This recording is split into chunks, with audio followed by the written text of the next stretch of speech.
Butte, and El Dorado County. I am not a San Francisco or LA liberal coming here to Placer County to give you the CTA point of view. I am your neighbor in El Dorado County. It's really important to understand the action that you are considering is illegal.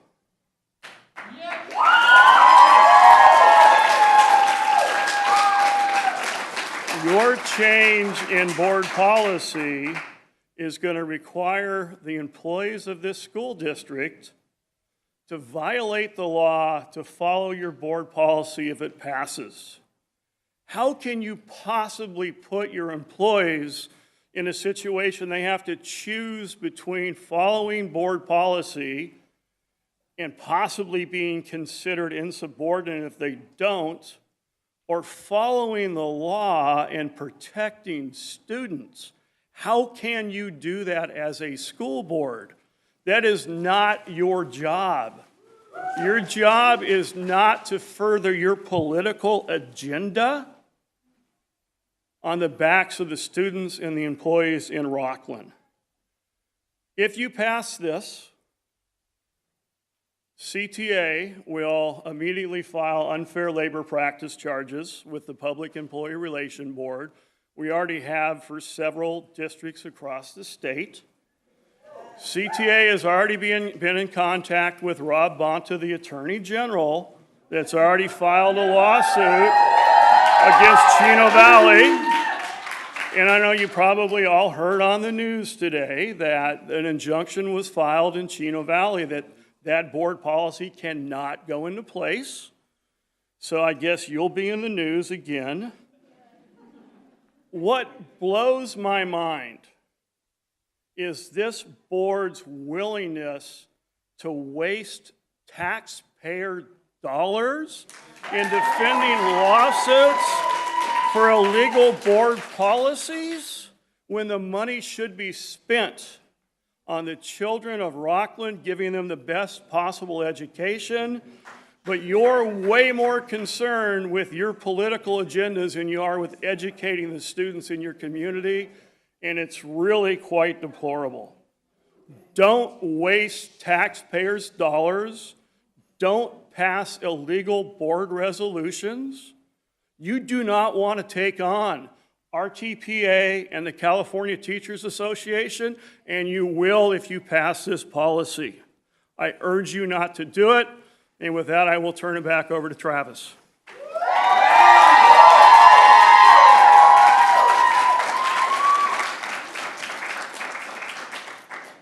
So again, I just want to reiterate, read the room, look at the environment. People don't show up because you're doing something good for kids, unfortunately, in these numbers. People show up like this because there's a problem that you have created, and they are fighting with everything they have to keep kids safe and keep Rocklin Schools excellence.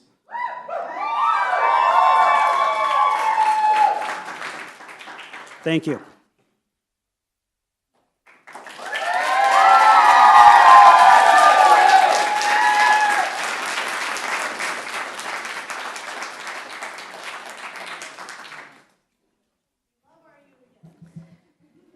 Now to item 5.1, comments and report from Student Board Representative Sophie Burns from Rocklin High School. Sophie, welcome, and will you please share your report? Good evening, trustees and Superintendent Stock. Here are a few updates from our schools. At Corey Trail, the Broncos are off to a great start with the second annual family picnic sponsored by their PTC. This school year, they focus to ensure all Broncos are connected and thriving.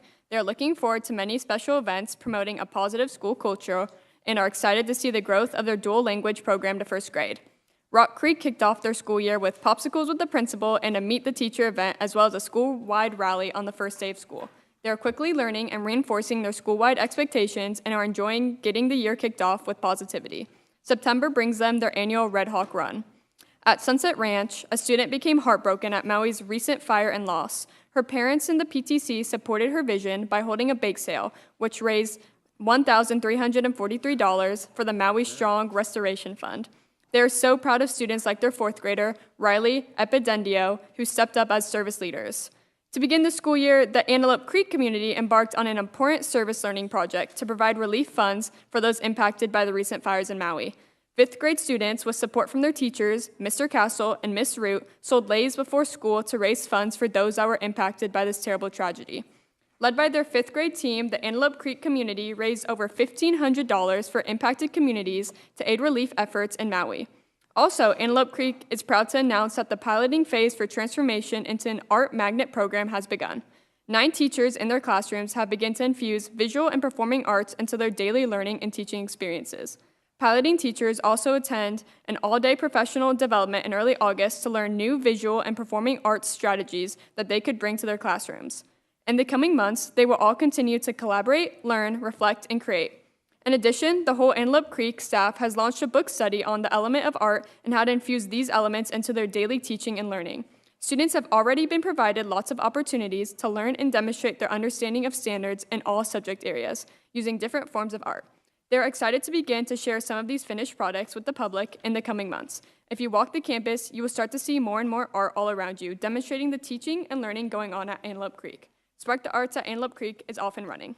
Sierra Elementary is off to a great start. Their PTC has partnered with Boosterthon to help them build steam for their fund run, which is one of their biggest fundraisers of the year, and covers the cost of their second language instruction, which is a requirement of maintaining their status as an IB school, as well as IB training for their staff, PBIS incentives, assemblies, and so much more.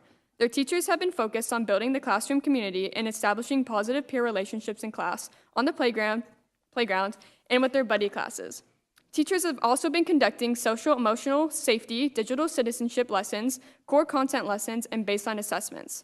They're excited for a fun year of nurturing globally minded, compassionate, and balanced learners at Sierra Elementary. At Breen, kindergarten is having fun learning the rules on campus. Their purposeful people character trait, cooperation, using words in a kind way, singing the alphabet, and learning their numbers 1 through 10.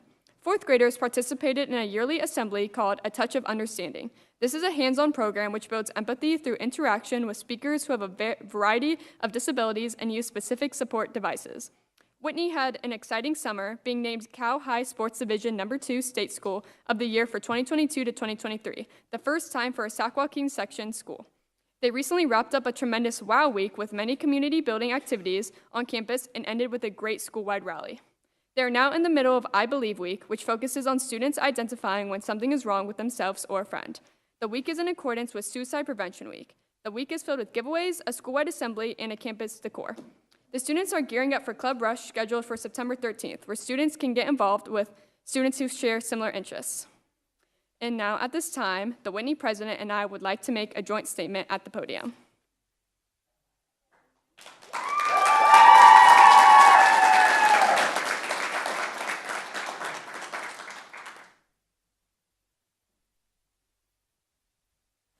Good evening, trustees and Superintendent Stock. My name is Nayeli Glode, and I'm the student body president at Whitney High School. And I'm Sophie Burns, student body president of Rocklin High School. We are here today to address a perspective of the student body that is against the new policy, which will jeopardize the safety of our students and will also diminish the trust students have in their teachers and staff.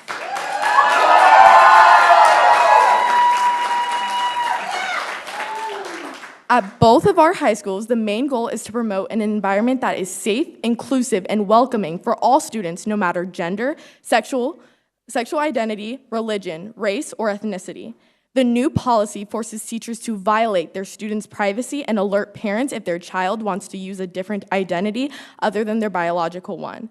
Although this policy may seem like it is helping by informing parents of their child's identity, it instead puts teachers in an uncomfortable position on outing their students on a topic that should be addressed on the student's own personal circumstances and when they feel ready.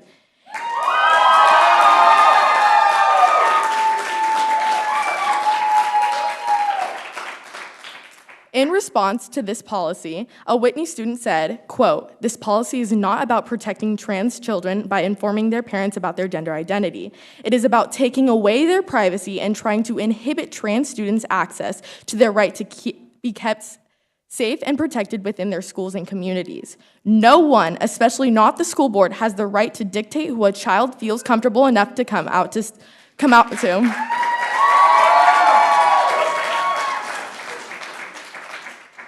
They also most definitely should not have the right to force teachers or staff into a position where they must jeopardize the relationship between themselves and their students because they are obligated to report back to the parents. This policy is unjust on so many different levels, and it is astonishing that board members believe that they have a right to dictate such an intimate part of students' lives.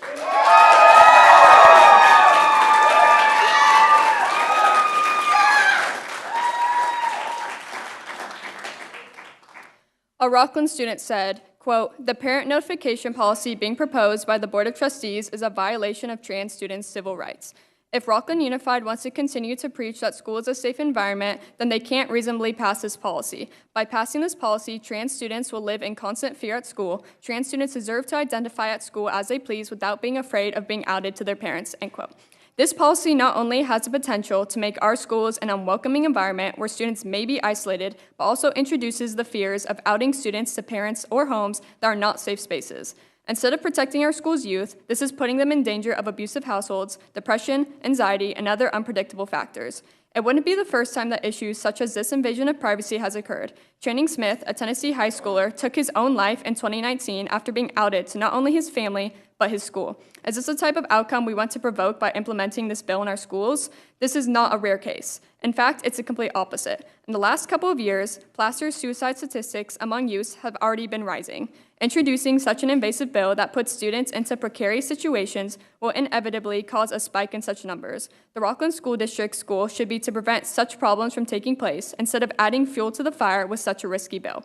The truth of the matter is our schools should not be the ones to deal with matters concerning a student's sexual identity, as it is not an issue that breaches the jurisdiction of the school board.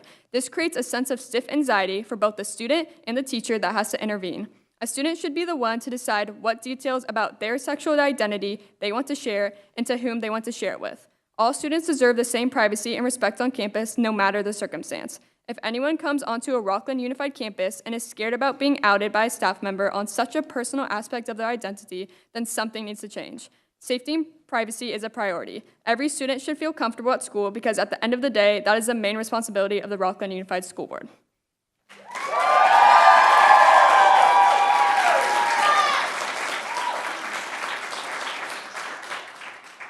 Not only does this policy create an unsafe school and home environment, but it also directly contradicts the Rocklin Unified School District's non-discrimination policy listed on their website. This policy states that, quote, "The Rocklin Unified School District is committed to equal opportunity for all individuals. District programs, activities, and services shall be free from unlawful discrimination, harassment, intimidation, and/or bullying based on actual or perceived characteristics of race, color, ancestry, nationality, immigration status, age, ethnicity, religion, marital status, medical information, mental or physical disability, sex, sexual orientation, gender identity, gender expression, genetic information, or any other legally protected status or association with a person or group with one or more of these actual or perceived characteristics," end quote. These are all promises made by the Rocklin School Board to the Rocklin community. The United States of America as a whole promises the aspects of life, liberty, and the pursuit of happiness. Why are all three of these American rights being stripped from us through an unnecessary policy that does not protect the students of this district, but also goes against the RUSD vows made to them?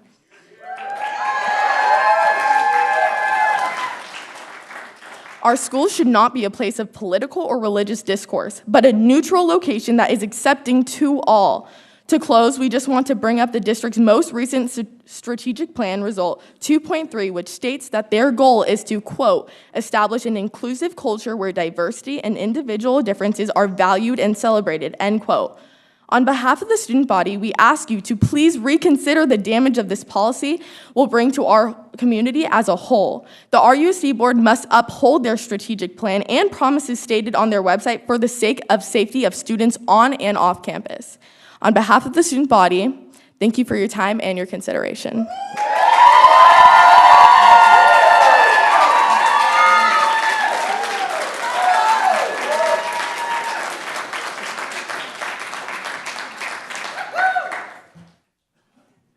Thank you. Now to item 5.1, comments and reports, 5.2, comments from board and superintendent. Trustees, do you have board comments you would like to share tonight? So thank you for being up here. I know it's your first meeting, so great presentation. Great to hear about all the exciting events that are happening at our schools and the kids and the amazing fundraising that was happening for the burning victims in Maui. That was really cool to see and hear. So, and great to have kids back in school, see sports going on, see just all the great events, the week of welcome, just great to see things back in order. So thank you, thank you, thank you. Welcome, Sophie. What are your plans for next year? Just planning on going to college and possibly to pursue engineering. Not Awesome. sure where, but that's always been the goal. Yeah, you've got time. Good for you. Welcome. Thank you for your being here. We appreciate you and welcome you. I just wanted to share with my colleagues, I didn't realize all the things that these other schools have done, which was awesome. I just wanted to give a shout out to Coach Muscarella at Rocklin High School. Their team wanted to do something special, and they were already headed to Hawaii, and so they gathered together $7,795 in Visa gift cards, which was amazing. And Coach Muscarella got in touch with Lahaina Luna High School athletic director, PE teacher, and 2 coaches. And as they arrived in Maui, he was telling me that there was a short window. They had actually just a layover there. And they got through TSA really quickly, were able to, he thought maybe it'd just be a few players, but the entire team was able to meet with the coaches and the athletic director, which was really fantastic, and give these gift cards to these kids. This school has 1,000 students, so they feel like it's going to make a really big difference. And so I'm really proud of our students and our coaches at Rocklin High School that did that. Also wanted to just give a shout out to our community. We had an overwhelming response to our call for community engagement with over 240, right? I think you told me, parents, which is awesome. That says a lot about Rocklin, and that we have parents that are engaged and want to be on committees, and I really appreciate that. Last thing I wanted to say is I saw the garden at Brain that family was recognized for today, and one thing that Mrs. Palmer didn't mention is that they have set up a garden docent program, which has made that program really sustainable, because parents are coming in every week and helping teach those lessons, which is awesome. And I loved how she said they had a mighty few doing a whole lot of work. So a shout out to those parents, and we appreciate that engagement.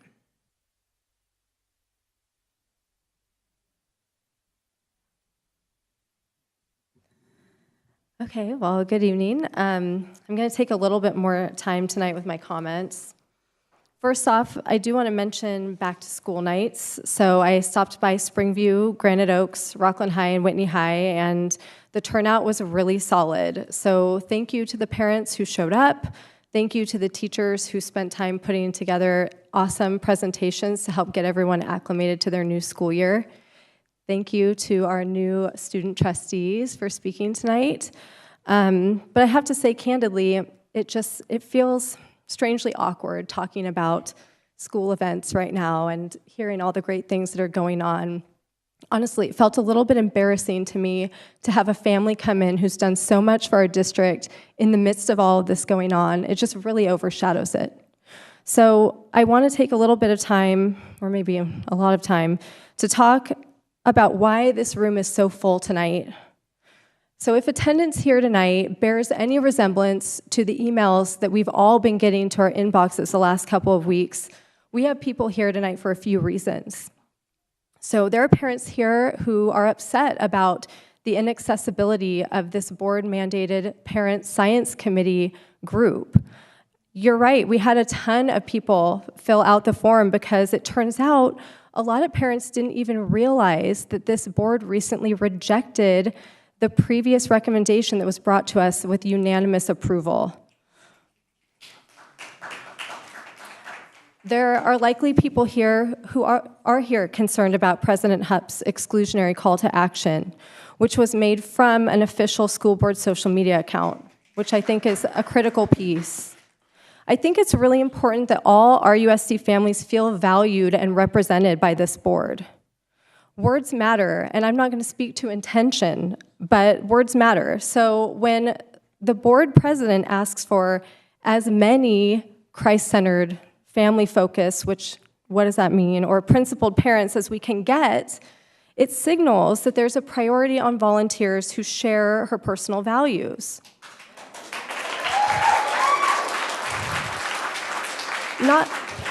Not simply to be represented, of course, but as many as we can get, that reads a different way.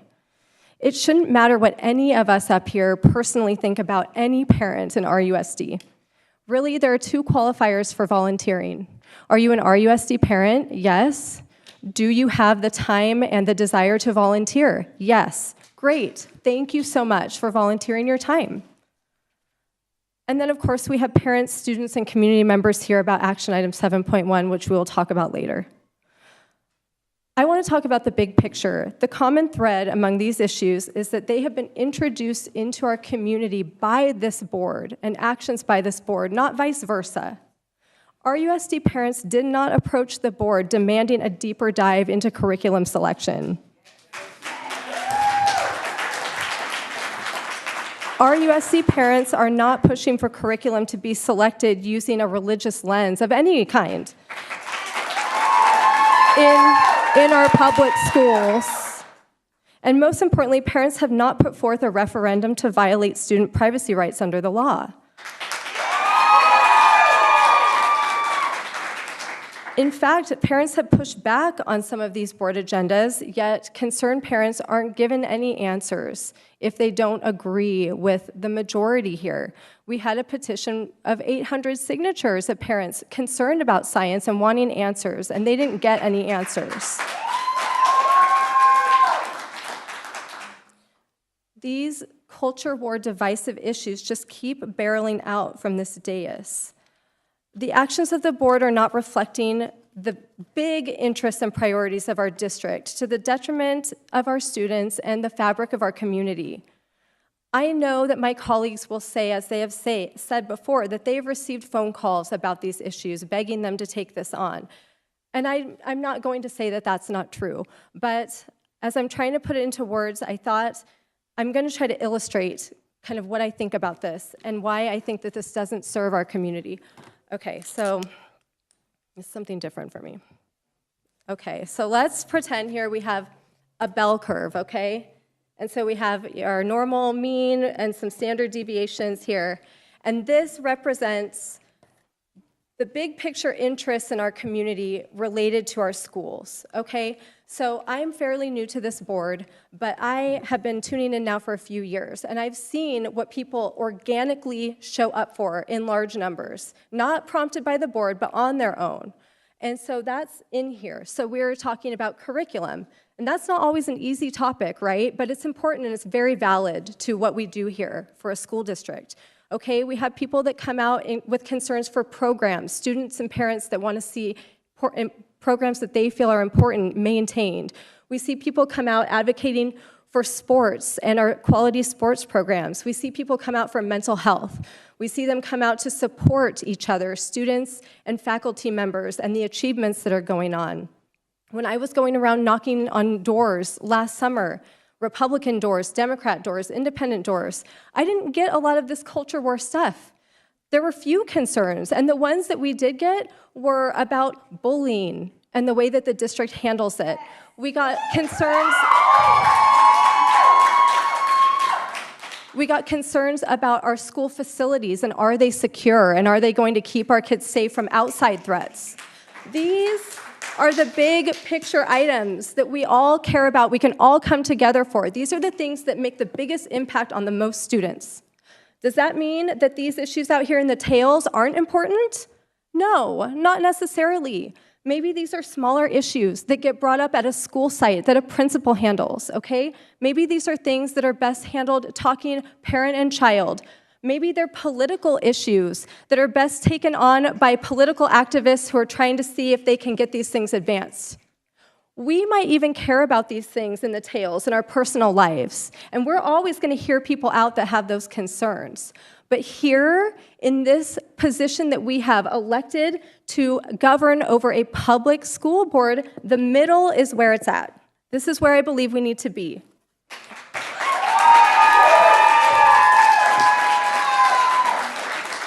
Otherwise, Otherwise, you end up with a room like this, and you have angry people on all sides across the board. You have highly skilled, qualified educators and district staff that are scrambling to meet the whims of the board rather than doing their jobs that they're here to do, that we pay them to do, to educate our kids. I cannot overstate to the public the amount of time, energy, and resources that are getting pulled away from our students and poured into these fringe political aims. Legal representation and consultation doesn't come cheap.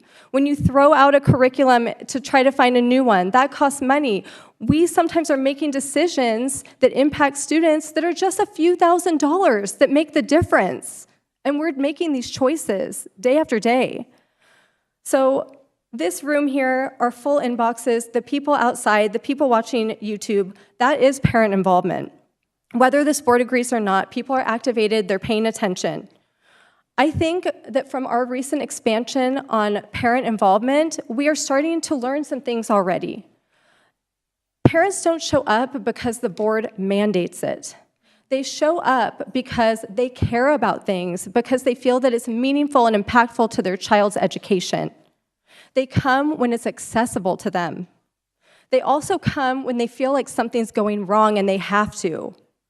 What I'm learning is that when we have sparsely filled boardrooms here, when we have committees and parent review nights that are sparsely attended, it doesn't reflect a lack of caring or interest. It reflects an implicit trust in the board and the district that the things are getting done and that the issues are handled appropriately. We are witnessing right now broken trust, and I believe that now my colleagues here are the ones that have to fix it. So to close on this issue of broken trust, I'm going to ask you, Superintendent Stock, to please clarify the procedure for how parents were chosen for the Science Committee, because a lot of concerns were brought up, and I would just like to clarify that for everyone. Trustees, the process used was that the board, the district solicited parent interest in for any of the advisory committees. Parents were given information about each of the committees, information when it would meet, days, time, so they could make selections and prioritize their interest. We did receive 246 different parents submit interest to serve on committees. With the Elementary Science Committee specifically, the Ed Code requires that a committee that makes a recommendation related to curriculum be comprised of a majority of teachers. And so we have on that committee we have teachers, we have some site administrators, district administrators, and parents. We're selecting 5 parents to serve on the committee, and the random process, we looked at wanting elementary parents because it was an elementary science. We also wanted to make sure that we had in those slots different schools represented, so no school has more than 1 parent on it. Second, we wanted to ensure that at least one of the slots was for a Title I school because of the unique needs those school communities have. And then we also worked to make sure that we had a difference in the grade span. So somebody from a younger elementary grade and parents from a little bit of an older elementary grade to make sure we had a well-rounded parent perspective. And so what we did is we took parents that had put in that as their first choice, because we asked parents to give us their priorities, and I think there were approximately 100 or so that had indicated that as a first choice.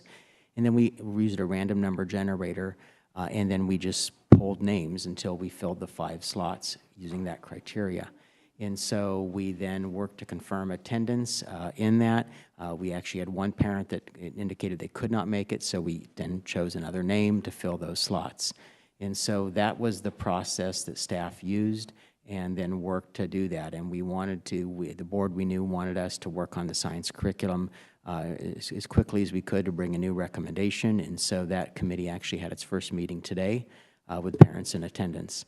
And so we are working on the other committees as well. We'll be getting out information to those in the next week, we anticipate. And we used a similar process of using a random process to select names, and then we'll also have alternates as needed in case people can't fill in, and those other committees start up later, either at the end of September or October. Thank you. So from what I understand with that about 100 parents or so put the science committee as their top choice. And so we gave 5 slots. So I know there are a lot of parents who wanted to get involved and were willing to clear their calendar for those dates. How would you recommend, or is there a way for those students or parents to still be involved in this process? There are 4 additional opportunities. First is that we will be making a formal presentation to the board as an information item on the recommendation, and that is anticipated to occur in, I'm looking at this fall, in the recommendation. The board will be in January. So it will come in January. At that time, parents can share, make comments on it. Also, once that's done, then we will also be holding a parent information night to give parents an opportunity to interact with staff, look at the curriculum, answer questions. Then there's also, we will put up on our website the opportunity to view the curriculum for parents. So in case they can't come in, again, we want to have access so they can look at it at their home. They can come into the district office, look at it, hard copies here as well, but we want to make sure there's full access. And then we'll also list up on that the trustees' emails so that parents can give their thoughts and feedback to the board directly via that. And then we also will, when the recommendations presented as an action item for the board, then parents can also welcome to be at the meeting and share their thoughts and feedback with the board there. So there will be 4 opportunities outside of the committee for parents, community to share their input with the board.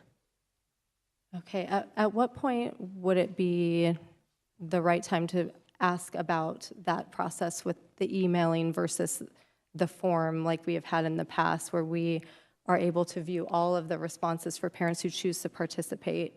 Would that be in January or prior? The board could agendize that as a item for discussion on input related to that matter if it chose to. If it was the board wanted to have a discussion about that, I would recommend the board agendize parent feedback on curriculum so the board could have a discussion at a board meeting related to that.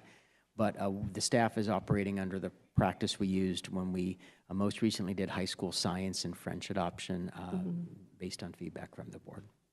Okay, thank you.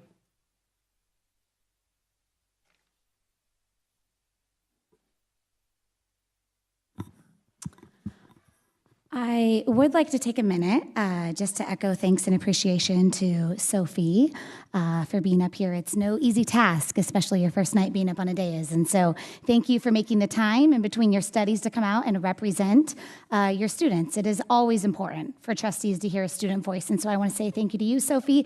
And then Nayeli, if she's still out here, thank you. Thank you for coming, for taking the time to talk to students, to represent. You were elected to represent the voices of students on campus. And so I thank you for taking that responsibility tonight. I have many other things I wanted to highlight, like a touch of understanding, the art magnet pilot. But the reality is we have hundreds of people that are waiting to give comment tonight. And it is very clear that the role of a school board is to ensure that school districts are responsive to the values, beliefs, and priorities of their communities. And so because there are hundreds that are waiting not only in this room, but outside, and it is clearly already getting dark, I will reserve my comments for 7.1 for when we get to that agenda item. But I will say that it is incredibly important that we remember that we were elected to hear from our local community. And so tonight, I look forward to hearing from our locals, from our parents, from our taxpayers that have concerns for their students. I hope that we can keep it student-focused. I hope that we can remember that that is the role of the board. Thank you.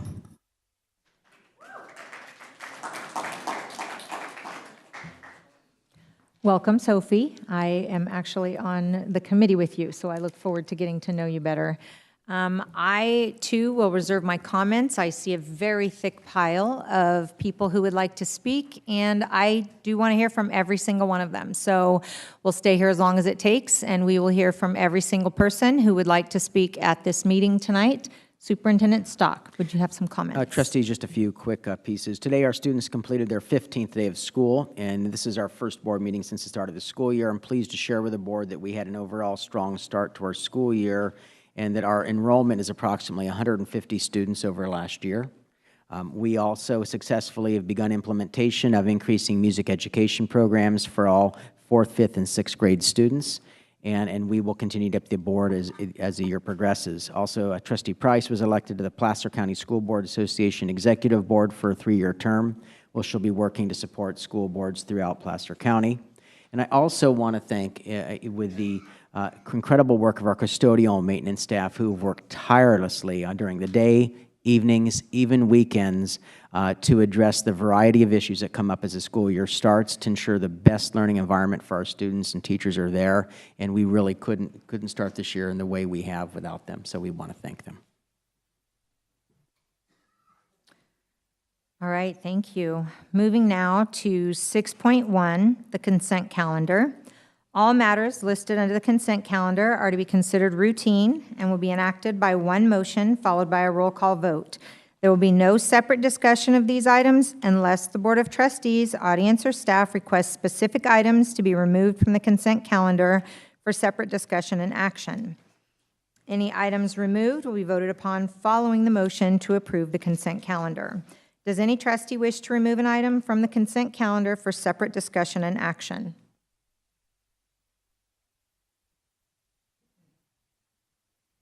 Is there a motion to approve the consent agenda items? So moved. First by Trustee Price. Is there a second? Second. Second by Trustee Counter. Georgia, will you please call the roll? Sophie Burns, Yes. Derek Counter, Yes. Tiffany Sadoff, Yes. Rochelle Price, Yes. Michelle Sutherland, Yes. Julie Hupp. Yes. Motion passes.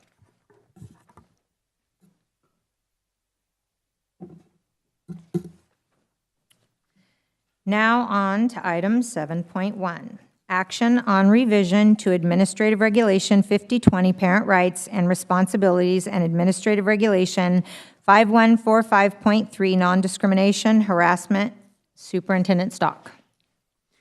Trustees, just to kind of quickly frame the issue, at the August 9th board meeting, the board requested to have a subcommittee of the board, which comprised of Trustee Counter and President Hupp, to review our board policies and administrative regulations that address parent notification with the goal of increasing communication to families and parent notification. The subcommittee worked with legal counsel, and the result of that work is before the board tonight with amended Administrative Regulations 5020, Parent Rights and Responsibilities, and Administrative Regulation 5145.3, Non-Discrimination, Harassment.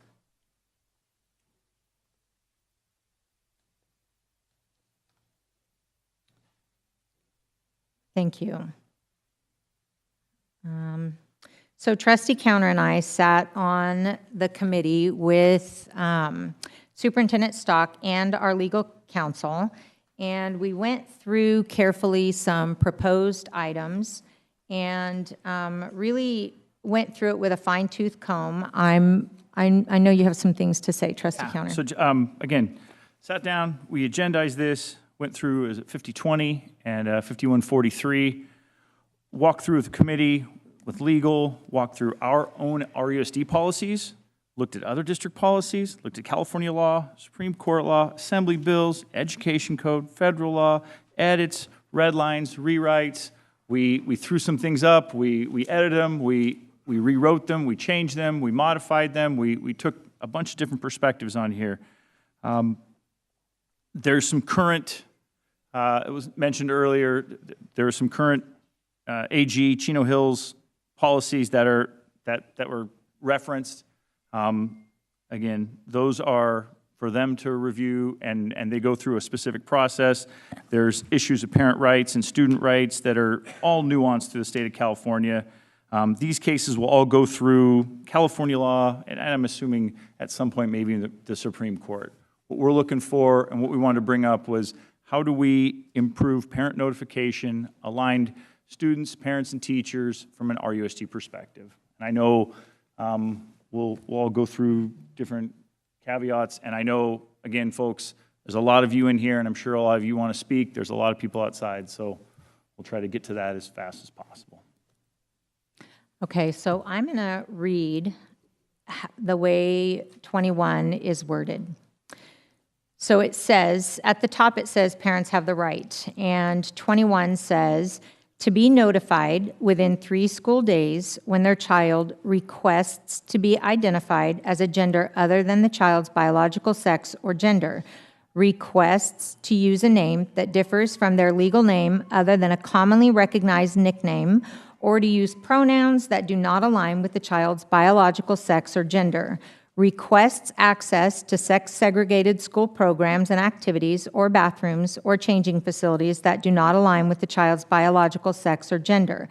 Notification shall be made by the classroom teacher, counselor, or site administrator. Such notification shall only be delayed up to 48 hours to fulfill mandated reporter requirements when a staff member, in conjunction with the site administrator, determines, based on creditable evidence, that such notification may result in substantial jeopardy to the child's safety. So what I want to point out is what it doesn't include. It does not say anything about a child's relationship with their counselor. It does not say anything about protected speech. It doesn't say that if a child is talking to their friends and they say that they want to use a different pronoun, that somebody's supposed to run to the phone and call home. This is triggered only by the child requesting to change something, the whole school. So it's not, everyone will get a chance to speak. This is not about a child's relationships. I actually have many students and friends who would fall under this, but not because they're not requesting anything. They're not asking for the school to change anything. In a lot of the emails that we have received, it's a very much overstated what this policy covers. This policy is actually very simple, and it doesn't cover 90% of the things that we're receiving in the emails or that people think it covers. I question whether or not very many people have actually read and understood the policy. It Excuse me, folks, please. Ladies and gentlemen, please display appropriate behavior, please. We'll get to you. We will get to you. We will get to you.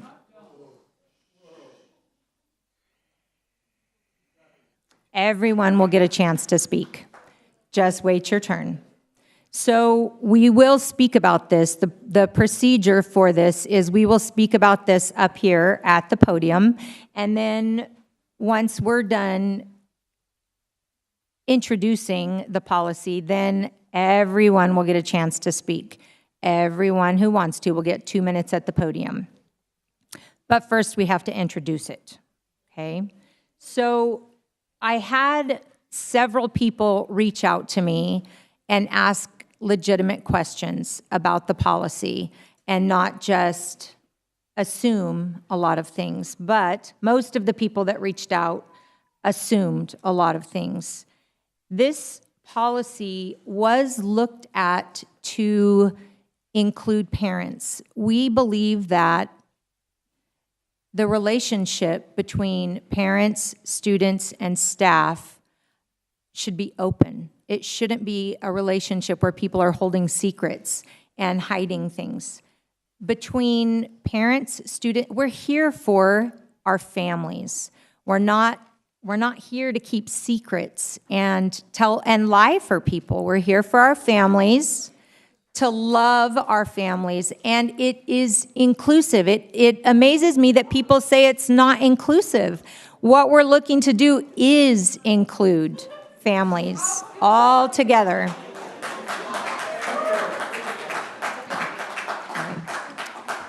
All right, so now board members, it is open for discussion.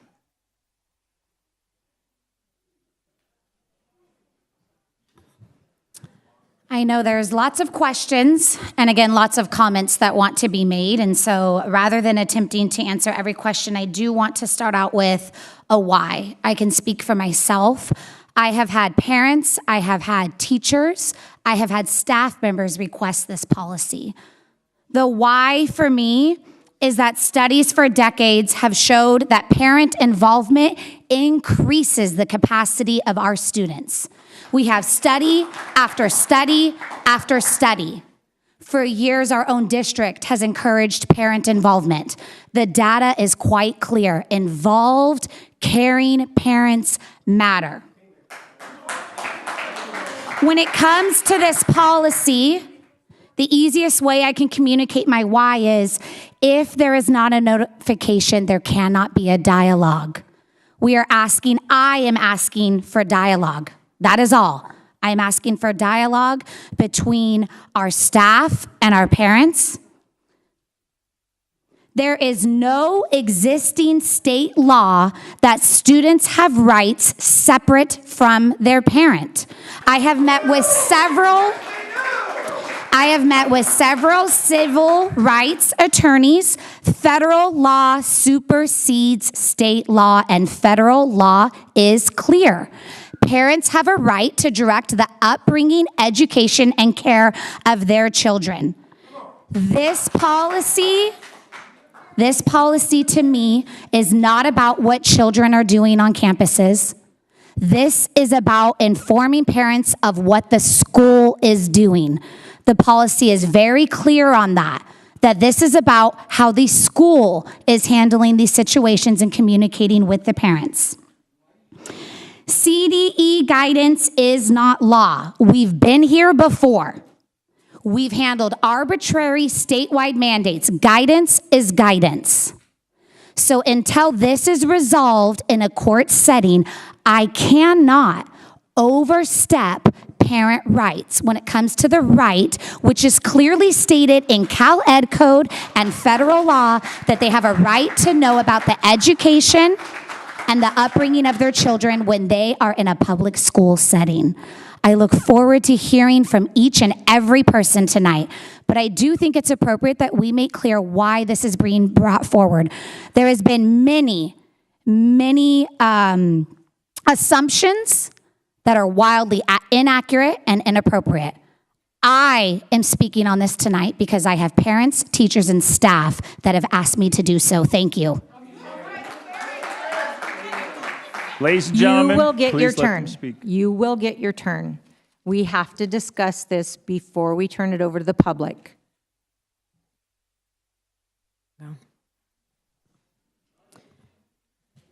This decision is not one that I take lightly. It is one that I've wrestled with and not only put a lot of thought into, but also hours of conversations, proactively gathering information from a variety of sources and perspectives. It is complicated, emotional, and challenging for many reasons. I am grateful and empathetic to the concerns that have been shared with me via emails, texts, and phone calls, especially as we care for all of our students. We want them to feel safe, supported, and accepted, especially this typically most fragile group. When I say we, I mean everyone. I will give everyone in this room benefit of the doubt. That is why you're each here. That is why you're engaged in your child's education. I feel confident in our teachers, our counselors, our school psychologists, and our administrators. I have visited with a lot of them, and they have an especially amazing opportunity to connect with their students, and I feel like they are not only up for the challenge, they take it seriously and do a great job at it. In 2013, I was part of a district strategic plan committee. It was a fascinating process where teachers, secretaries, custodians, parents, and district staff worked together. I came away from that with a better understanding of district goals and visions. However, there was one thing that left a lasting impression and reminded me of why the Rocklin community and Rocklin Unified are amazing. The people in this district are focused on excellent academics, and they recognize that education is a three-way triangle with the students, staff, and parents working together. I've kept that image with me the last decade working on various positions. For me, this issue remains as simple as that. That three-legged chair, students, staff, and parents, needs all three legs to stand. I love that students connect, and this policy still allows for one-on-one trusted relationships and conversations. I want that to continue. We have amazing staff who care deeply. And just like now, when a child requests to add a nickname to Aries or Schoology, the way this works is that a counselor or administrator communicates to them, your parents are going to be able to see this change. Most of the time, students say, okay, my parents already know and are already calling me that. Sometimes they say, I may not be ready for that. That opens the door for dialogue, for our school psychologists to have a conversation, a protocol that they already have in place. How can I help? Do you want some tools? Do you want me to be there to have this conversation? What resources can I connect you to? Rarely, and let me repeat rarely, is there a concern for safety. Most of us are parents here, good parents, and I'm going to give you benefit of the doubt that you're amazing parents. I refuse to assume that parents of Rocklin students have ill will. It is my assumption that your child's well-being is the most important thing in your life. Being part of a major decision in your minor child's life is at the top of your priority list. It is my opinion the primary role of raising children, supporting them, and loving them is a parent's job, not the school's. Parents send their children to school with a level of trust. They trust that their child's well-being will be communicated with them as parents. Ask any administrator when there is a concern, big or small. The first thing that they do is call the parents and work together to support the child. The school and the professional educators are there to educate them and support them, but it is the parents' responsibility to have dinner with their kids, truly know them, and provide physical, emotional, academic support for them. I am not suggesting that 100% of time this happens in an ideal way. We have protocols in place, safety nets that have worked for years to help those families and students that may be struggling. I am, however, suggesting that we give parents the benefit of the doubt. We have amazing parents in this district, and they have to be part of a three-way triangle for our children to continue to learn and excel. Taking that into consideration, I am supportive of these proposed policy changes.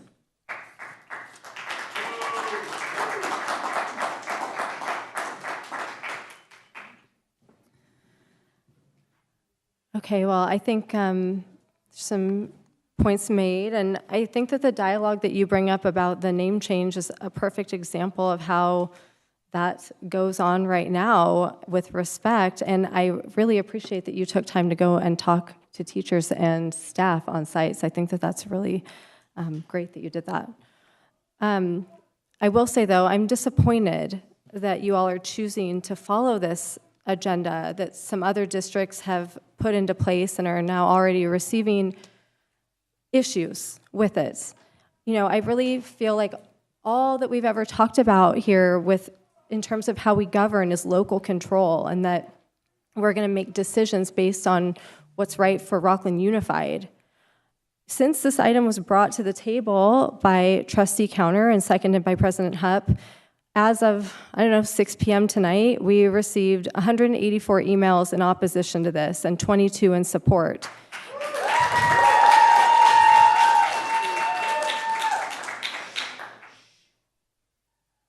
Most of those in support, they truly seem to be well-intentioned emails from concerned parents.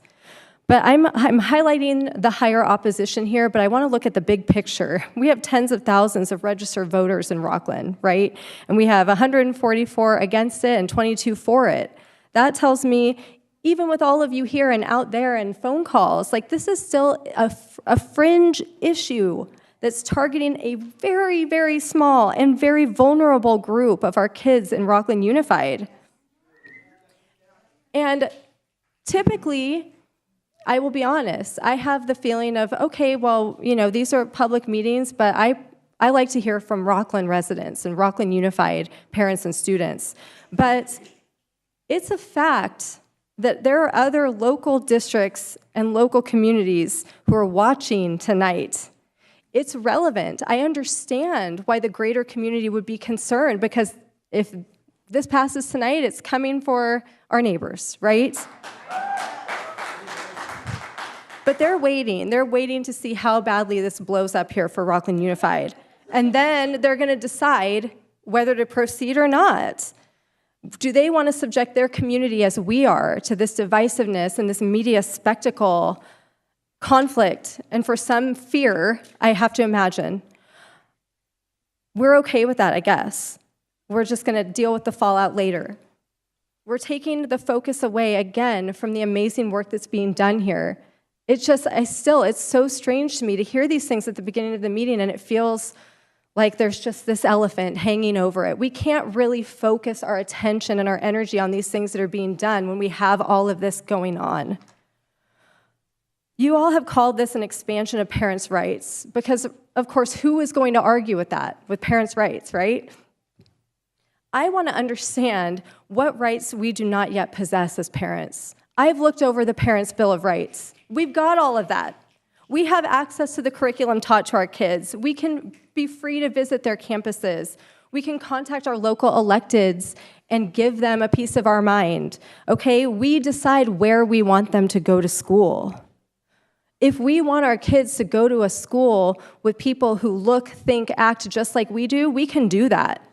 If we want to create an environment for our kids where we are monitoring every interaction they have, every move they make, we can close them in and we can do that. That's our right. No one's going to stop us from doing that.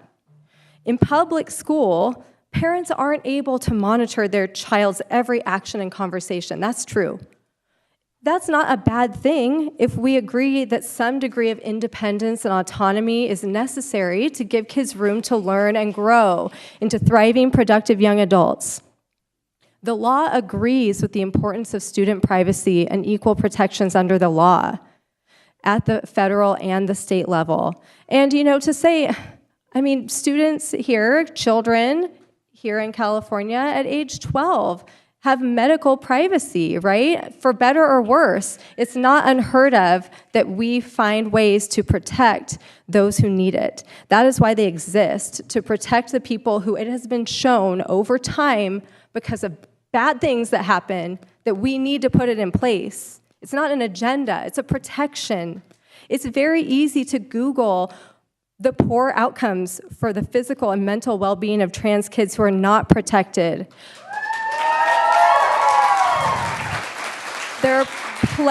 There's plenty of reputable data. I will agree, a supportive household, great, but we can't guarantee that. And why are we going to put ourselves in a position to say that we can?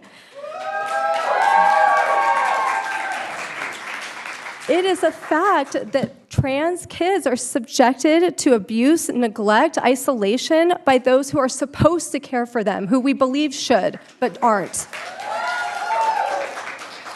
All of us sitting up here are parents. Of course, we all want our kids to feel comfortable coming to us and talking to us about anything that's on their mind, anything that's weighing on them. All of us here, I don't care what you believe, want our child to come to us right away if they identify as anything other than what we know them to be. We all want that. However, even in the most accepting households, a child might not feel ready to talk to their parents right away. Why are we going to put that on teachers to interfere in their personal life against their wishes? Yes, we will help as a district to give them the support they need to go to them. It should not be on the teacher. How then, imagine how that plays out for both parties, teacher and student, after doing something like that, and then they're supposed to still go into class and learn and teach and be taught like nothing ever happened? What does that look like? Is that productive? I cannot imagine a reality where an adult, say, is asked, what's your story? How did you decide to come out to your family? When did you do it? How? Oh, well, the school district did it for me. I wasn't ready. I told them I didn't want it, but they just did it anyway. That doesn't seem respectful of individuals' freedom. I want to know why this board, none of us up here have personal knowledge of what this experience is like, myself included. Why do we feel emboldened to make this decision for another human being? In the worst case scenarios, we would have teachers acting as the catalyst to turn a student's home life into a volatile, unsafe environment. And then we'll expect them to come to school and do their best learning. I implore you all to think about how this will actually play out. Like, what does this actually look like in real life if you get this to be put into place, okay? Do any of you really believe?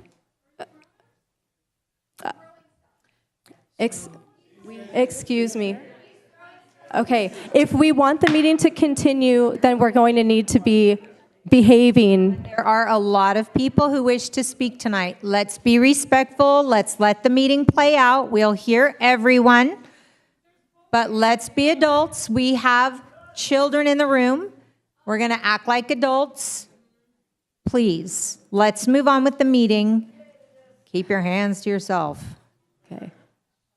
Okay, you guys. I also want to say that I feel very uncomfortable with this adding of a 48-hour provision to contact CPS. I do not believe that that is an adequate solution to protect harm.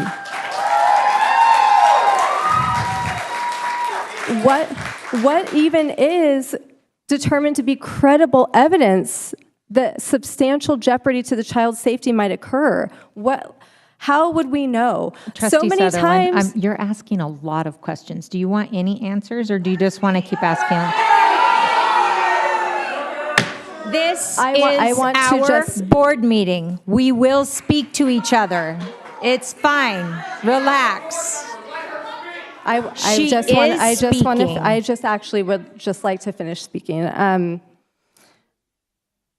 A child choosing to wait to talk to their parents might be what keeps the peace. The introduction of this outing may be what causes this unsafe environment. And we would be the ones doing that. It's scary. And a CPS investigation into a household, that's not going to have negative impacts on the student who's then expected to go to school and learn. I don't believe that this policy helps anyone, and I think it potentially hurts someone, even one kid. This is not a hypothetical in our district. What will you all do, and how will you feel when harm comes to them at their own hand or someone else's, and your name is on public record as a yes vote on this?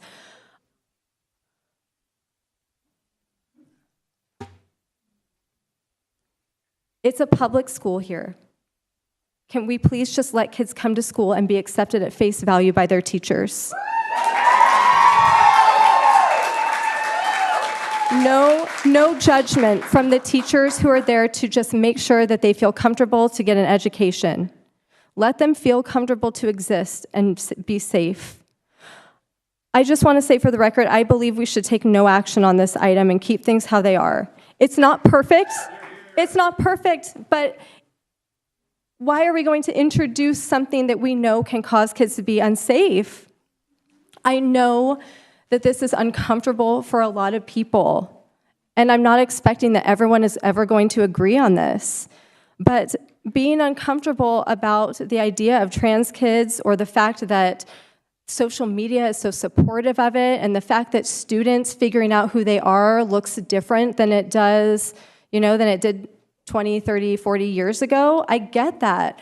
But we have to just think about safety and what we're here for education. I believe that if we must take action, why don't we just focus on parent empowerment? Like what we have here, we have this list of parent responsibilities in the same item. We could add language to the parent responsibilities, something like, parents shall encourage regular dialogue with their child about their daily experiences and any stressors they may be dealing with. Because we're talking about parent-child relationships, not inserting ourselves into it. We can also offer trainings at future parent university events with people like marriage and family therapists or school counselors to give parents the tools to talk to their kids. I think that there are ways to achieve what you want and improving that dialogue and making parents more open. We could give teachers better skills to talk to kids. But this, I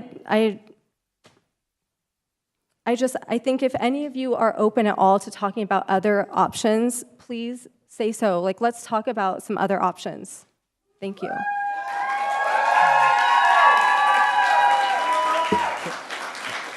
So, yeah, first off, thank you all for attending, for watching online, for taking time out of your family and kid activities and different things and choosing to attend an RUSD meeting. Please be respectful. Please display appropriate behavior. When we go to public comment on this agenda item, you'll have 2 minutes. We'll queue up folks, I think at 3 at a time. So the person speaking will be the first name. There'll be a second person and a third person. As the second person moves up, please, as the third person's called, please move so we can expedite this as much as possible. There are a lot of people inside and outside. Again, as Julie said, we're going to try to get through, and we want to get through everyone here. We want to get public comment from everyone. So please, please, please be respectful. I can say, just in final, teachers, staff, school does an amazing job of educating students, inspiring lifelong learners and problem solvers. There's a lot of impact that teachers and schools have on every kid from that, call it 4 or 5 age to that 17, 18 age where they're going through the educational system. Parents, teachers, and educators are a significant part of learning, decision-making, and education that are involved in all of our students and all of our kids becoming adults. We want students to think, adjust, be creative, explore, try, error, try again, provide effort, achieve, be courageous, engage, react, show empathy, show love, support, be kind, be happy, all those things that we've all said to kids in and out of our community and our own.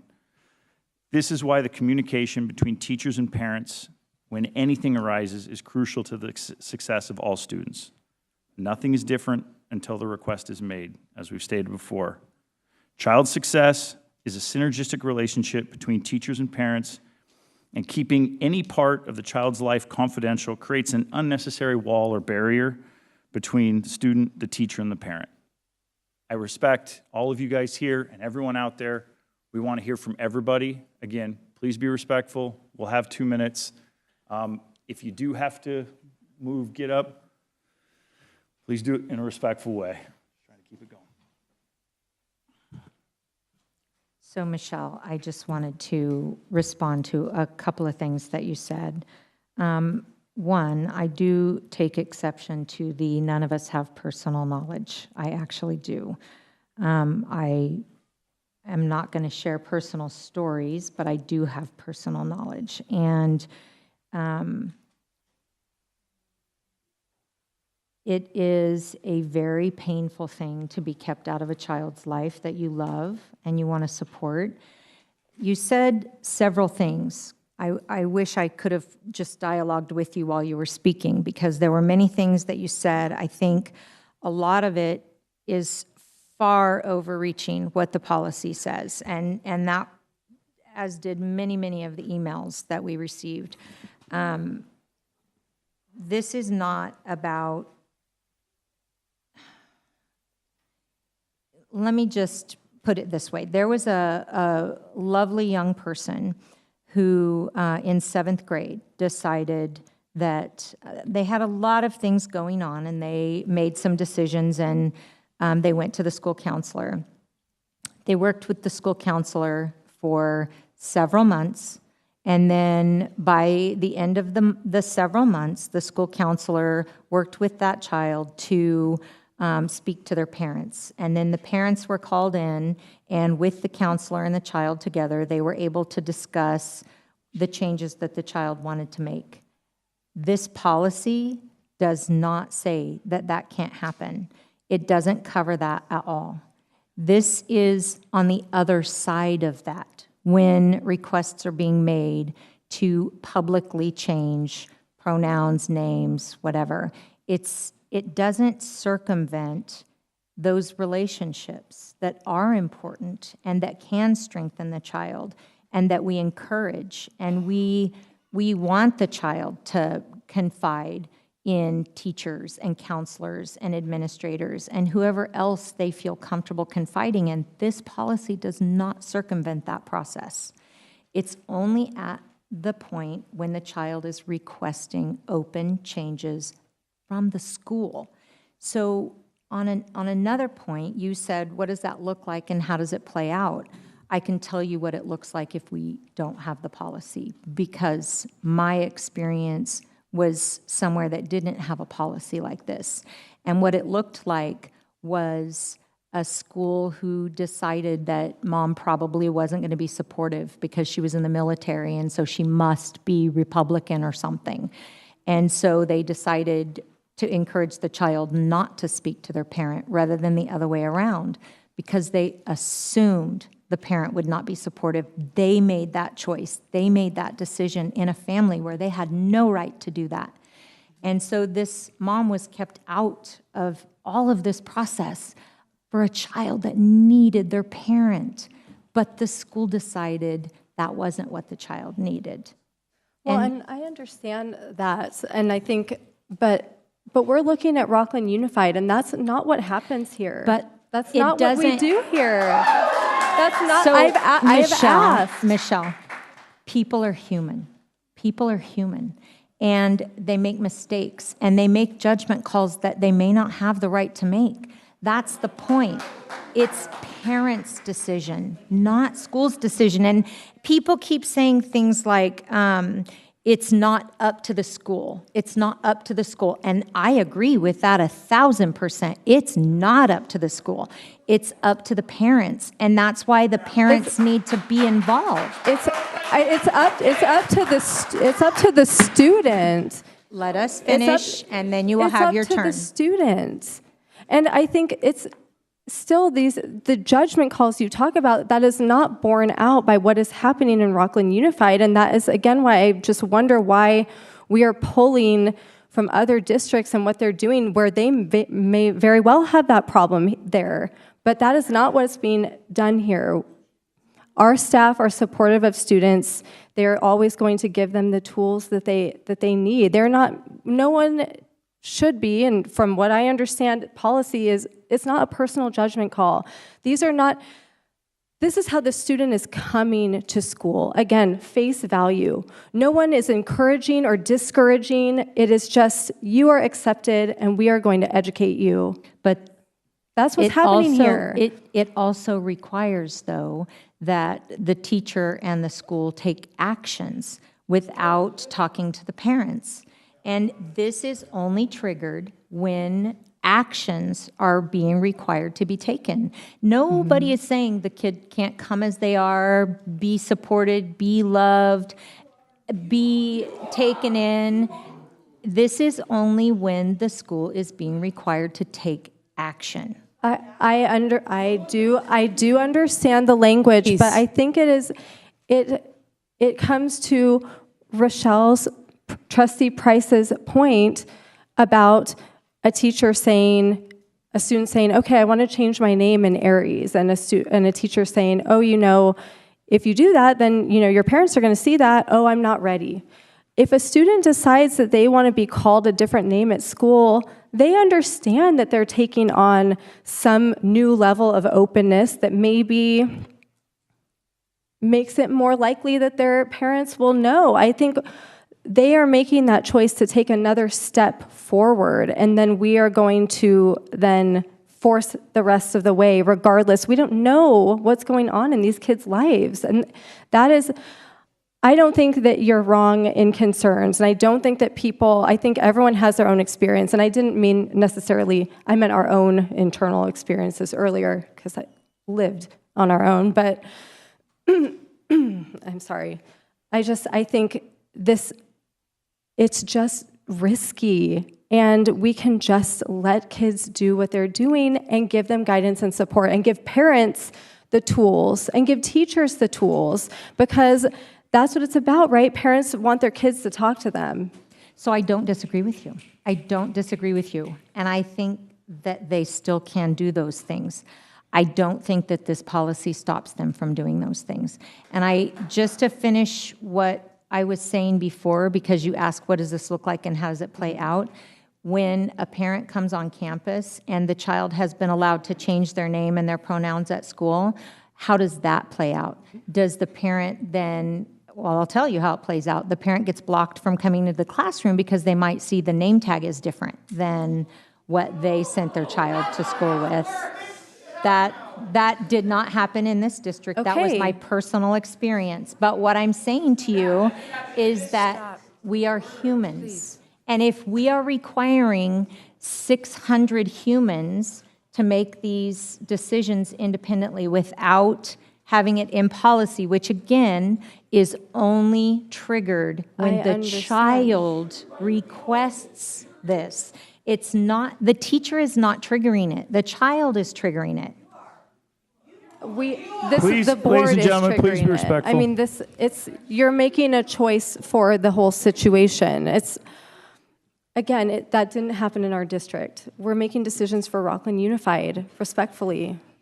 So I have said everything I need to say. Are we ready to hear public comment? We are ready to hear respectful public comment, and I will, is everybody ready? Okay, so there are guidelines for public comment, and if the guidelines are not followed, we end public comment. That we need to be respectful.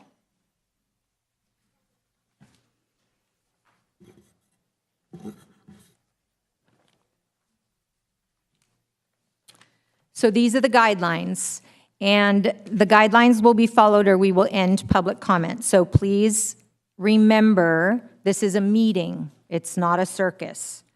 Public comment is an opportunity for members of the public to address the Board of Education in open meeting. Members of the public are encouraged to address the board concerning any item on the agenda or any item of interest within the subject matter jurisdiction of the board. The board will not take action or have discussions on any item not appearing on the posted agenda except as authorized by law. We are speaking about 7.1 right now. We note that the views and comments expressed during public comments are those of the individual speaker and do not necessarily reflect the opinions, beliefs, or positions of the district, the board, or district staff. The district believes in a welcoming and safe environment for its meetings for all of our community. The board respects each individual's rights to express ideas and opinions. However, we expect speakers to refrain from personal attacks based on protected categories under state and federal law, including race, religion, disability, or sexual orientation. Everyone is protected in this room. It is an ongoing objective of the district to serve all our students and prepare them to flourish as responsible, ethical, and productive citizens. In preserving this mission, we kindly ask that when making public comments, you refrain from the use of profanity, exercise tolerance of others and their viewpoints, and exemplify model behavior. Please be mindful that district students are watching. You're encouraged to address the board directly and the public in a respectful manner, such that all those observing, from children to adults, are made to feel welcome and safe and valued. The board will not permit any disturbance or willful interruptions of board meetings. Persistent or excessive disruptions by any individual or group shall be grounds for the board president to terminate the privilege of addressing the board. Under recently adopted law, disruptive individuals may be removed and excluded from the board meeting. We appreciate the public's participation and your assistance in helping the board keep its meeting efficient and effective. And we really do want to hear from everyone. And there are many, many, many comments. We will probably be here for several hours. So I ask, please, that you keep your clapping short, you keep your cheers short, very short, so that we can move through and let everybody who wants to come up to the podium. Please, no booing or disrespectful behavior. Really, this is a board meeting, and we are interested in every single comment that wants to be made. These are the rules, so if you wanted to comment, you turn in a comment card prior to the agenda item, which is what we're addressing right now. When you come up to the podium, please state your full name, the city you live in, and school your children attend. All comments must be addressed to the board. Please face the board when you're making your comments. Individual speakers will be allowed 2 minutes to address the board on this agenda item. We're not going to adjust the time that I know of. And your time cannot be yielded to anyone else. So when you come up to the podium, your 2 minutes is your 2 minutes. Use it the best you can, and after 2 minutes, the mic will shut off, and we'll move on to the next person. So prepare yourself for your 2 minutes. I will call the first speaker, and then I will tell you who's on deck. If you're on deck, can you please just go ahead and stand and be ready to come right up to the mic as soon as the speaker's finished? Oh, boy. And I'll do my best on names, I promise.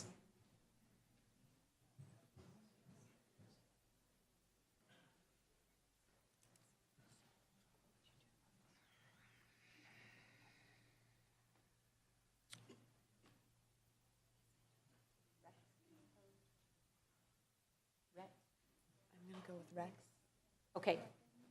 I think it's Rex Carpenter. Rex. All right. And on deck is Bill Asaley, Assemblyman Bill Asaley. You are on deck. My name is Rex Carpenter. I lived in Rocklin for over 20 years. My children have graduated. I have a granddaughter going to Ike Middle School.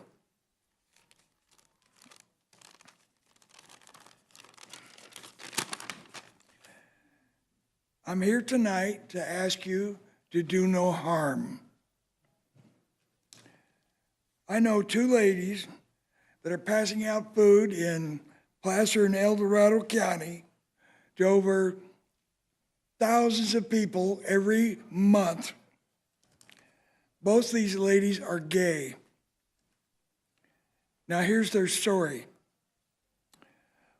One mother, when she found out her child was gay, told her grandpa to beat it out of her.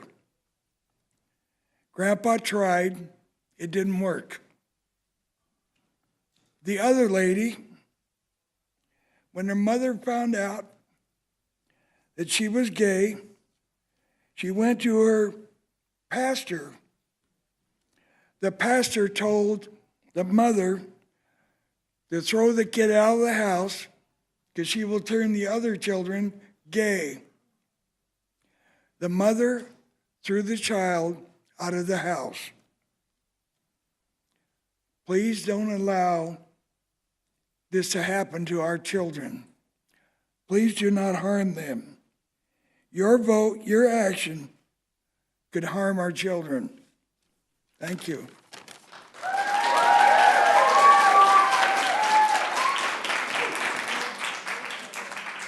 Thank you, Bill.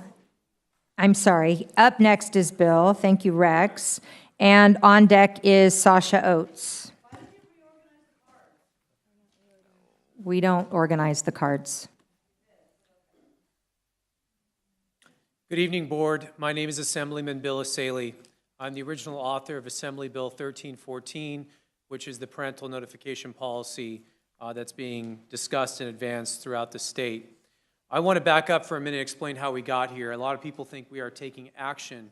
In fact, we are reacting to actions by the state. We are here today because bureaucrats, unelected bureaucrats, decided that they know what's better for children than their own parents. The California Department of Education issued guidance last year instructing school boards such as yours to keep transgender plans and actions of schools hidden from parents under an alleged right of privacy that they say children enjoy. There is no right to privacy between children and their parents. The Supreme Court has repeatedly reaffirmed that parents have a constitutional right to raise their children without government interference. So the central question is, what authority does a school have to withhold information from parents? And we submit there is none. And what this whole issue is about is who gets to raise our kids?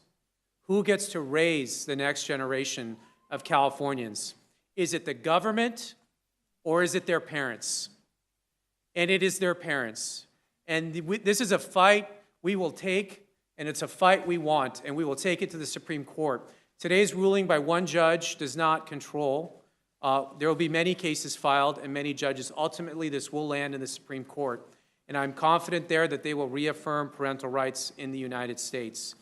And within the last few seconds here, I just want to commend the board for taking this up despite the strong minority opposition. There are hundreds of parents outside. There are hundreds of parents home right now with their kids. making dinner, getting ready for tomorrow, and they cannot line up here hours ahead of time. Thank you. Thank you, Bill. Up now is Sasha. On deck is Alicia Watkins. Hello, thank you for the opportunity to speak. My name is Sasha Oates. I am non-binary, and I have an experience that I feel like you should hear, especially as I was outed by my school. See, this was a note partially written by my school counselor.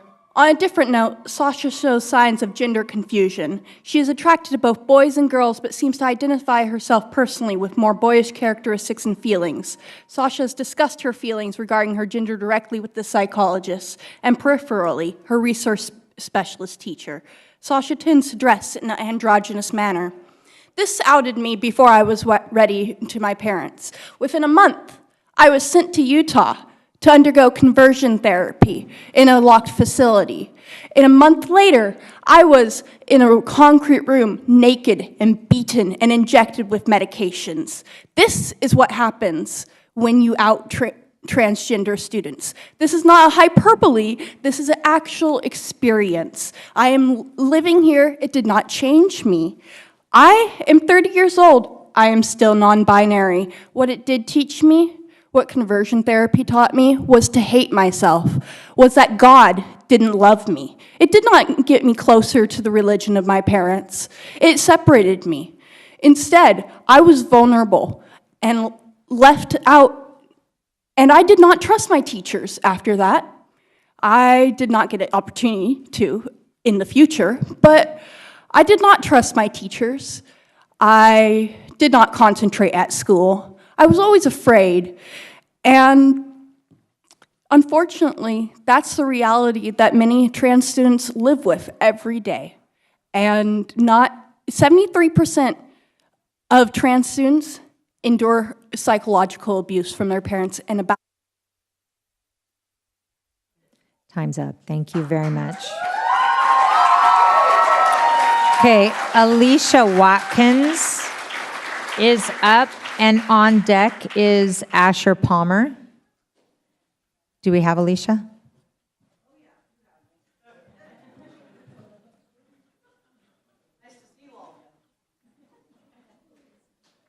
My name is Alicia Watkins. This is a letter from an anonymous Rocklin student who didn't feel safe coming here.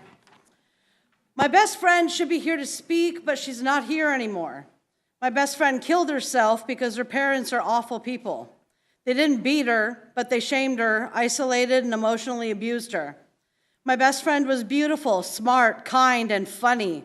She was a trans girl, born in the wrong body, but not with the wrong soul. That wasn't okay with her parents because when they found out, they pulled her from school, took away her phone, and forbid her from seeing any friends. She killed herself before she was old enough to drive. Her parents didn't even give her a funeral because they said, he lived in sin and he died in sin. Well, the people who actually loved her gave her a memorial, and we will always remember her. I don't understand how her parents or churches or heartless politicians can live with themselves with the pain they cause. We're going to remember this when we're old enough to vote. We'll vote you out and shame you for being the worst bullies my generation has ever seen. Yes, you are bullies. You want to expose kids to cruel parents that already deny who their kids are. These parents say they don't care if their kids are LGBTQ+, but demand to know if their kids are trans. Well, safe parents do know if their kids are trans.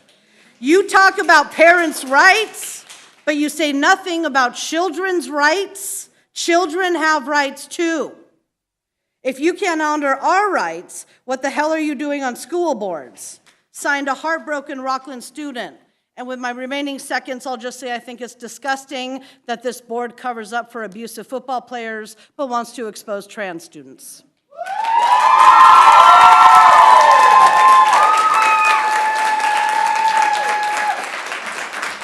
Up next is Asher, and on deck is Jen Brookover. Hello, my name is Asher Palmer. I go to Rocklin High School, and I'm here today to speak for those who cannot and express my concern for this proposed action. Although I have a supportive household where I feel I can safely voice my opinions, I know many people who do not have that, and I would like to keep those people safe and protected. Out of kids and teens in the heterosexual community, 14% have considered suicide and 6% have attempted suicide. However, out of kids and teens in the LGBTQ community, 48 have considered suicide and 27 have attempted suicide. That is roughly 4 times the amount. Not having a trusted adult could leave these kids without someone to talk to, only spiking these suicide rates. I personally have friends who have tried to hurt themselves or commit suicide due to feeling unsafe or unheard in their homes. Even in a supportive household, members of the LGBTQ community could still feel these suicidal feelings and urges to harm themselves, me included. Students feeling unsafe in their home could cause developmental issues and alcohol and substance abuse, which are both very common side effects of growing up in an abusive environment. I personally have a friend who would not be safe in his home if he came out to his parents as trans. He would not be safe, his siblings would not be kind to him, and his parents would not be kind to him, and he does not feel safe expressing this at school. But my house will always be a safe place for him because I want him to be safe with himself. I hope you take my words into consideration and understand how unsafe children could become in their own households if this action is approved. Asher, thank you very much. Appreciate your comments. Now is Jen Brookover, and next is Beth Curtis. Jen Brookover, I'm a parent in Rocklin. My kids go to Valley View, and I did read the entire policy. The policy is not about parents' rights. This is about targeting a marginalized group of children in the advancement of a political agenda. According to the Trevor Project, only 1 in 3 LGBTQ+ youth say they live in an LGBTQ+ affirming home. I'd share more stats about LGBTQ+ suicide attempts and ideation, abuse, anxiety, and depression, the percentage of unhoused youth, mainly due to their parents kicking them out of their homes, violence against them from their own families, and ostracism from their families and churches. But if you cared about these statistics, you wouldn't be proposing this harmful policy. Our students should not be used for personal political agendas. You're weaponizing our children for political gain. This policy violates privacy laws and anti-discrimination laws. You are well aware that this will open our district to lawsuits. In fact, you're courting it. Mandated reporters are required by law to report if they suspect any type of abuse. In this proposed policy, it states that there needs to be credible evidence to make a report. This completely contradicts the mandated reporting law. For those of us who are mandated reporters, we understand that we need to report even if we just have a suspicion and it's not our job to provide evidence. In this policy, it asks for the written permission from a student to inform their parents, and if a student refuses, you have the audacity to include, and I quote, "It may limit the district's ability to address the student's need related to the student's status as transgender or nonconforming." So let's call this what it is: putting politics above the safety of all students that you swore to serve. You also swore to uphold the California Constitution, which protects children's rights.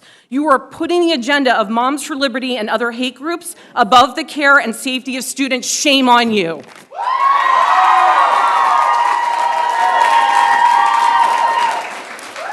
Up next is Beth Curtis, and on deck is Kurt Weidman.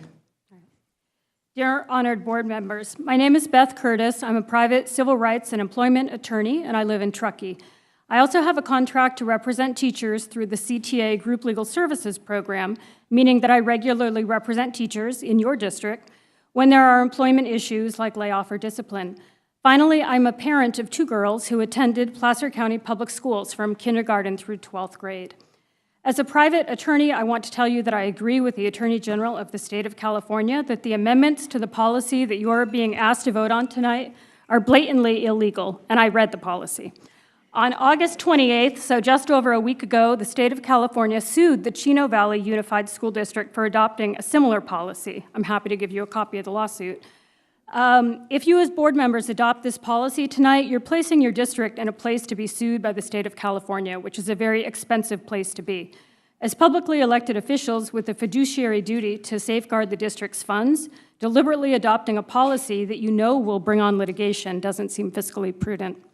But in my most important role as the mother of an LGBTQ daughter who grew up and went to school in Placer County, I want to tell you how harmful and unnecessary I believe this policy to be. My daughter in high school came out to me and told me her identity on her own. And that day was incredibly moving to me because she honored me by showing me how much she trusted me when she shared her identity with me. And I tried to honor that trust by accepting her as who she was and by loving her as exactly who she is, and I wouldn't change one hair on her head. She went on to found Truckee High's first high school pride club to create a safe place for other students who were also LGBTQIA. That's your parental right, to honor who your children are, to be there for them when they're ready to talk to you. And if any teacher asks me for my advice, it's going to be to follow California law, not a board policy that goes against it. Thank you. All right. Up now is Kurt Weidman. On deck is Josephine Topping. Thank you, Board. Superintendent Stock. I did want to talk in support of the policy change. One thing to remember in California, the age of majority is 18, and we're not talking about, I don't know if we should really be using the word students, we're talking about children at this point. Children in the state of California have limited rights. Most of those rights are vested in parents. There's certain things at the age of 18 that you get to do. You can enter into binding contracts, you can vote in federal elections, you can vote in local elections, you can enlist in the military without parental consent, you can marry without parental consent, you can make medical decisions without parental consent, and this is all in California. You can buy lottery tickets. So there's a lot of things that you, at 18, that you can do. One thing that's important to believe, that we believe we're protecting the children from those who destroy their innocence and exploit them for their own purposes. On the whole, parents are the best protectors of children and have the natural right and duty for the care, custody, and control over their children. Children, in the main, are naturally incapable of exercising self-government until they reach the age of majority. So I would like you to reinforce really the law of the land, and this policy doesn't run against that, and it doesn't run against the state of California's laws either. Thank you. Thank you, Kurt. Up next is Josephine, and on deck is Stephanie Gomez. I want to start with saying that I'm so grateful for the students who know how valuable enough they are to attend this meeting and to speak for themselves, and for those who don't feel safe to do so. This is amazing and really encouraging. Thank you. I also am grateful for Travis Mouget stating that so eloquently and factually what is felt by the majority in this room and in the community, and that the CTA is willing to file a lawsuit regarding this discriminatory regulation. As a queer member of the community, I appreciate the work that you are doing for today and for the future. I would add that those who are asking for this discriminatory regulation, not only in the community but here on the board, are the very humans the trans youth need to be protected from.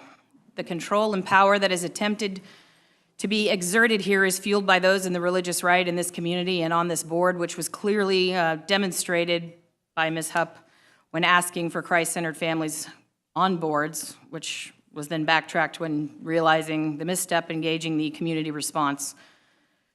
Some in this board clearly have an agenda, are quite loudly supported, encouraged by pastors and communities, church communities, and I don't understand how religion should have a voice in the public educational institution, and I'm glad that lawsuits will be brought.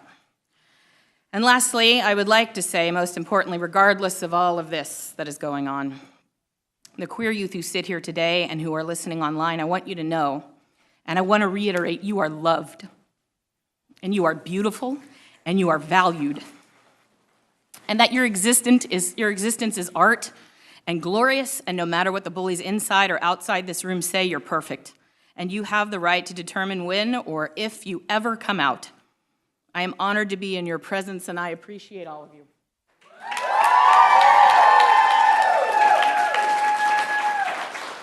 Okay, thank you, Josephine. Up next, Stephanie, and on deck, Marcy Johnson.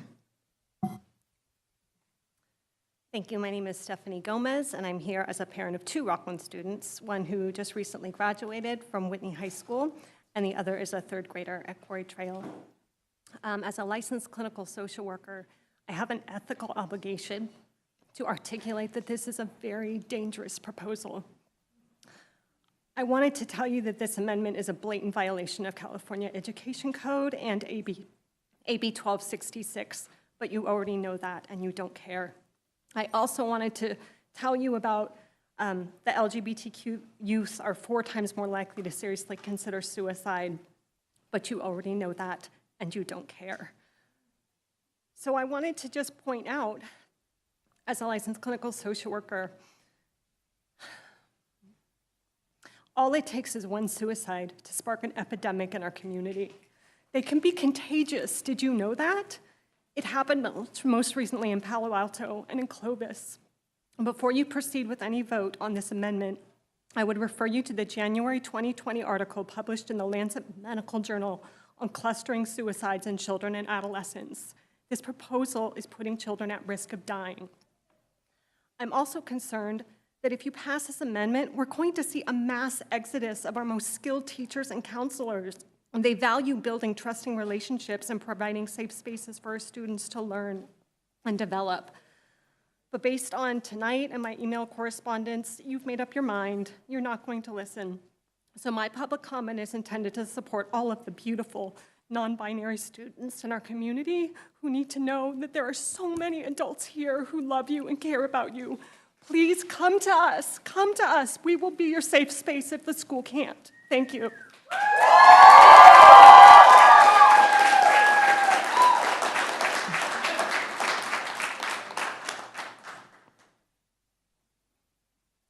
So yes, Marcy Johnson, and then after Marcy is Rivers, I'm not sure how to pronounce, Apodaca?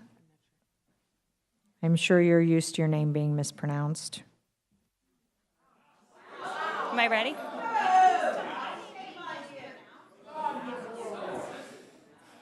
Ladies and gentlemen, please be respectful. Marcy, So I actually heard that I was on deck. I actually gave up my seat because I thought it was really important for you guys to hear more from the students who these policies and these revisions are impacting. I will say from my perspective, Hup, as somebody who just posted something about your religious, Counter, as somebody who liked that comment, I really don't trust your guys' judgment when it comes to making these revisions for these students. You don't know what they're going through. You don't understand. They're here telling you. And if you really want to hear about our community and you really want to hear from the people that this is impacting, then I suggest you guys listen. Because in my opinion, they're what matters here. And they're telling you what they want. And if you don't listen to them, then you are putting everybody's needs before them. And that students are who you're here to protect. So thank you guys.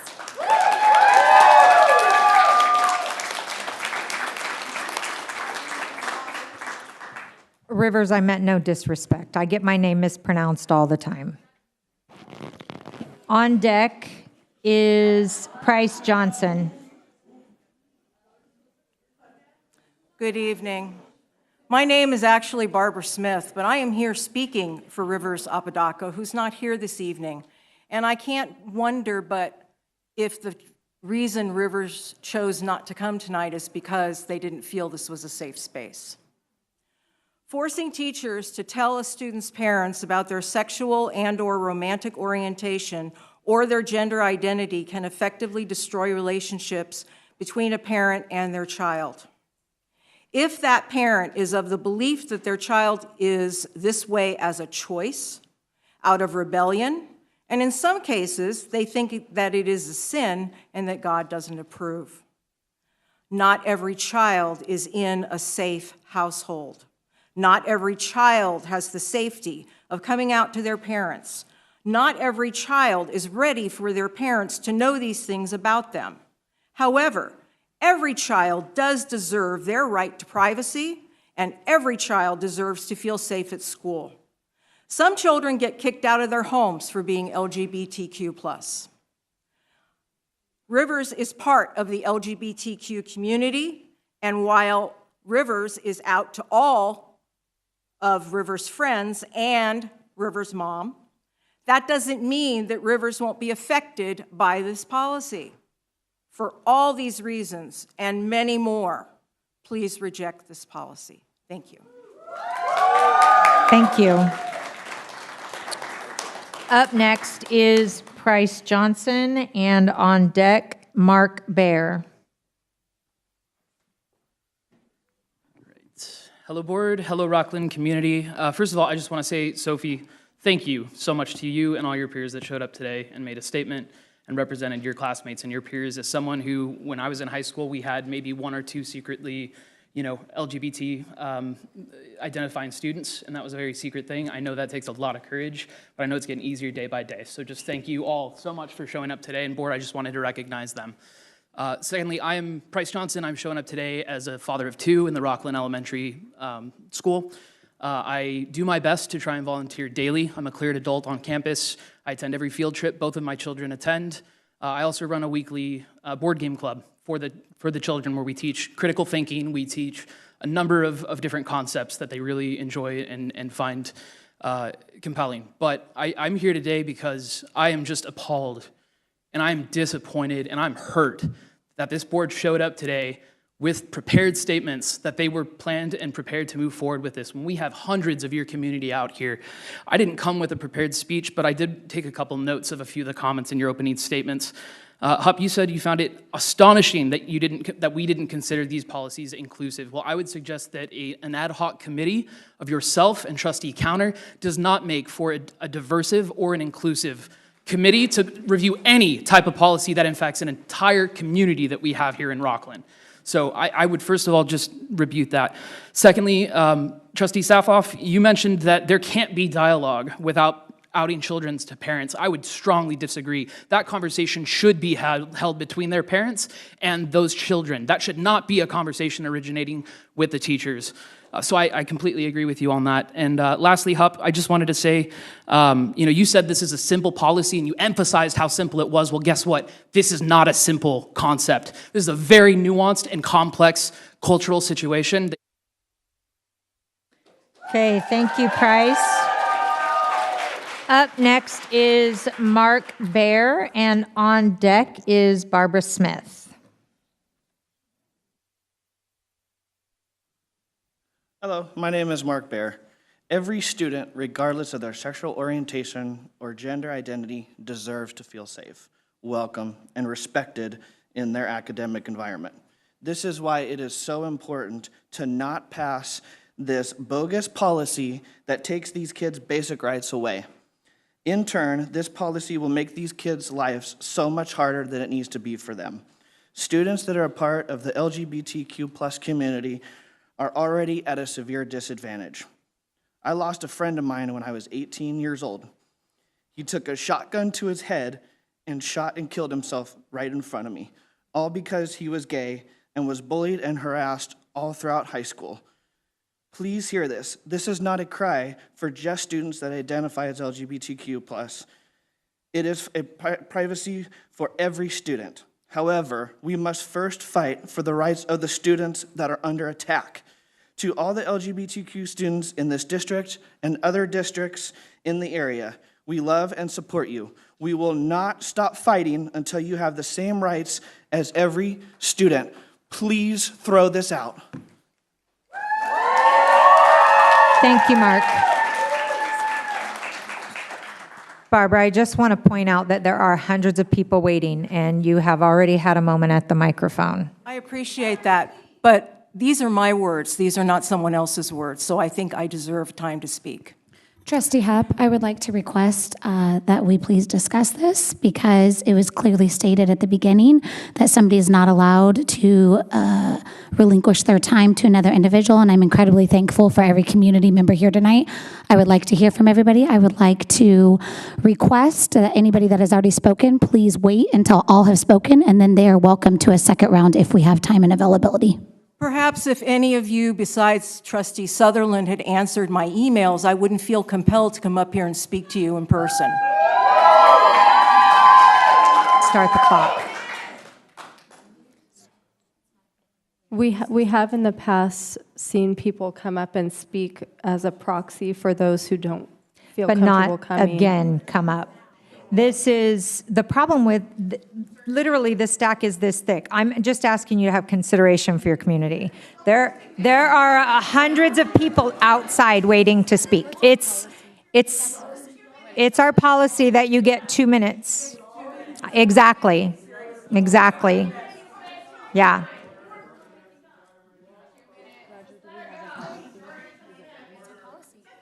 No, we don't have, I mean, this is the discretion of the board.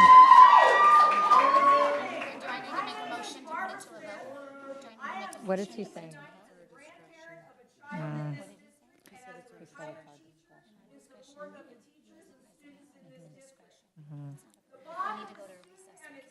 So we do ask that all people in the room respect the board procedure, and we have many, many people on deck. Next up is Ellen DeBach Riley. Okay. This is a board meeting between school board members. We would like to make ourselves available. However, if we are unable to have decorum in the room, then we must call for a recess. We will recess for 5 minutes.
trustees. And we would like to hear from everyone in the room, everyone who put in a card. So let's please continue in a respectful manner, respecting each other's time and turn. So right now I have Ellen DeBach Riley, and on deck is Boomer Bennett.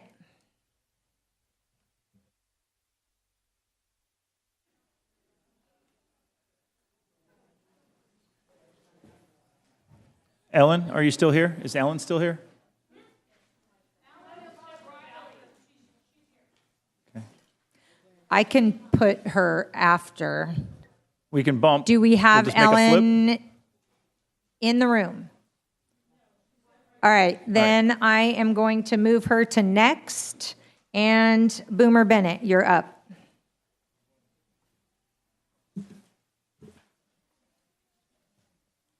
Hey, awesome people. Appreciate you guys.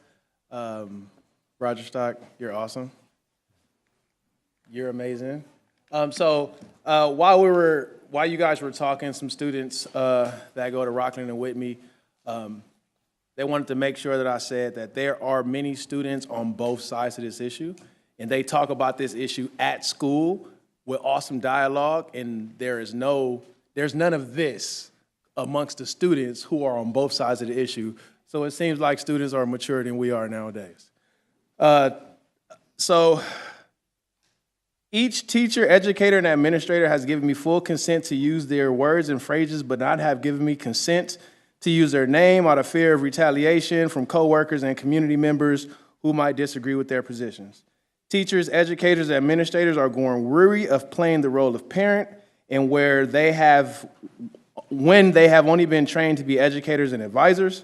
These teachers, educators, and administrators believe the best way for their students to succeed is for them to partner with their parent when it comes to their mental, physical, and spiritual matters concerning their students.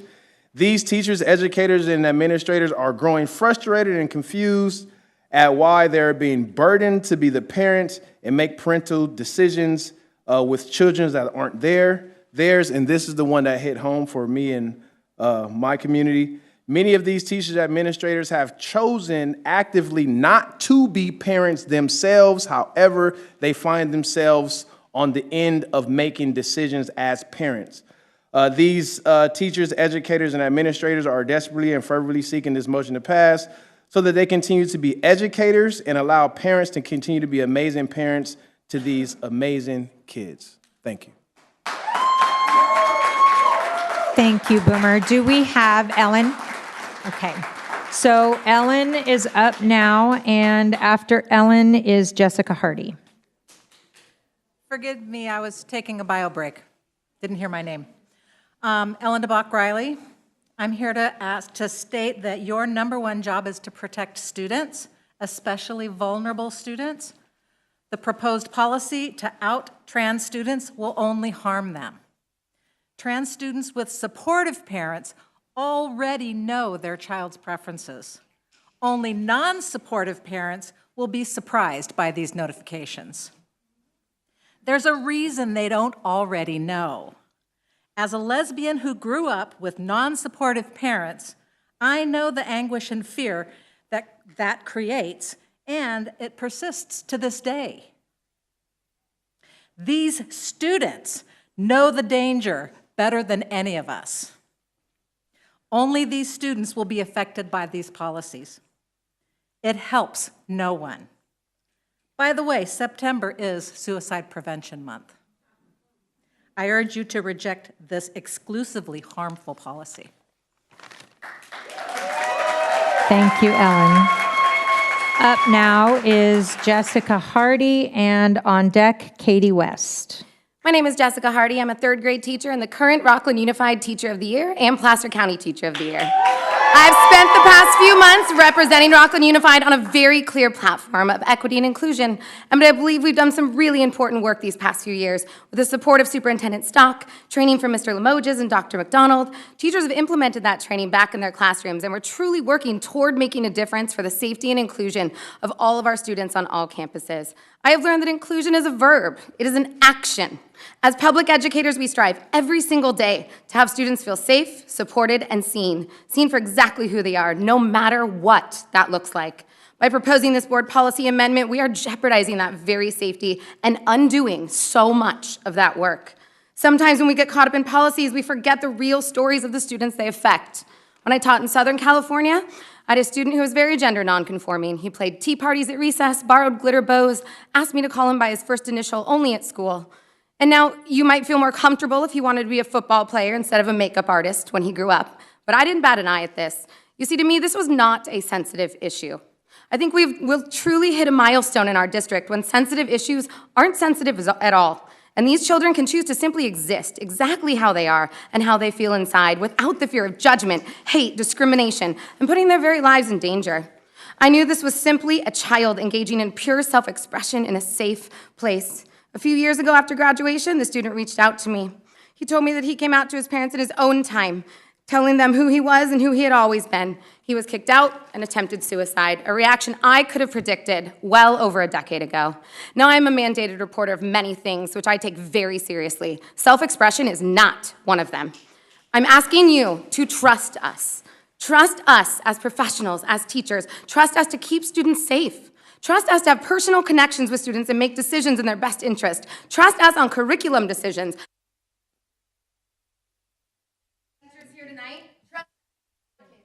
Thank you. All right, up now is Katie West, and on deck is Joseph DiGiordano. West, and I live in Rocklin, California, and I'm a parent of Cobblestone Elementary School.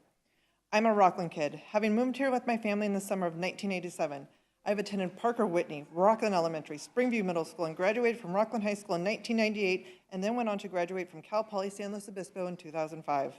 My husband and I could have moved anywhere within the Sacramento Bay Area region with our careers, but we chose Rocklin to have our future children have the excellent education that I have had growing up. Our daughter is now a Rocklin Unified student, and we have been amazed by the outpouring of educational excellence from all of our teachers up to this point. Rocklin Unified's strategic plan sets an explicit goal to, quote, establish an inclusive culture where diversity and individual differences are valued and celebrated, end quote. My husband and I, as well as many others that we know personally that are not here tonight because they're taking care of their families, are deeply concerned with the direction and current board is attempting to move this district. Board President Julie Hupp's recent public request, quote, we need as many Christ-centered, family-focused parents as we can get on those curriculum committees, end quote, is inappropriate, discriminatory, and a violation of our oath to serve all the members of Rocklin's educational community. Hupp's request honors neither diversity nor celebrates individual differences. In addition to the board president's faith-based agendas, the proposed amendments to Administrative Regulation AR 5020 and Administrative Regulation AR 5145.3 in Board Item 7.1 of tonight's board meeting creates an environment where teachers are made to be big government officials and attempts to spy on our children. Our children have the right to privacy, and our schools should not interfere in our children's unique individuality. As a concerned parent and member of this community, I implore you to put your own political agendas aside and act in a manner that reflects the long history of educational excellence stated above your heads that Rocklin Unified has always represented. Please do what is best for all of our students and their families and reject the proposed amendments to Board Item 7.1.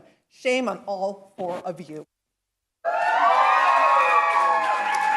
Thank you, Katie. Up next, Joseph, and on deck, Luca Thompson.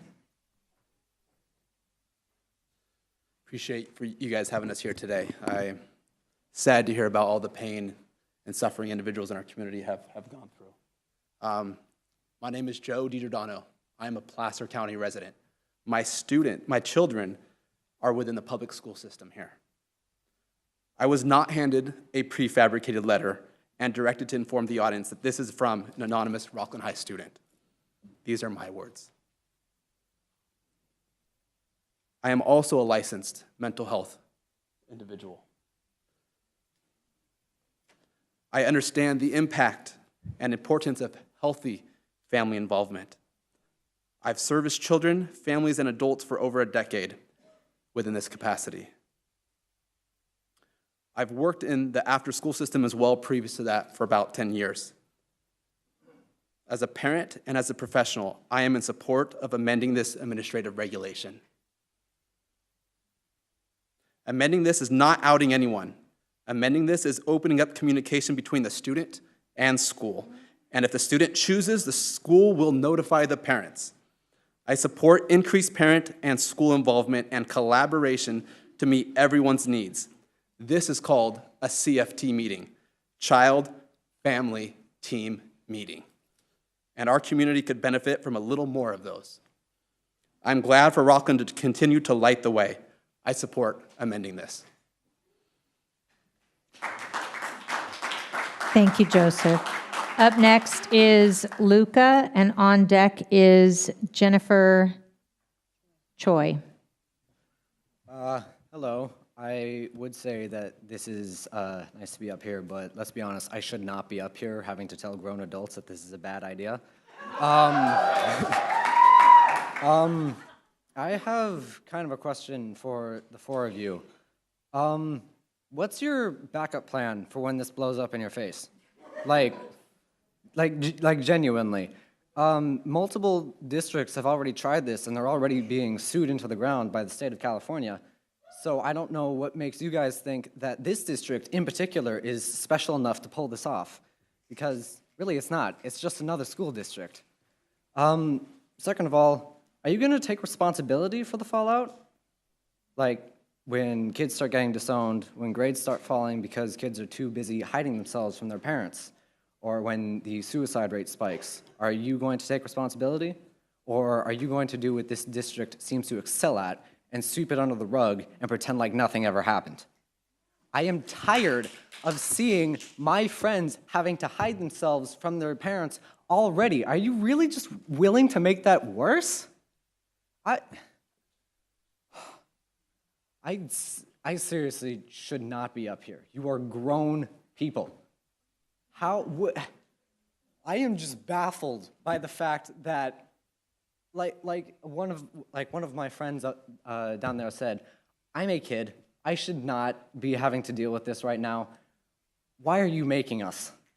Just, you're adults. Figure it out yourselves.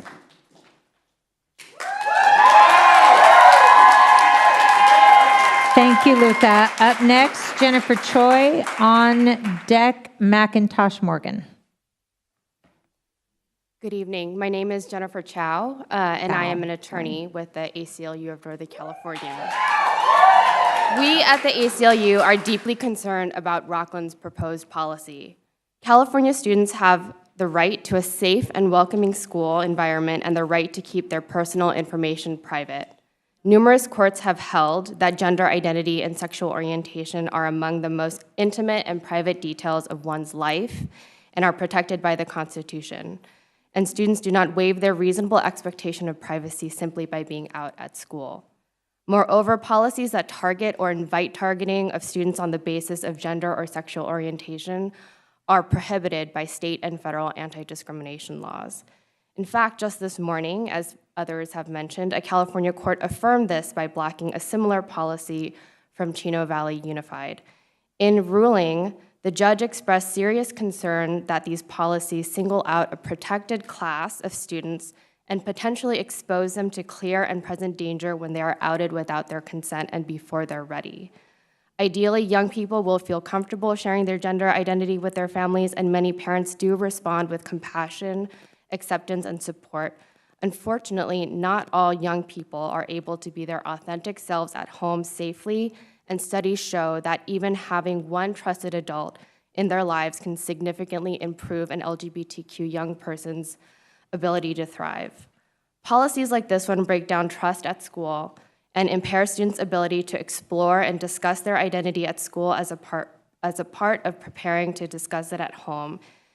In the last year alone, there have been at least 5 lawsuits addressing the issue of forced outing in California, and from those lawsuits, we have had 2 decisions. The one from this morning and another one from July in which a federal judge upheld Chico Unified's policy. Jennifer, thank you. Up next is Macintosh Morgan. And on deck is Jennifer Treador Morgan.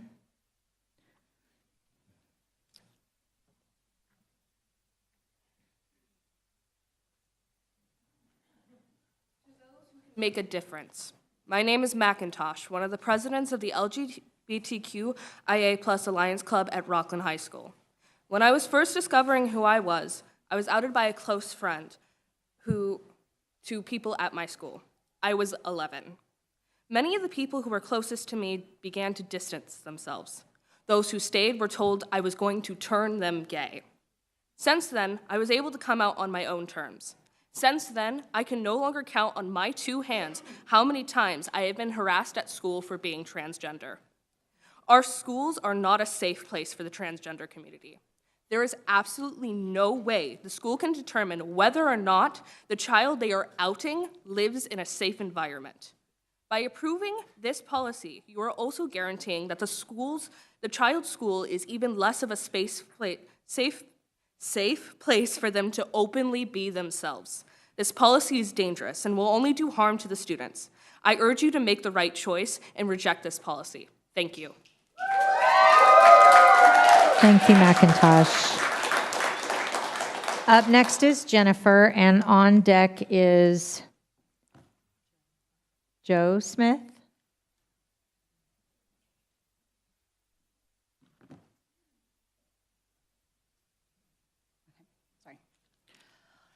Hello, my name is Jennifer. I'm a social worker. I'm also a parent of 3 kids attending Rocklin schools, elementary, middle school, and high school, 2 of which are queer. I urge you not to pass this proposed policy to out queer kids just for wanting their identity to be affirmed. It comes from a place of privilege to believe that families won't be harmed by this policy. Regardless of the platform of the election that seated you, as public school board members, you carry the burden of protecting and serving all students, especially those on the fringes, such as queer youth. It is irrelevant to align their existence with your ideologies. Let's talk about the life and death impact on queer youth who are denied name and gender affirming care, which is what you are doing. They either get outed and have gender affirming, or they're just not. They're just denied their identity. You already know that adolescent suicide is the leading cause of death, but trans youth, as several have mentioned, are at 4 times greater risk of suicide attempt, in part due to gender dysphoria. While non-queer teens are concerned about things like career choice, the top 3 concerns of queer youth are unaccepting families, school bullying, and a fear of being outed, which you are proposing to do. Schools are supposed to be a safe haven.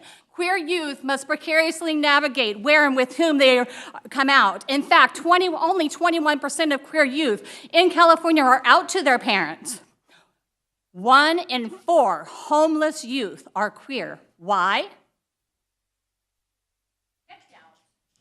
Jennifer, thank you. Thank you, Jennifer. Up next is Joe Smith. And on deck is Jay Smith.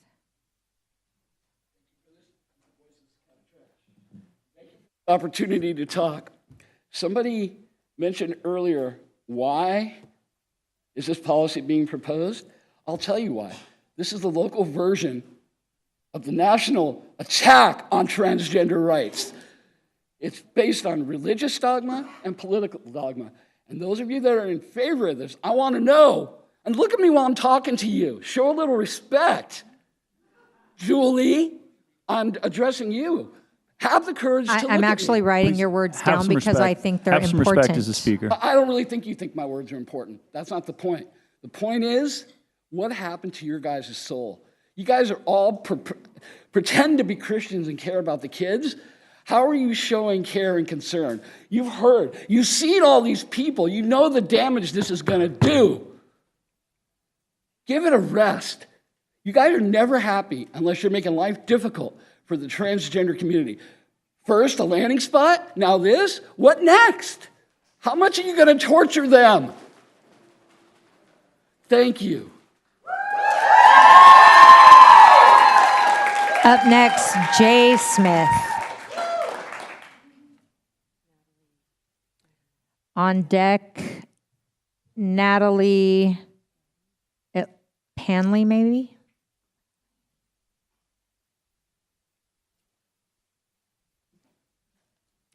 I'd like to take a moment of silence for all of the LGBTQ youth who are no longer alive, no longer with us, or didn't feel safe enough to come and share their stories.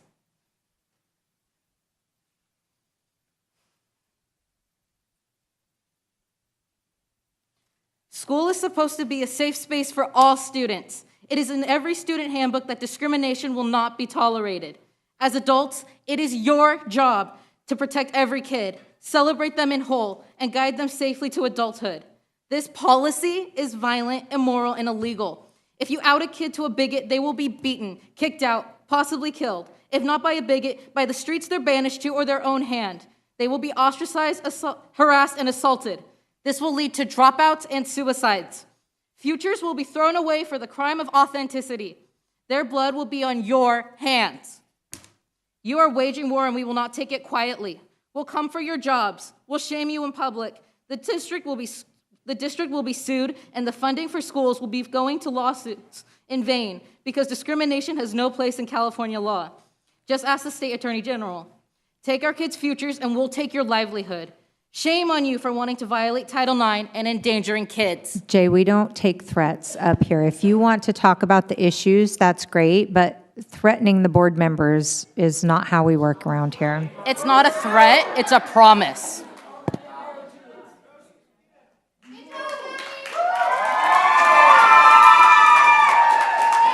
Up next is Natalie, but we're going to pause for a second just to say we need to take a breath. We are here to hear you. We are listening to everyone who gets up to speak. You don't need to scream. You don't need to make threats, but you are welcome to come up and say everything you have prepared at the podium. So now we have Natalie, and on deck is Carrie Funtham. I think that was taken out of context. Michelle, I want to say thank you. It is not easy to stand in your position right here. You're not tone deaf to the needs of the community, and you're compassionate. You're obviously here for the right reasons, and I just want to say thank you. I'm reading something from a youth who was indeed outed. They're 15 or 16 years old, and I'm just going to read what they wrote. They do not go to public school anymore, so there's that. I'm a transgender man, and I was outed by my school 5 years ago. I want you to close your eyes and imagine something with me. Imagine you're a kid at your elementary school, playing games with friends, learning new things, checking out library books, but suddenly one day the principal finds something out about you and forces you to tell them. But they tell you not to worry at all. What's said in this room stays in this room. And now imagine in horror as the principal tells every single person at your school what you were forced to tell them. And now a spotlight is on you. You didn't want it, but you can't get out of it now. People are coming up to you saying cruel things, asking invasive and uncomfortable questions, but it's okay for them to do that now because of the spotlight. Imagine the pain of watching the people you loved most walking away. Imagine living a life in constant fear and sorrow. Imagine a life where not even your own parents are people by your side anymore because of your differences. Now imagine all of that just because of who you want to be. And remember, this is how you're going to affect trans and gay kids if schools decide to let teachers out their students. And I just want to encourage you, instead of tokenizing youth and saying it's very sweet that you came up here and you shared your opinions and we want to hear what you have to say, really listen to them. They're out here, listen to them.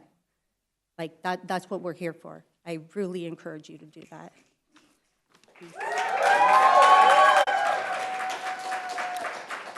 All right, up next is Verity Gould, and on deck is Mark 2.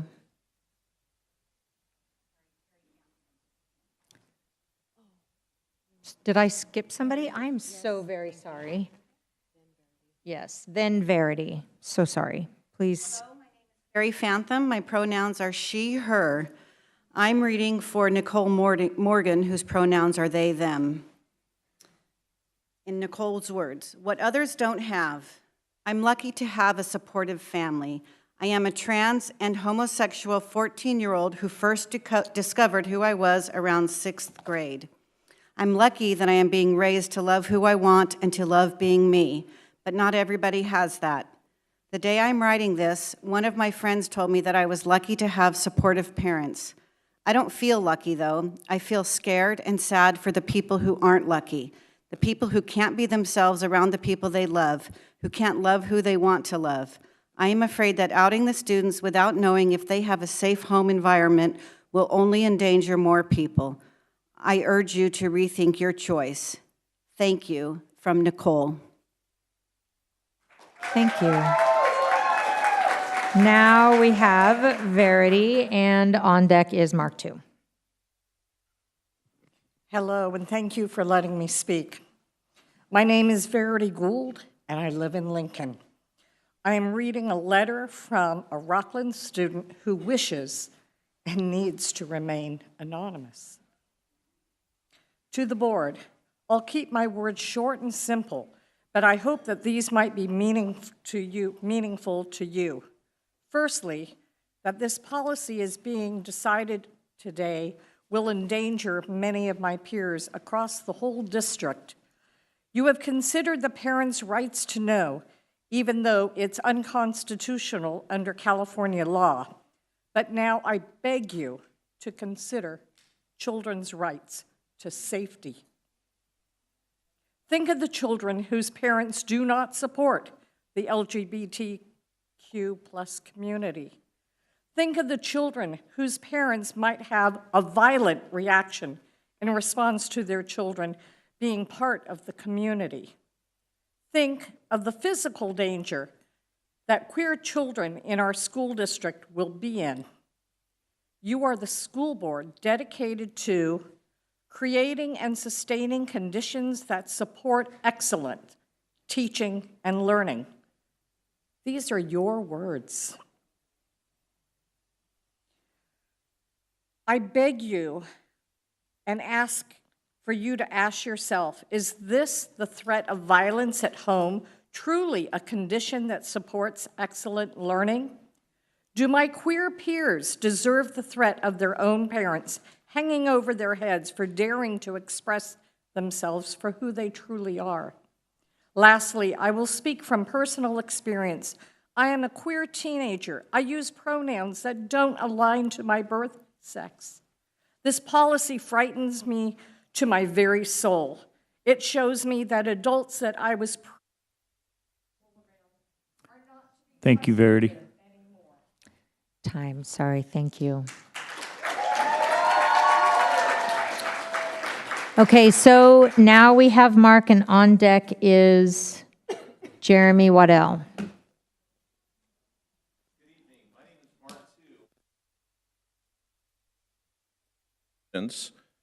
Two current and three former, one of which identifies as LGBTQ and who felt unsafe to come out to her mother.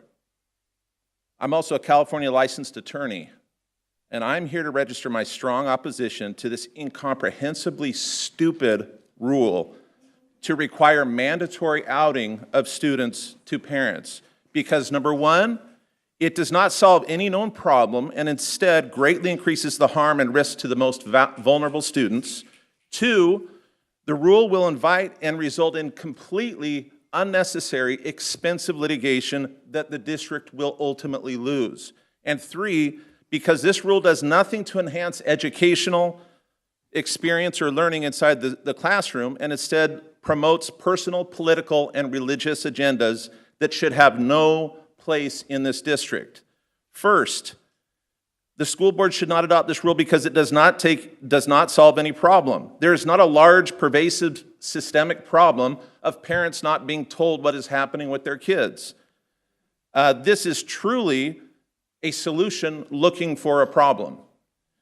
Instead, the rule makes our classrooms less safe and the most vulnerable students in danger. We all know that the LGBTQ plus teens are at a disproportionately higher risk of depression, self-harm, suicide, and this rule only worsens that.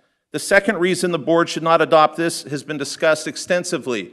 This will result in litigation that will cost us taxpayers money and is a pointless, ridiculous waste of time. Finally, this is really being brought about because of personal, religious, and political views. It should not be here. And President Hupp, I am a principled father. I am a principled parent. My principles are love, kindness, inclusion, and Thank you, Mark. Okay, up next is Jeremy Waddell, and on deck is Al Pelly. I'm Waddell, and I wear many hats in this district. Tonight I come to you as the grievance chair of secondary education. You have said a lot about parents' rights tonight, but what I want to speak to you is about the rights of the students in California. According to Article 1, Section 1 of the Constitution of the State of California, all people are by nature free and independent and have inalienable rights. Among these are privacy.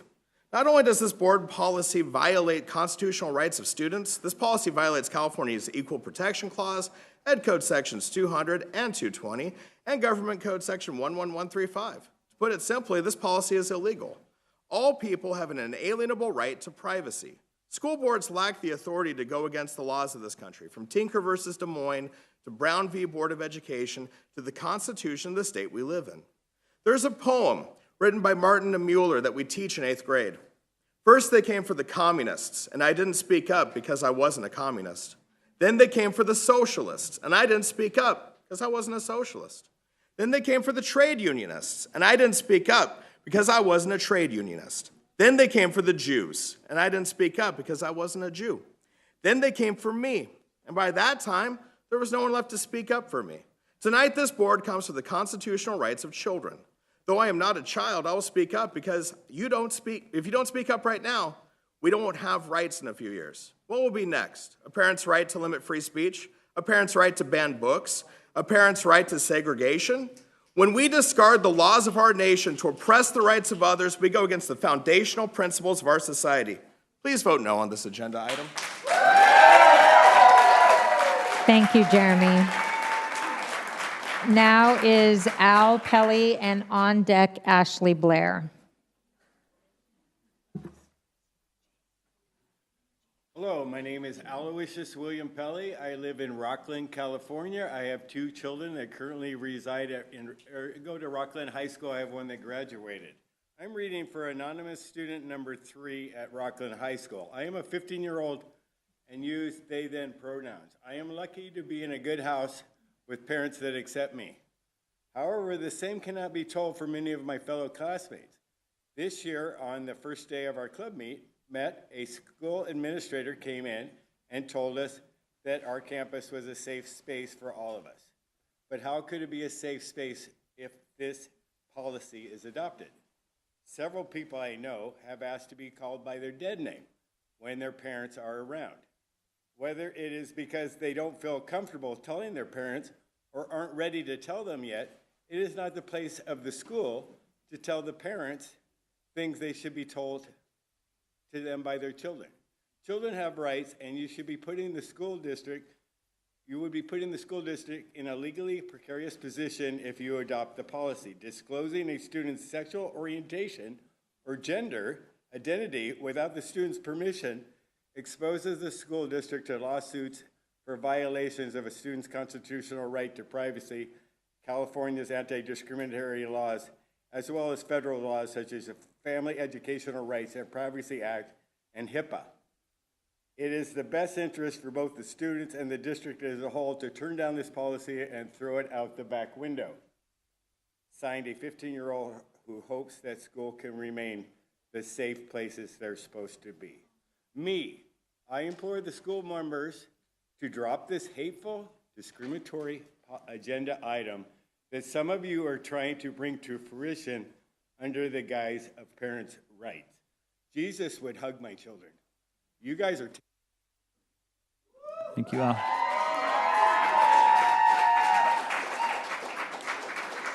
Okay, up now is Ashley Blair, and on deck,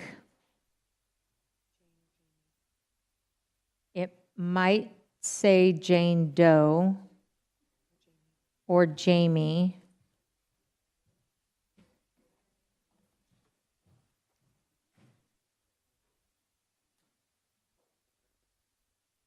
Hi, I'm a student at Rocklin High School, and I just want to say I am terrified to be here. I am terrified to put myself out in front and speak out against this proposition. But fortunately, I am in a loving and safe environment where I have the opportunity to represent those who don't. On our first meeting of our LGBTQ+ Alliance Club, our advisor had to ask the vice principal to chaperone to make sure that the students felt safe in the room. He had been brought in because the previous day at our club rush, myself and others were harassed for simply being a face for a safe place. He talked about how the school needs to be a safe place and how they would not stand for any injustices and intolerances on our campus. How can we ensure the safeties they deserve?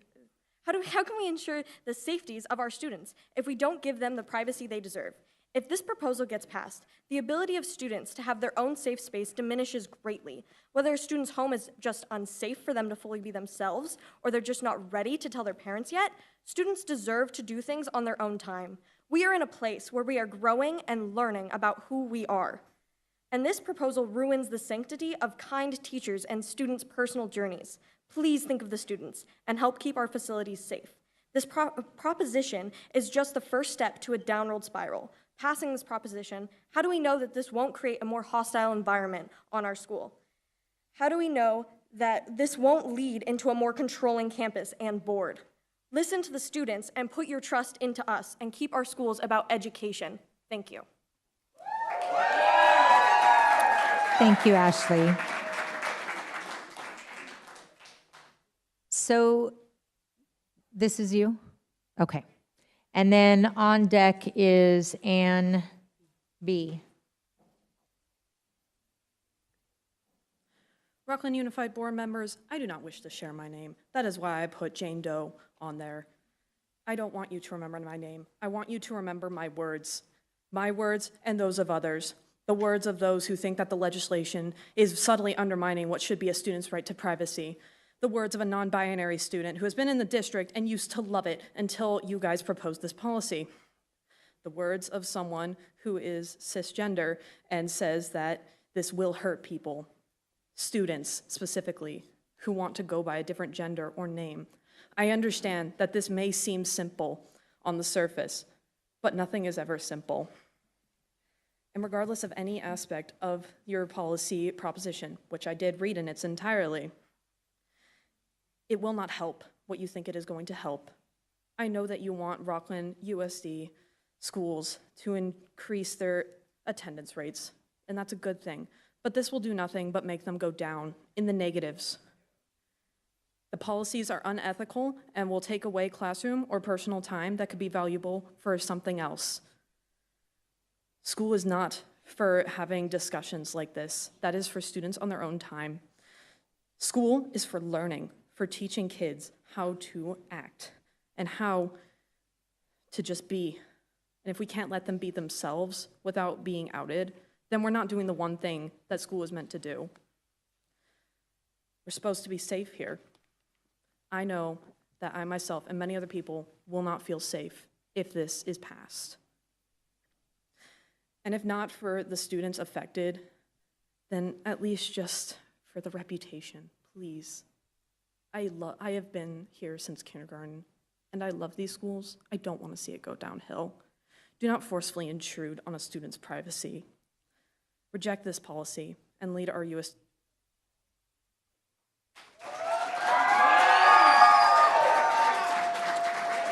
Okay, up now is Ann.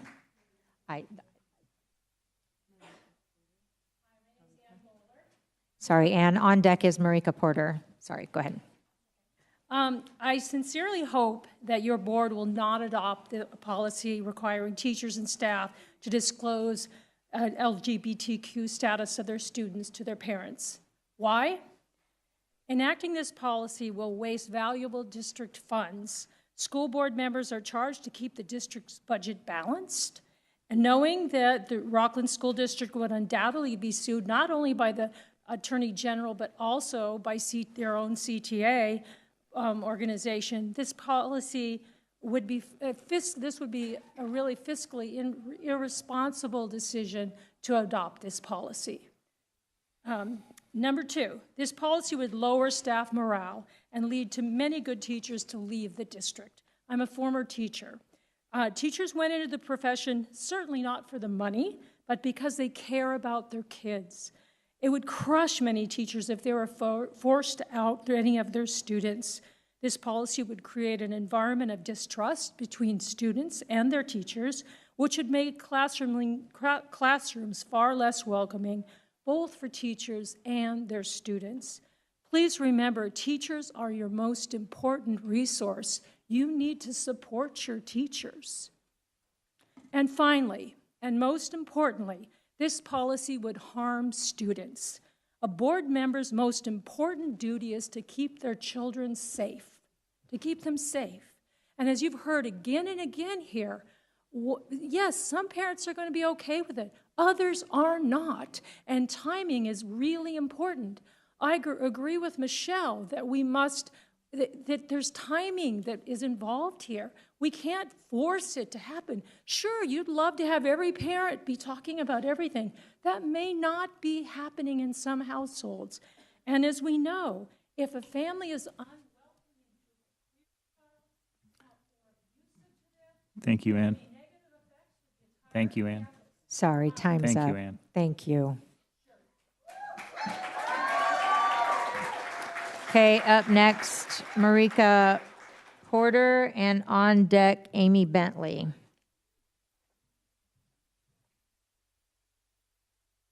Very highly charged, emotionally charged topic, and I'm hearing the same things over and over. I have a different perspective. I spent 39 years working in social services.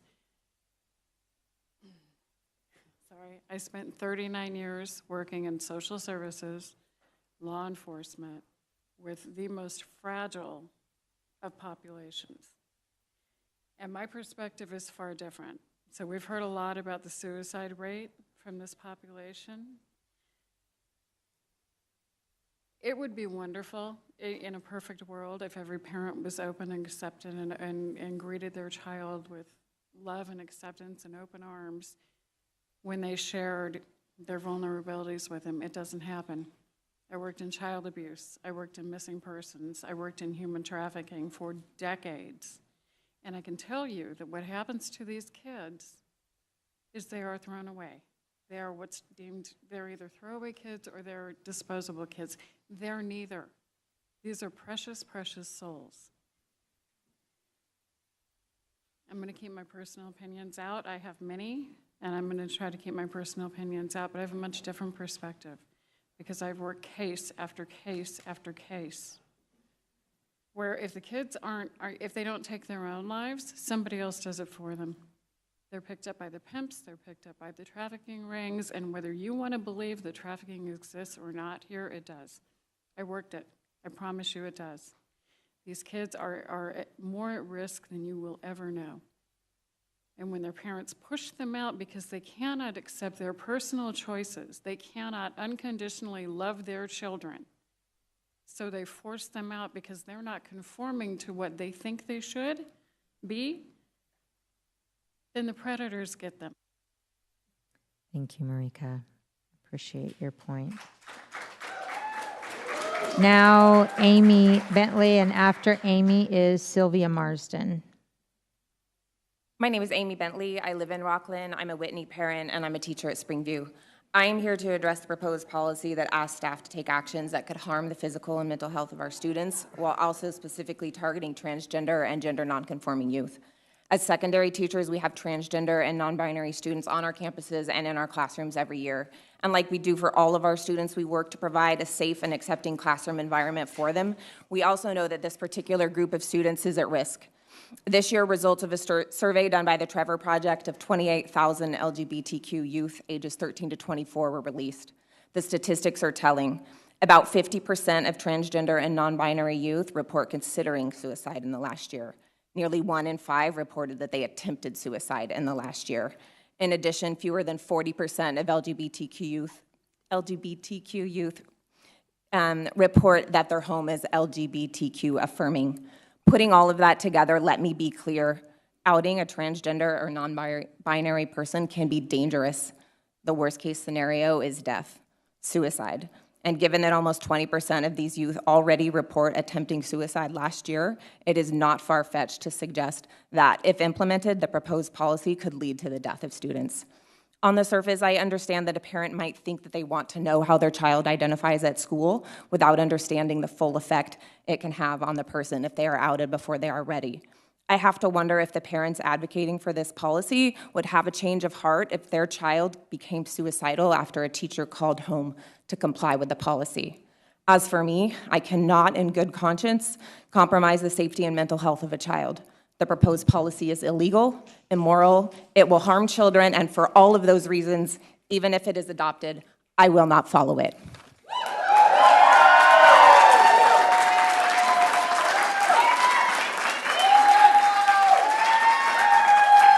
Okay, up now is Sylvia Marsden, and on deck is Stacy Jackson.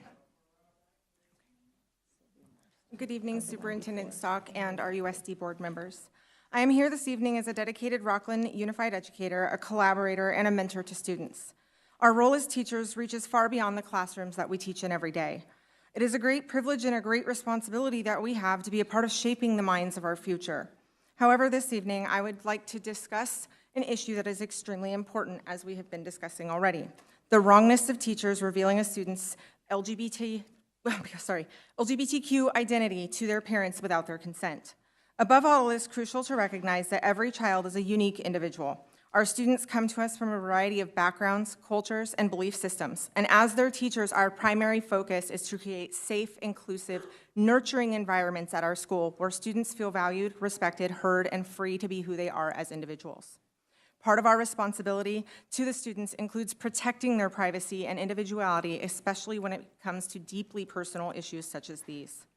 There is great potential for negative consequences of telling students, parents, and families about their identities, the minimal being simply the broken trust between a student and teacher, resulting in potential academic issues and social-emotional wellness on campus.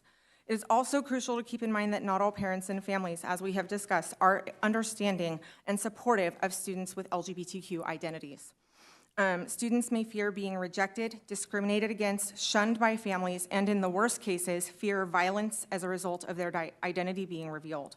As teachers, we are required to prioritize the safety and social-emotional well-being of our students, and this includes respecting their decision as to when, how, and whom they decide to tell about their LGBTQ identities. I strongly encourage educators to recognize the magnitude of respecting a student's privacy and self-governance, especially when it regards these highly personal matters. Thank you. Up next is Stacy Jackson, and on deck is Spencer. Stacy Jackson.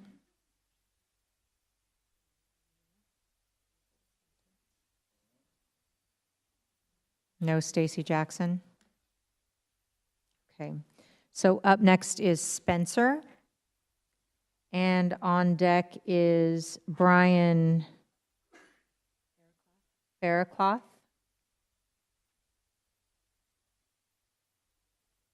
Hi, my name is Spencer, and I'm a first-year student at Sierra College.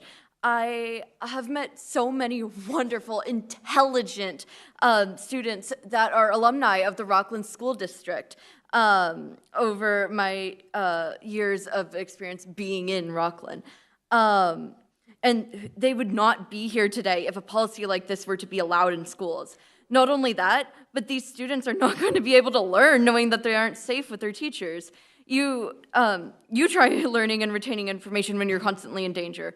Look at all the students and teachers here tonight on a school night, having to speak out against this proposition, having to prioritize their safety over school. School and safety should never have to be separate concepts.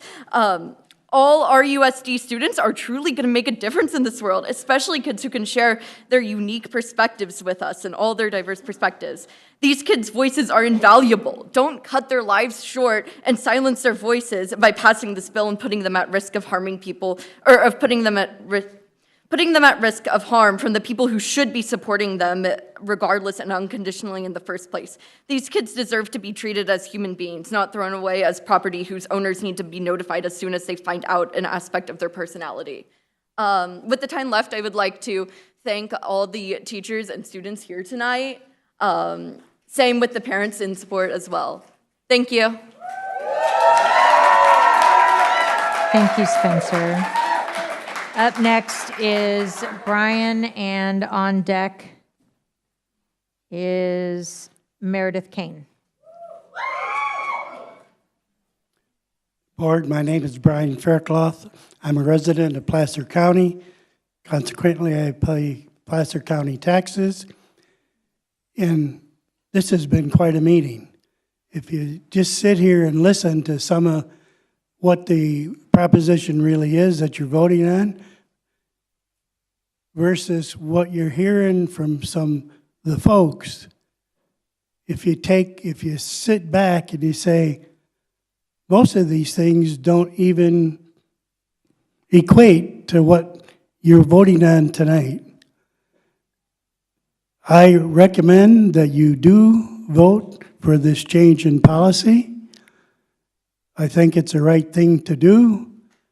I don't believe that that's in danger of I heard outing and they're going to be chastised. That's an implementation problem. That's not a policy problem. So I would highly recommend that you vote for it, and I appreciate the time. Thank you. Thank you, Brian. Up next is Meredith, and on deck is Millie Yan. Good evening, board. My name is Meredith Kane. I'm a teacher and coach at Whitney High School. I'm very well respected by my peers and my students.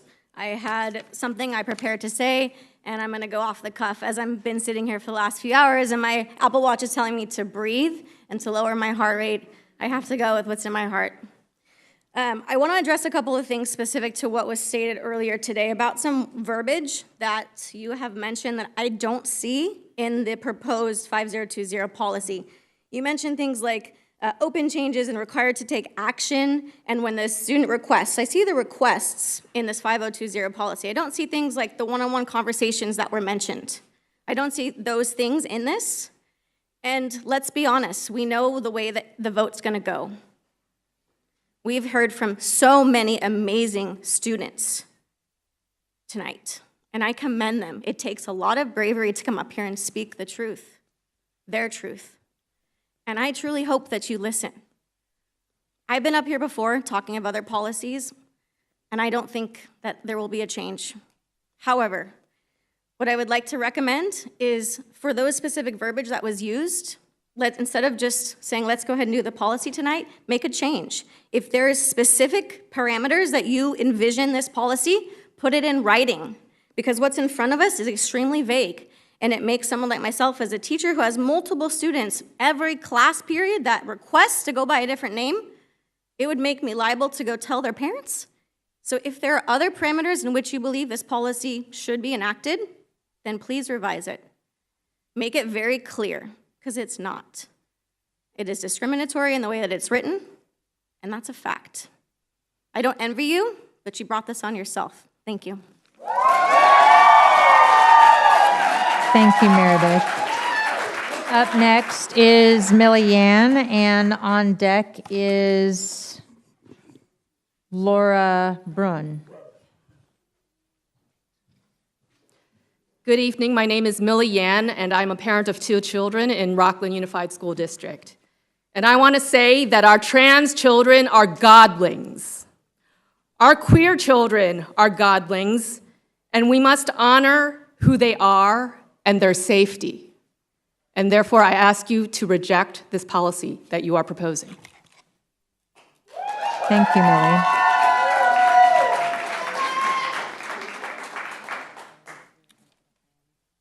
Up next is Laura Brunn, and on deck is Shannon Cantanella. Good evening. My name is Laura Brunn. I am a teacher at Whitney High School. In addition, I am a member of the LGBTQ community.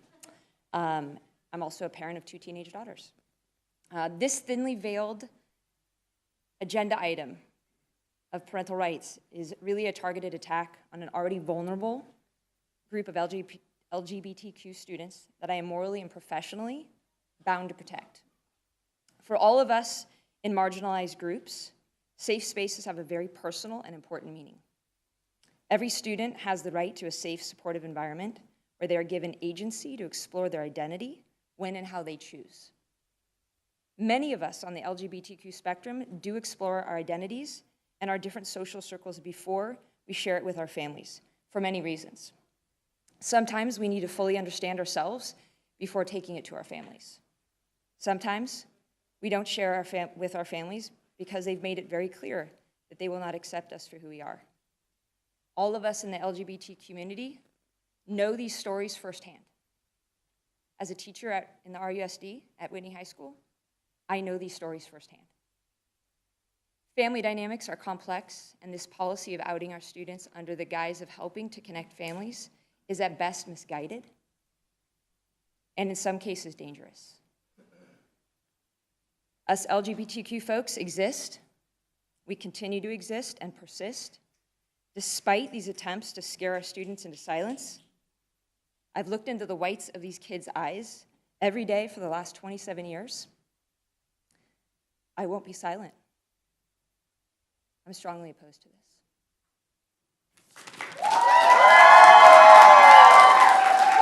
Thank you, Laura. Up next is Shannon Cantanella, and on deck is Jane Kingery.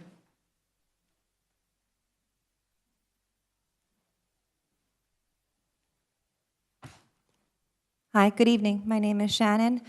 I live in Rocklin, and I have students in Rocklin, and I'm getting really tired. It's getting really late, so I'm going to do like a poll. Who amongst you are family-centered? Can you raise your hands? Would you consider yourselves to be family-centered? None of you. They can raise their hands, they just can't respond. Who of you know someone in the LGBTQ community? I see hands, thank you. And we're not going to respond to your But you can raise your polls. hands, it's okay. Who of you know someone or has spoken with someone in the trans community? Have you met their parents? Have you learned about their experience?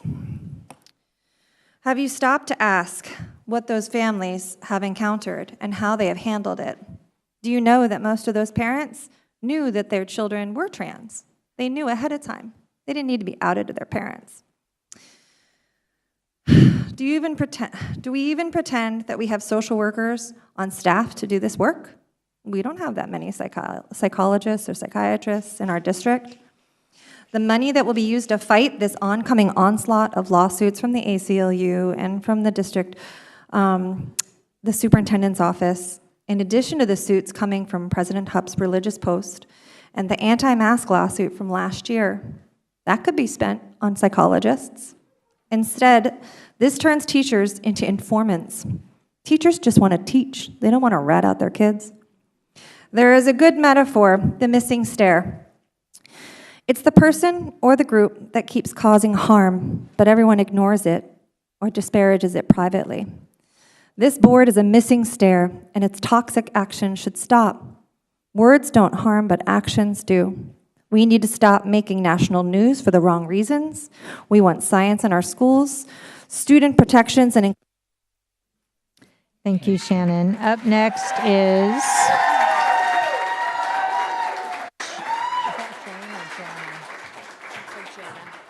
Jana Kingery, and on deck is Carissa Kuhn. Hi, I'm Jana Kingery. I'm a very proud teacher at Victory High School here in Rocklin. I'm also a very proud mom of 2 Whitney High School students, one who identifies as LGBTQ and the other one does not. And I'm a very dedicated volunteer in all things Rocklin. But my very first role I had before all of that was a military spouse. And I have been fighting for military spouse rights for 4 years in this district, and now I'm fighting for the rights of my students and my own children. You display signs out in your lobby and out in the front of the district office that you support your military families, but I don't know how. What do you really do? By reciting the pledge, displaying the flag, by singing the anthem, those things do not help our military families. Jane, we're talking about Providing 7.1 right protection, now. I'm talking about my military kids. 7.1. Okay. That's not supporting those families. Protecting our LGBTQ military youth supports our families. Providing military spouse assistance supports our families. There are laws now in California that protect our LGBTQ military youth and also our spouses. That is equitable, that is principled, and that's the law. Okay? My kids are here supporting me and the entire LGBTQ community, and guess who's not? My husband's not here because he's deployed fighting for the rights for all these kids to be able to express themselves and be protected and have their privacy. Okay? Please follow the law. You have separation of the church and state. You respect student privacy. You should enforce military teacher rights. Most importantly, protect our LGBTQ plus student. Our military fights for all of those rights and for all of.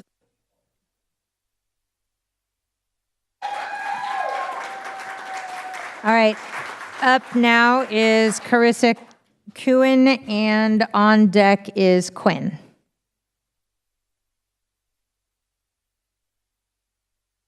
Evening, my name is Carissa Keene, and I am a teacher at Whitney High School, and I've been for the past 18 years. I value each and every one of my students, regardless of who they are and how they identify. I love my students, and I am here to support and protect them. And for my students that are here, for all our students that are here, I am so, so proud of them for being here today and for taking on the adults in the room, who should know better, okay?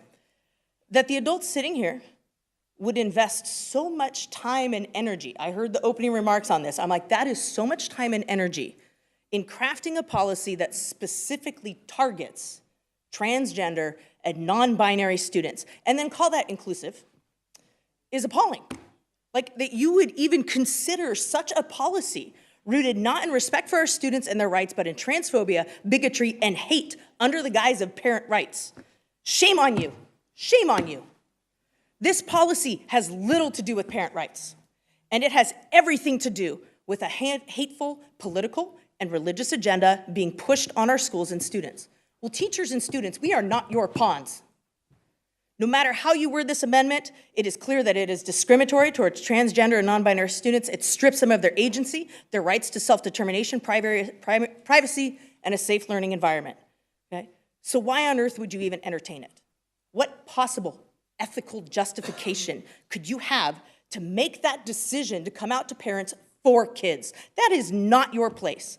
It is not our place to force a conversation to happen. It is not our place to take that away from kids. They will come out when they choose and in the manner they choose, and it is not our job to do that for them. That can put them in danger, right? At worst, as Brandon said, it was just misguided, but it can be very dangerous, and this can end up basically enacting real violence on our students. We don't know if they're safe in their homes. Right? Thank you, Carissa. All right, up next is Quinn, and on deck is Tawana Armstrong. I do not have a script. I'm going based purely off my heart. Mrs. Hupp, I have a question for you. You consider yourself a religious person. Is that correct? Yes or no? Just, is that correct? Do you happen to know what Leviticus 19:16 is? If you know. Quinn, I will listen to everything you have to say, but I won't respond back. Okay. Well, what it means, what it says in the Bible is, "Thou shalt not go up and down as a talebearer among thy people, Neither shalt thou stand against the blood of thy neighbor."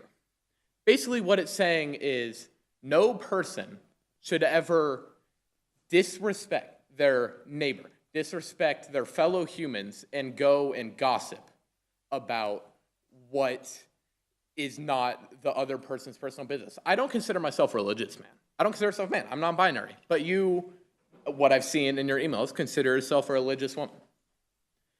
This law, not law, but this pact, whatever it is, if it gets passed, it is going to be the cause of many youth, their downfall, what they're hurt. And if you pass this law, you'll be standing in their blood, as Jesus said. Thank you. Thank you, Quinn. Now is Tawana, and on deck is Patrick Pazuniak. Oh, he even put a Posuniak. Thank you. Hi, good evening, Deus. Tawana Armstrong here, Rocklin resident, daughter graduated from Rocklin High School 2018. So schools play a critical role in supporting students' emotional well-being and positive identity, and studies show that when all students feel safe and supported for who they are in school, they are better able to focus on their studies and thrive academically and socially. Rather than adopt policies that alienate any community, schools should invest resources that affirm and support students and their families in working towards family acceptance, whatever that looks like. Inclusive education policies increase student academic outcomes and support greater cultural understanding and awareness that helps to build empathy, affirm diversity, and foster greater connection among all students. When young people feel accepted and valued for who they are, they do better in school, and they're able to develop a positive self-image and lead healthy and fulfilling lives. This means being able to express themselves freely, be addressed by the names and pronouns that match who they are, and use facilities and take part in activities that align with their gender without fear of being outed to anyone, including at home without their permission. I would ask you, do no harm. Do no harm. Please do not allow your fear of change to drive you to look for solutions without problems. Please do no harm. What you are proposing is just as harmful as teaching that slavery has benefits. Thank you, Tawana.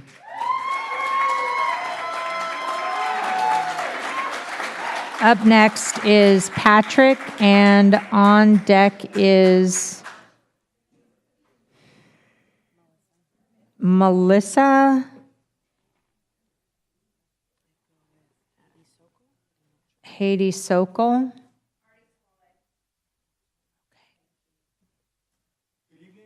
Thank you for allowing me time to speak. My name is Patrick. I'm a resident of Rocklin, a Sierra College alum, and I find this policy and the fact that it's even up for a vote deeply concerning. I won't talk about religion. I won't talk about the lives of these kids as they speak eloquently from their own experiences. Instead, I want to speak to the parents and the board members in favor of this and their future relationships with their children. You may feel like you're protecting your children from an ideology. I would like to suggest that instead what you are falling into is a trap that would end poorly for you, as it does many parents. Growing old without a child who truly wants to be around you. It's as simple as that. Does your child feel safe around you? Can they tell you anything, or do you need the government to get involved? I can tell you right now that if you break your child's trust by having schools tell on them, you are unlikely to ever get that trust back. Consider that. Do you want to see your child grow up? Or would you rather them not visit home because you've made them feel unsafe for being who they are? How many family dinners and celebrations do you not want them to be a part of as an adult? How many memories do you not want to make with them? Your child will discover themselves no matter what you do. So do you want to do something that motivates them to come home? To the board, I truly hope you think about what this will do to the relationships between your students and their parents. I hope you consider the gravity of this vote. Would you rather enact policy that further divides families, or provide a space for them to learn without worry and to grow up confident in who they truly are? This is the power you have today. Please vote no. Thank you for your time.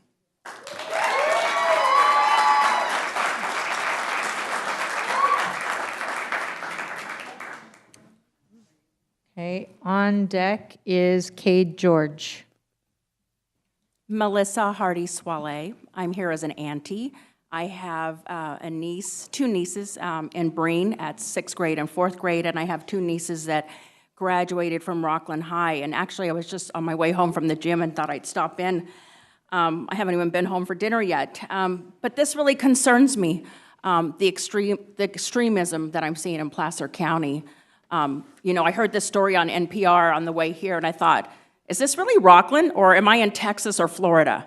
And so I'm concerned because I want my nieces to grow up in a safe environment, and a lot of people move from all over California to come to Rocklin schools because they're top of the line, right? People spend a lot of money to buy a house here so they can be in the school district. And I guess what I'm really concerned about is how safe are my nieces gonna be? You know, with the fentanyl crisis, the gun crisis, the mental health crisis that we face after COVID. But now they have to be concerned about their identity. And it's something that they shouldn't have to be concerned about at such a young age, or even in high school when they're most vulnerable and most susceptible to being bullied or targeted or outed by a teacher, which seems kind of crazy. So I know I only have a few minutes or 45 seconds, but the rest of my comment is really for the audience. You know, we've had some amazing teachers today speak, and trans youth and LGBT youth, and I want you to know that you have a voice, and your voice is voting. You know, when you think about why should I even register to vote, or why should I vote, think about the school board race and how important, when you choose people to sit on your school board, how it impacts you in your life. And when that other gentleman said, I think you said he was threatening you or something like that, what he was saying is he was concerned about your job, because these jobs are voted in, right? You guys are all voted. And this is a voting community. And so what I would say to the youth in the room and the younger people,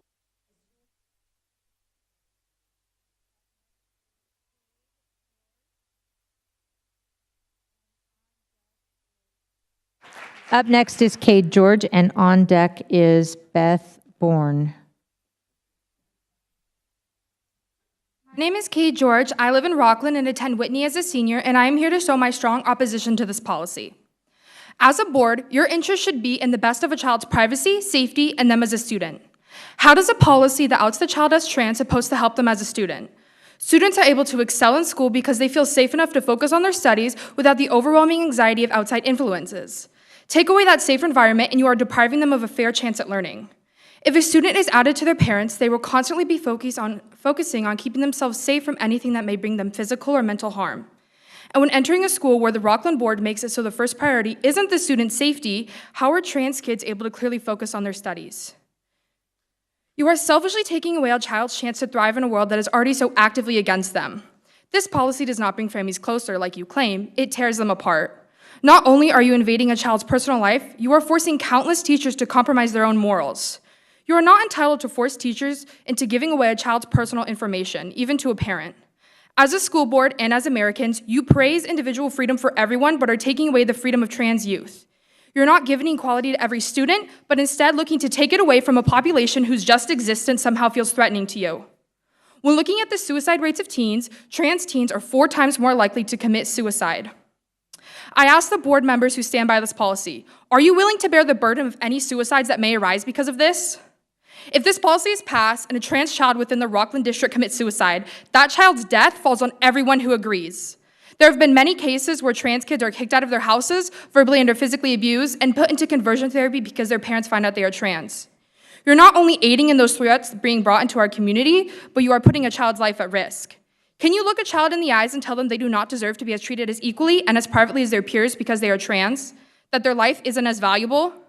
Passing this policy will not make them any less present within the community. You have zero right to try and take away the freedom of a child because you don't agree with their life.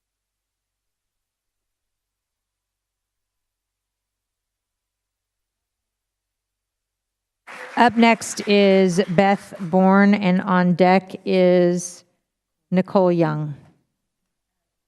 Good evening.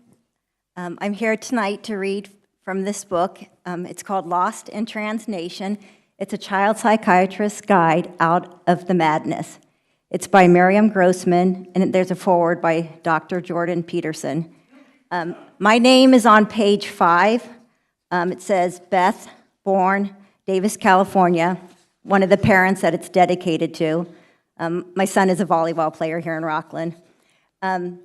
Here's the dedication.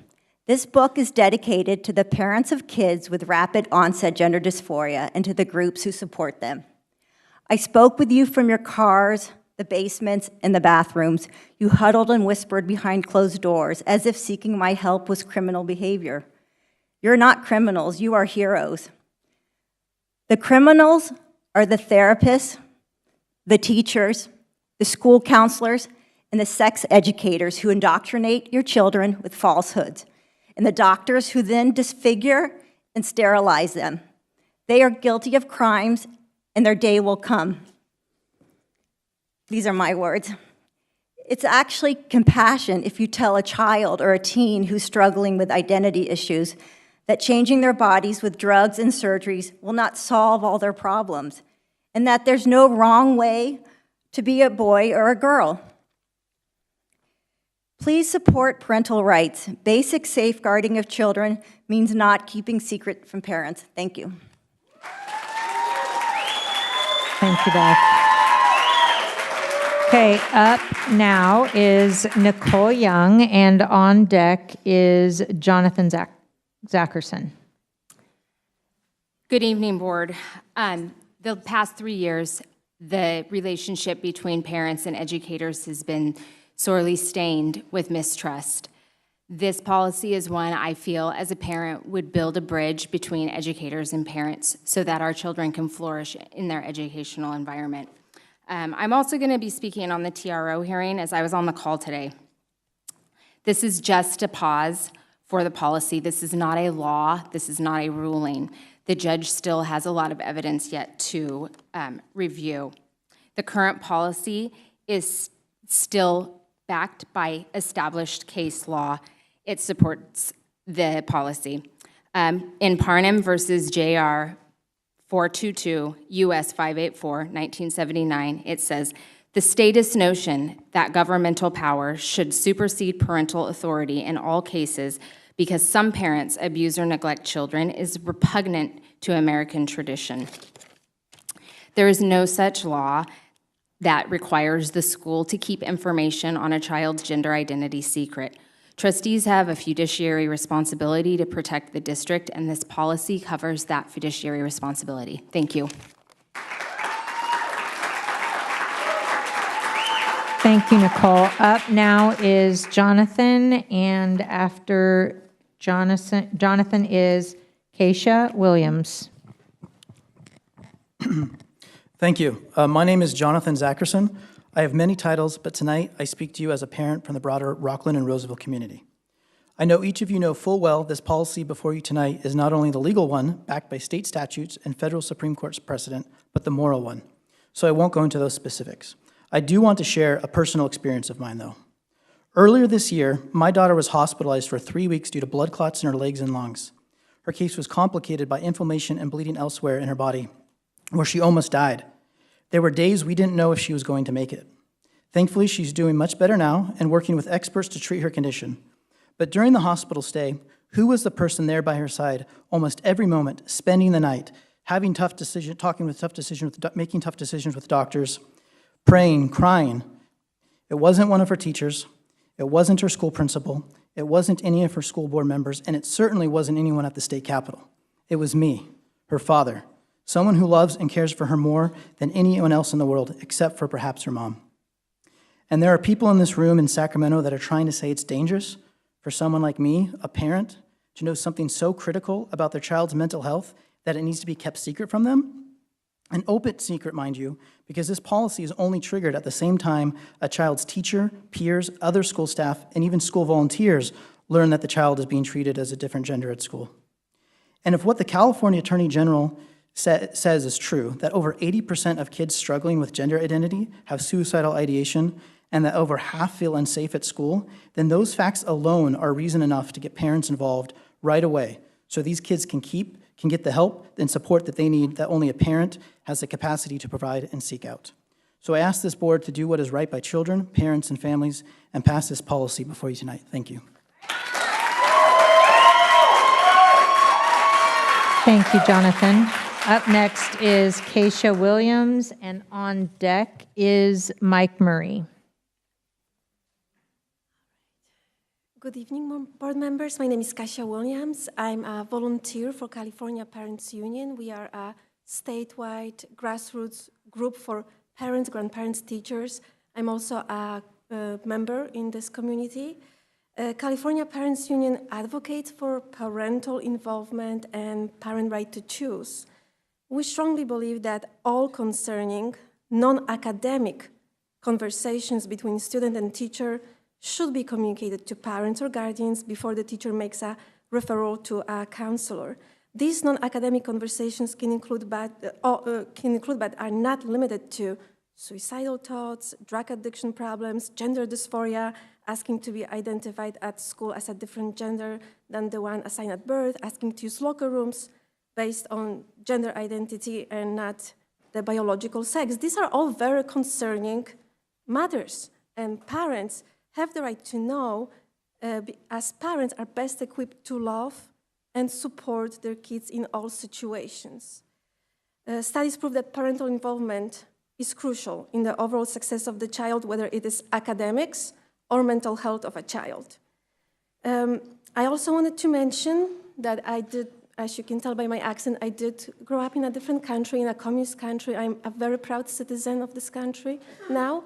And when I heard Julia Hub inviting families to be members on different committees, and she included Christ-centered families, that made me feel very welcomed. And it made me feel very accepted, and I really appreciate that. So thank you so much.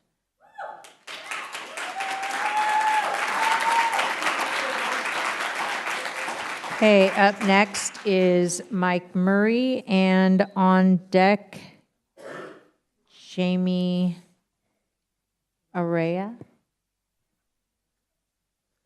Well, thank you. Mike Murray, I'm a parent. I have 2 students in Rocklin Unified. Happy to be here after about 5 hours outside. Unfortunately, many people did have to leave, so I will gladly speak for the parents that either couldn't make it in the door, those watching from home, or those completely unaware of this regulation change. Thank you to this amazing board for all you do and for bringing this tonight. Today at school, my son hit his head on the playground. We received a call about the incident, and we were given the concussion info. We're given this info because the school district understands the importance of the parents. While a child spends roughly 6 hours a day on campus for 175 days a year, it's our job to be there for them the majority of their lives. Parents spend the majority of the kids' lives with them. They are the primary caregiver, they are the primary protector, and the primary guide to their lives. This change that you're proposing tonight helps build a stronger bond between parents and child. It facilitates conversation between parents and child, and to tell the truth, keeping secrets from parents is not healthy for anyone and adds to all the problems that many people have mentioned tonight. In conclusion, I know parents. I spend time with parents. I am a parent. I trust parents. This regulation change helps give parents a seat at the table in their child's life, and that's all we really want. These are our children, and we want to be there for them. Thank you.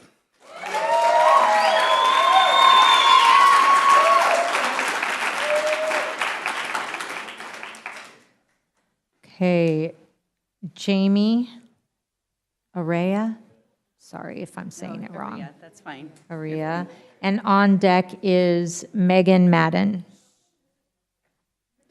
Thank you for the time tonight. As I said, and I look at the sign that says educational excellence, the one thing that I'm really challenged in hearing tonight is truth and science. And I find that very difficult when we look at the level of tolerance is so much more greater now than ever in history. Yet we find ourselves here being accused of hatred and intolerance, and there's a demand that everyone must think alike. I'm not stepping into anybody else's home and telling them how to raise their children, and I expect the same. Including parents in communication regarding their children is the only acceptable decision, because at the end of the day, in any crisis that our children are in, the parents, not these people, I'm going to be there for my child. They're not going to be knocking on my door to help. I will be there. Does everyone, the reason why I'm here, I live in Placer County, but my daughter is from Dry Creek School District, graduated from there. But when I heard today that people were being bussed in from outside areas to attend this meeting, please be respectful. And I guarantee you, please be respectful. there's, and I'm not going to be called names. I gave you your time, so pipe down. When people are coming in from out of the community to assert their agenda in our community where we live and we have chosen to live here for a reason, then I'm also going to speak up as well. I'm not coming in to raise anybody else's children. I'm here to raise my own. We live in Placer County. We respect Placer County. We respect everybody in this room. Never have I hated on anyone that believes in something different than me. When we look at the last 3 years and the consequences of too much government, especially the interference of government in regards to the safety and well-being of our children, when we were not allowed to make independent decisions for the health. Jamie, I'm sorry, that's time. Oh, thank you, Jenny. Up now is Meg Madden, and on deck is Melanie Higginbottom. I'm a parent of young adult and school-age children. I am also a registered Democrat. I want to commend the Rocklin Unified School Board for having the bravery to adopt the common sense policy of parent notification when a child expresses interest in changing how they identify at school. This policy protects transgender identifying students from harm by respecting and supporting the parent-child relationship. Such students deserve parental protection as much as any other student. A written policy is necessary because where there is no written policy, an unwritten policy arises in its place. Without a policy instructing school personnel to alert parents of a child's distress and adoption of alternative identities, in its place there is an unwritten policy that school personnel may keep this important information secret from parents. Such an unwritten policy is one no school district should tolerate. Spreckles Union School District in California just paid $100,000 to settle a lawsuit with Jessica Conan and her daughter Alicia, brought because district employees hid Alicia's temporary adoption of a male identity from her mother. Another such lawsuit was just announced in Virginia. In that one, I can't even describe what happened to the young girl who was transed at school. It is grossly inappropriate for school personnel to collude with students to hide personal information from that student's parents. It is a violation of long-established safeguarding protocols for adults to have secret communications with minors. It is vital that parents have all information that is important to their child's mental and physical health. School personnel keeping secrets from students eats away at the bonds of trust between parents and children, undermining the family unit and leaving the child vulnerable to those who would use her for their own devices. Thank you, Rocklin Unified School Board, for putting students' welfare first. Thank you, Meg. Up next is Melanie Higginbottom, and on deck is Ramona Reeves. Thank you. Today I read an article about this young girl from Buena Vista Middle School here in California. The girl wanted to transition. The school hid it from her parents, gave her all the support they could. After some time, she changed her mind, felt it was wrong, and decided she wanted to talk to her mother about it. School staff encouraged her not to, said her mother wouldn't support her. She broke her silence, fought the school, and just won this lawsuit for $100,000. This is just one of many unsettling stories going on in here in California that could have been avoided with transparency from her school.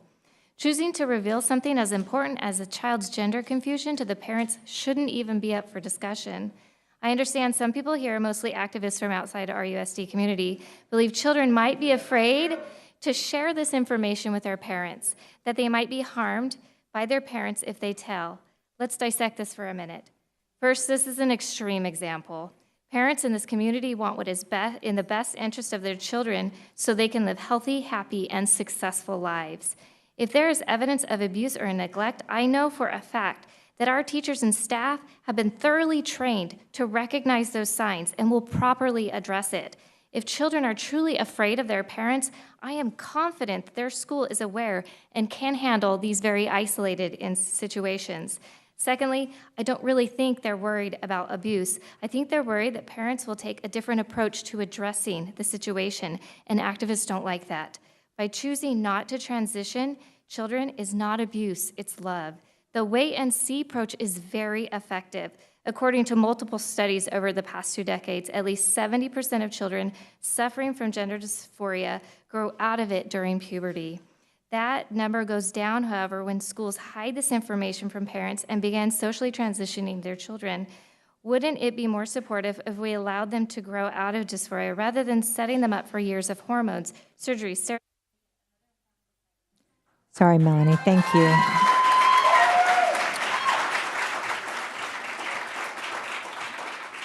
Okay, I just want to pause for 1 second. We won't have shouting out from the crowd and interrupting people during their time.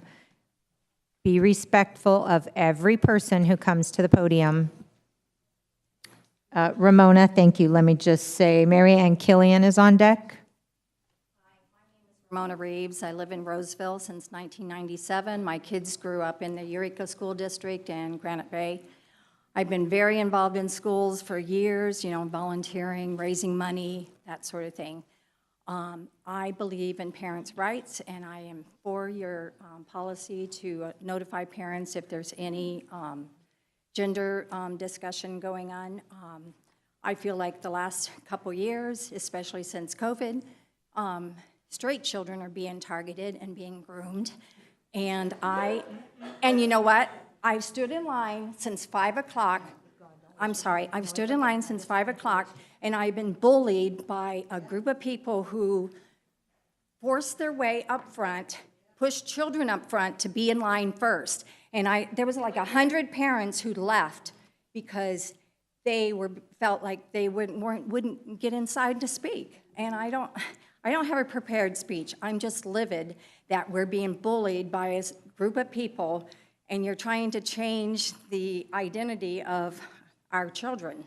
And I'm for everyone's, I think this policy will help the LGBTQ community as well as straight kids, because parents need to be involved. I've always been involved, and I will continue to be involved. My grandchildren are in this county going to school, and I want to be involved, and I can't be involved if we have bullies pushing us out of the way, because just because your voice is louder doesn't mean that our voices aren't important too. I want to protect my grandchildren, and I would really appreciate if this policy gets passed. Thank you. Thank you. Okay, up next is Mary Ann Killian, and on deck is Julie Holyoke. Hi, my name is Mary Ann Killian. I have 3 kids who have attended Rocklin schools, K through 12. I support the board policy we're discussing tonight, as does the majority of Rocklin parents. I appreciate that the policy is logical, loving, and inclusive of students, parents, and staff. Parents have a legal right to know what's happening with their children on a publicly funded campus. I believe in transparency and loving and supporting every child, which this policy will ensure. Thank you. Thank you, Mary Ann.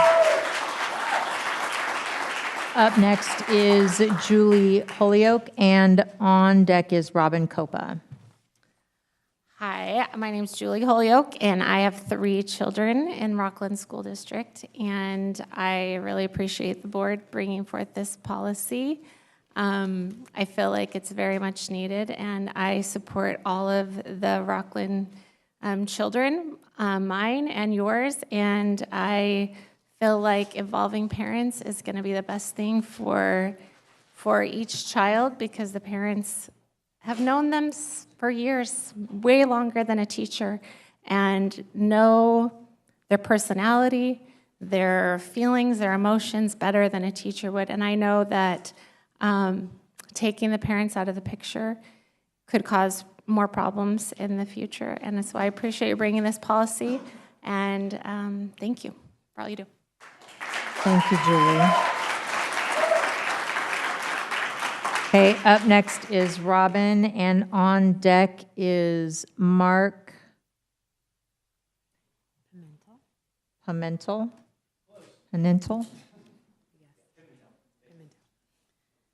My name is Robin Copa. I've been a teacher in Rocklin for 8 years and a teacher overall for 13 years. I've been a high school chemistry teacher. I also have 4 kids that I'm raising here that are in the school system. And I support this policy. And the reason is as a teacher, I want to tell my parents, like, hey, I've noticed that Johnny has been quiet lately or hasn't been raising his hands as much. I want to know as a parent, or I want to tell as a teacher, little things like that. So we are raising our kids in a time when it's really all hands on deck. So of course we want to give our kids the best chance possible to succeed. And so that means teachers, parents, any mentors in the community, whoever that is around that can help raise our children, because they have so many issues right now in our youth. I also want to say thank you for listening to all of us. I'm really impressed. I didn't think that you would stay this late to listen to everyone. So thank you for listening to all of us. There are a lot of activists that come out and the voices are loud, but I hope that you can know that a lot of people support you. The 2 friends I was here with had to leave to take care of children, so a lot of people have jobs and children that they have to take care of, but I hope that you feel supported in this policy and know that a lot of parents are backing you up. And it's so important, again, that our children feel loved from the parents. Who loves their kids the most? It's not I love my kids, all 4 of them, so much, and I want them to succeed. Their teachers are my favorite. Every one, I have like the best teacher, but they don't love them as much as I do. I would do anything for them. And most parents feel that way. All parents that I know love their children and they want the best for their children. So let's do the thing that's most loving for our children on all sides. Thank you. Thank you. Okay, Mark. And then on deck is Leah Tuifua. Good evening. My name is Mark Pimentel. I'm a parent in Rocklin. I have 2 kids in elementary school. I am a resident. I'm sorry, I'm blanking out here. I've been touched by a lot of the stories I've heard today on both sides of the party. And I think that we're talking about 2 different things here. I mean, the individual that talked about his daughter being hurt and spending time in the hospital, it touched my heart. And I'm touched by his parenting skills. His daughter's very lucky. There are a lot of kids in this school district that unfortunately do not have the relationship that individual has with his daughter. And I think that's where this policy can cause some harm. I've heard several teachers, several professional individuals speak about the dangers of this policy. And when I look at this committee, this group, you all were elected by your peers. You have a responsibility to the entire community of Rocklin, right? Not just a small group, not just me, not just the church group, not just anyone, it's to everyone. And I think as leaders, it falls upon you to talk to the professionals and talk to the experts, the clinicians, the social workers, the psychologists, and find out what is the best policy to instill within this school. That's what it comes down to. Again, folks are talking about, I want to know what's happening with my kids. You probably already know what's happening with your kids. In a sense, you're coming from a privileged experience. There's some kids out there that we don't know what they're going through. We don't know what's going on at home. And being outed like this could cause some damage. And I think you need to take responsibility for that or take consideration for that and talk to the professionals about what's the best thing to do. Coming out is a very intimate act for anyone, and it's not up to a teacher or a principal to do it. It's up to that individual to do it. So thank you for your time. Thank you, Mark. Up next is Leah Tuifua, and on deck is Janine Poitras. Tuifua. I've been a Rocklin resident for a decade now, and I have 4 children currently enrolled at both Sunset Ranch and Whitney. I've volunteered in their classrooms, chaperoned their field trips, met with their teachers to discuss how best to collaborate and support their individual growth. I'm an involved parent, and I love my kids. I love them more than any other stranger, any other friend, any other teacher, any other counselor, any other administrator ever will. I care about my own children's fulfillment, their happiness, their well-being more than any other person ever will. And when I made a conscious decision to become their mom, I also made a decision to invest in and dedicate the rest of my life to them and their needs and their whole and complete selves forever. And no other human being besides their dad has made that lifelong commitment to each of them. The policy you've proposed validates that reality. I support it and thank the board for being mindful not just of what it means for open, supportive family relationships like I have, but also of what opposition to the policy means. I feel a vote against this policy is one that says other adults adjacent to my children's lives, however marginally or deeply invested those adults might actually be or may feel themselves to be, that they simply know better than I do and should have unilateral power superseding my own to make decisions for and with my kids that affect the rest of their lives. A vote against this policy says that other people have more wisdom about what's truly best for my kids than I do. And I know that this room is full of intelligent and loving, kind people who disagree with me about this policy. And I know that all of our worries come from our collective desire to do the right thing for all children, but I think every person here who's also a parent believes that they are the ones who are going to make the best decisions for their own child. And that love. Thank you, Leah.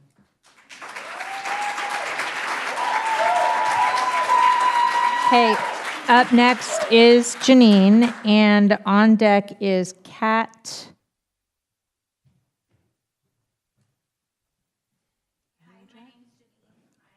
Social worker. I've served this community as a social worker for 8 years now. I work with Children and Family Services and the emergency contract here. My job, like yours, is to provide safe environments for children. And my job in particular is to make sure that they have a safe and affirming home to go to. Your job is to ensure that they have a safe learning environment, which unfortunately we know is already a challenge physically to provide safety for children in schools in the current climate, physical safety. We have the opportunity to do our best in our schools right now to provide real, true, felt safety for the children that I serve and that you serve. This agenda item does exactly the opposite of that. You are not qualified, neither are most teachers or most school administrators to determine whether or not a child's home is safe. That is up to the discretion of Children and Family Services. Social workers, school counselors are bound by HIPAA law to protect these children, the information that they disclose to them, and their mental health. We will continue to do that. And I bet that most of the teachers in this district will continue to do that as well. Schools are supposed to be a safe place. My job means that at any given moment in time, if this phone rings at this very moment, my job is to find a safe home for children that have been abused, neglected, or that their parents have failed to protect. I cannot tell you about the Sorry, Janine. Thank you. That's time. Up next is Kat and Nada.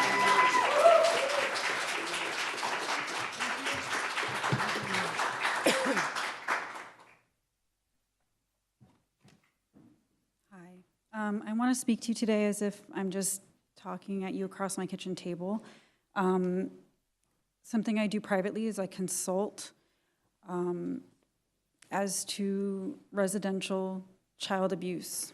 Unfortunately, what happens in a lot of these cases when there are non-affirming parents or parents who are unfamiliar with queer identity is that they're sent to youth programs under the guise of therapeutic boarding schools. Hundreds of thousands of U.S.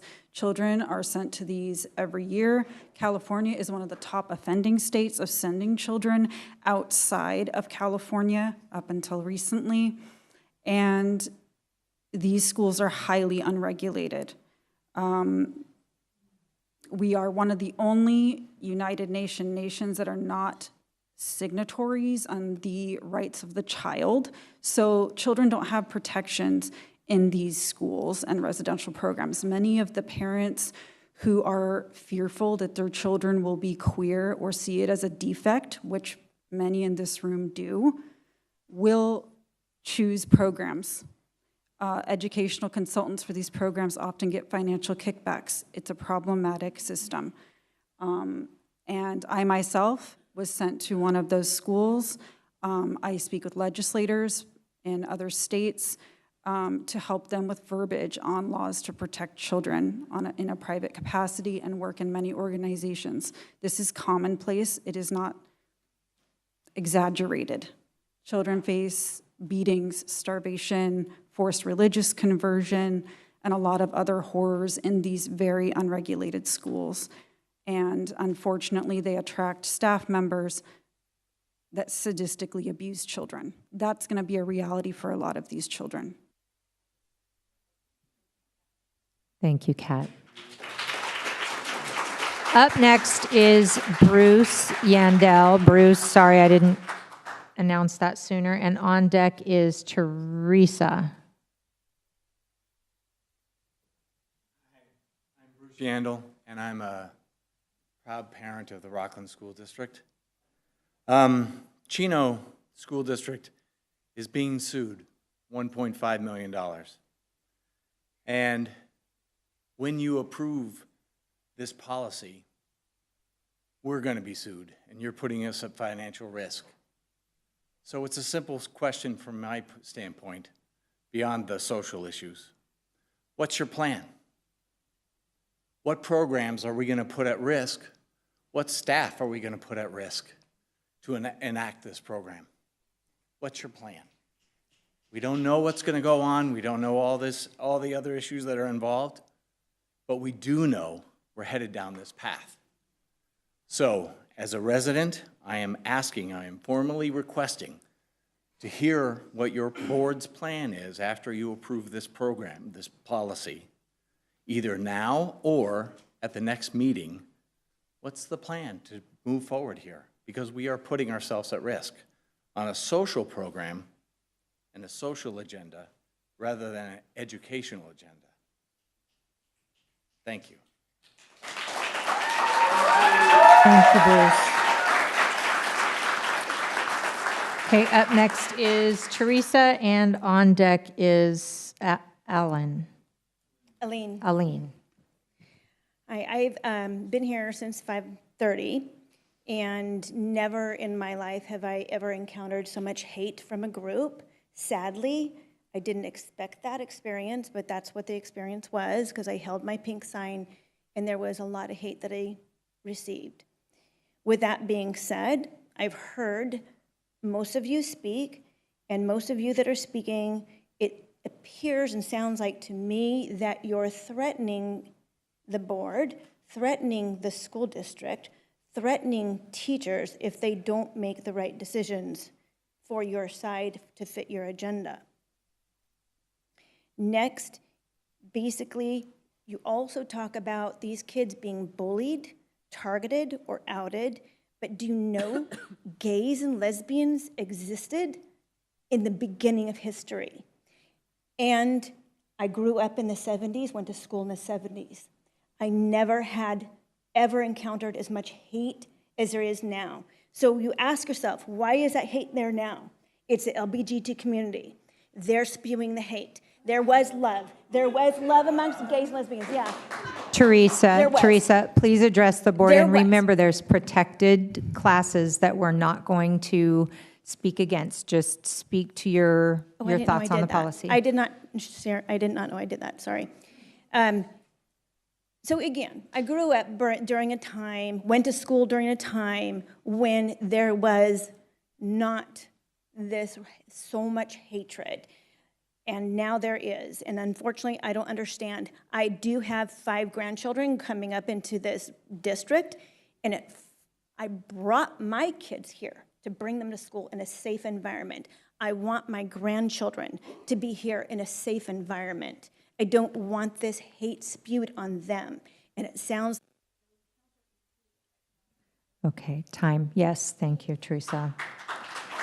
Up next is Aline.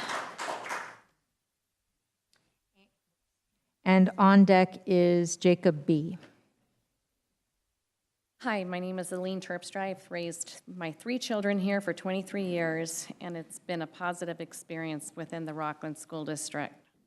I appreciate the board's decision to keep parents notified, aware, and involved in their children's lives.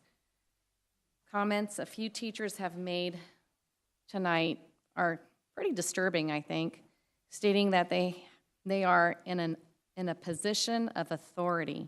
Where does that thinking come from? Teachers are in the position of teaching math, reading, language arts, and the standard educational curriculum. That's it. Let's get back to the basics and just teach. This agenda is about notifying parents. Why is that so controversial? Parents need to know when their children are struggling, regardless of the situation, so parents can help their children, especially when something that is so life-altering. These views are not political and not religious.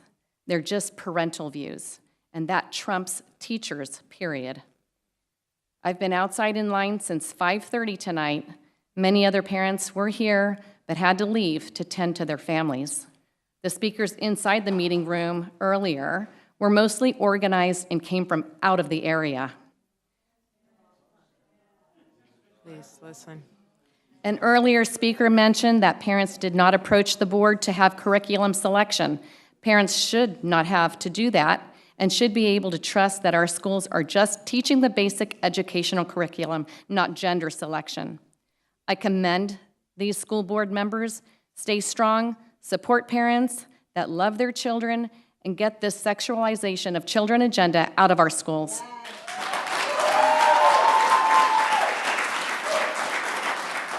Bottom line, secrets kill, not truth. Keep the parents. Thank you, Elaine.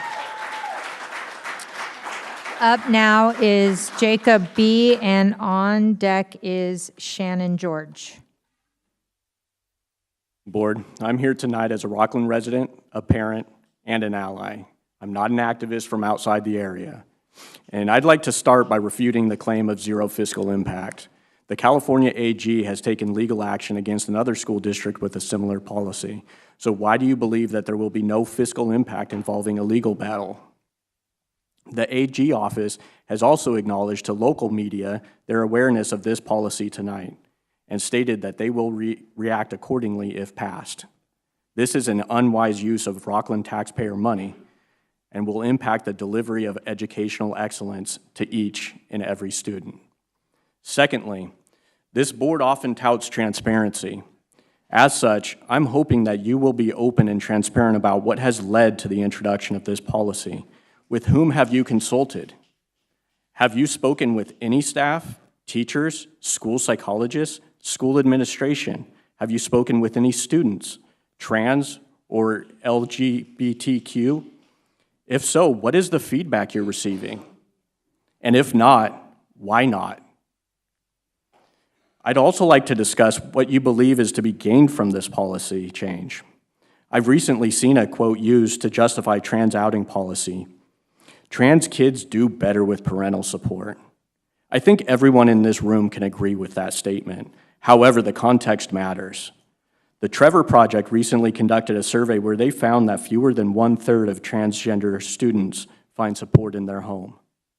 Forcibly outing trans youth to a home that will not be supportive isn't helping the youth to achieve better emotional outcomes.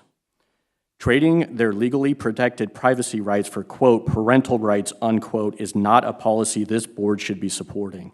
I urge you to vote against implementing this poorly considered policy change for the taxpayer, for all the... Thank you, Jacob. Up next is Shannon, and on deck is Jesse Nibley.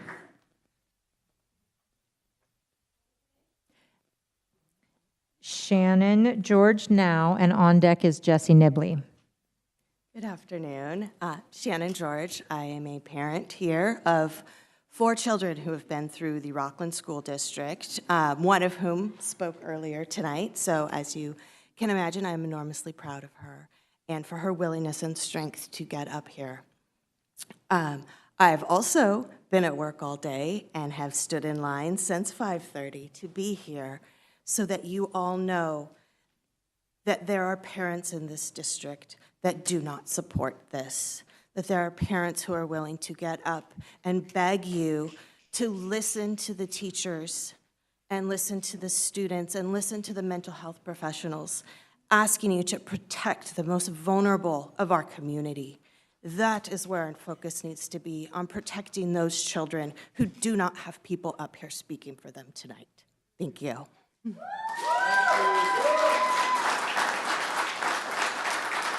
Thank you. Up now is Jesse Nibley, and on deck is Adrienne McManus. My name is Jessie Smith Nibley, and my kids go to Parker Whitney. It doesn't really matter what any of us say, because 4 members of this board are more interested in rubber stamping the agenda of Moms for Liberty than listening to actual parents in this district. They don't care about our voice so much that they would rather throw away our district's money on guaranteed lawsuits than listen to us. But I hope everyone watching this happen tonight will remember that Julie Hupp and Rochelle Price are up for re-election next November. Please keep those names in your mind. On the off chance they're actually listening today, I'll say this. Gender nonconforming kids who feel safe at home, their parents already know this policy won't have any impact on those families. The only students who will be affected are those who do not feel safe at home, and the impact on at least some of these kids will be catastrophic. This rule forces teachers to participate in a scheme that is not only illegal, but also amounts to government-mandated bullying and shaming of their most vulnerable students. Trustee Hupp points out that the policy is only triggered if a student wants to express their identity in some way at school. So essentially, trans students can choose to either live in the closet and suffer the well-documented negative effects of doing so, or be outed against their will to people they don't feel safe with. The fact that Trustee Hupp thinks this is an acceptable situation tells you all you need to know about her qualification to make this decision for students. And lastly, I'll say, if you are afraid your child won't come to you to talk about their gender identity, don't ask the government to step in and fix it for you. Ask yourself what you've done to create an environment that doesn't feel safe for your child, and then fix it yourself. Thank you.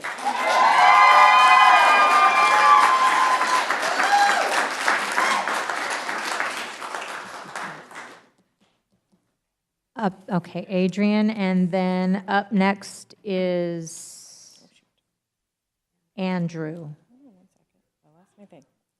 Okay. Hello. I'm here to urge you to not pass this policy. I think it would be harmful for students in our school district, and I also would like to read to you what I found on the Rocklin Unified website about the role of a school board. And this is what is printed on the website. It is to work with their communities to improve student achievement in their local public schools. And it also says the board supports improved student outcomes by creating and sustaining the conditions that support excellence in equitable teaching and learning. And I think this proposed policy oversteps those roles that you have stated on the school district website. Thank you. Thank you.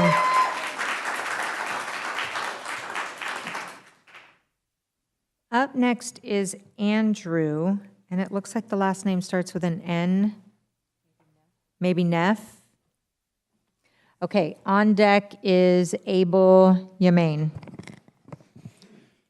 I'm Andrew. Proud parent of 4 children here in Rocklin, 3 of them in school, and 1 who just can't wait to join her siblings. They're beautiful. I love them. I'm going to love whoever they become.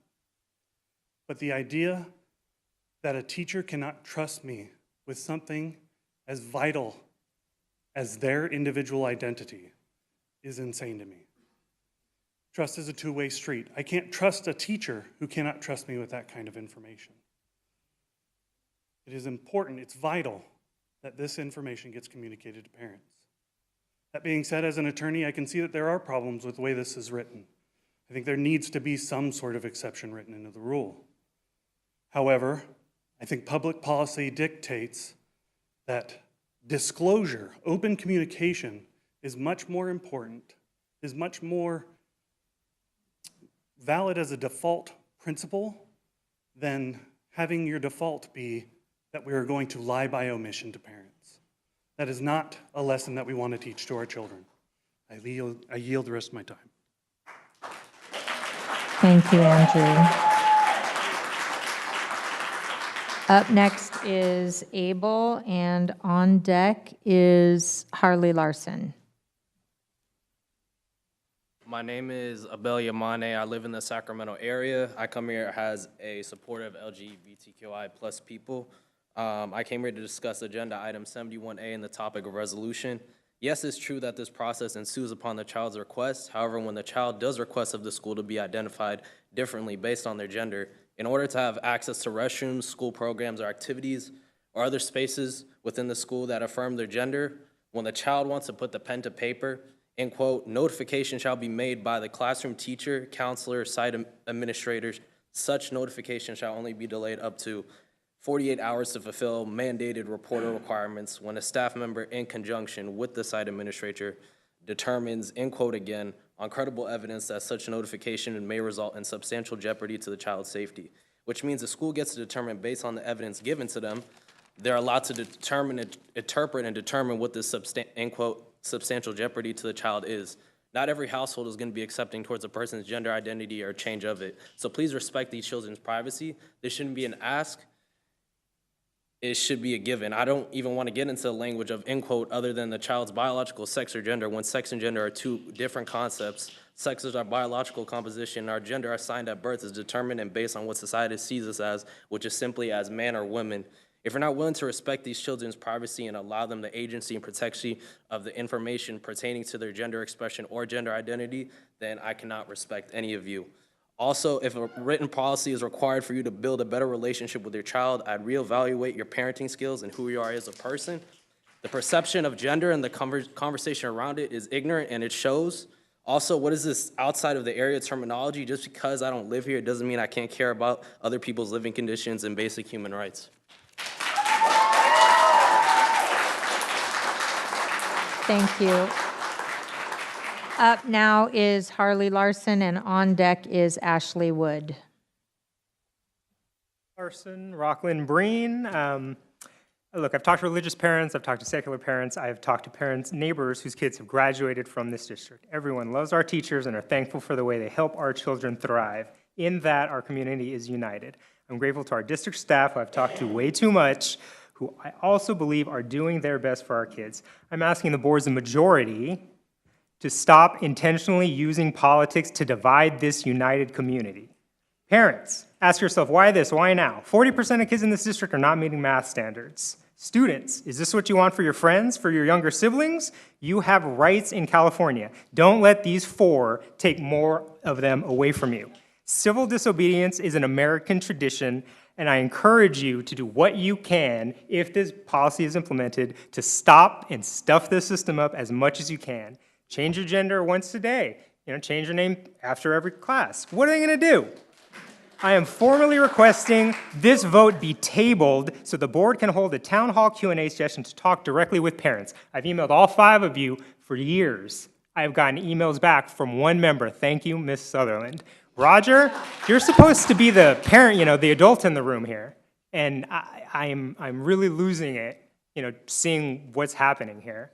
I mean, this is just, it's ridiculous. It's patently ridiculous. Everyone else has spoken much more eloquently than I on the issues regarding legality, regarding finance, and I just don't understand why we're still here. I don't have time. It'll have to wait for the next meeting, but I have here a list of 1, 2, 3, 4, 5, 10 or 15 different specifically religious things or political things that members on this board have just done.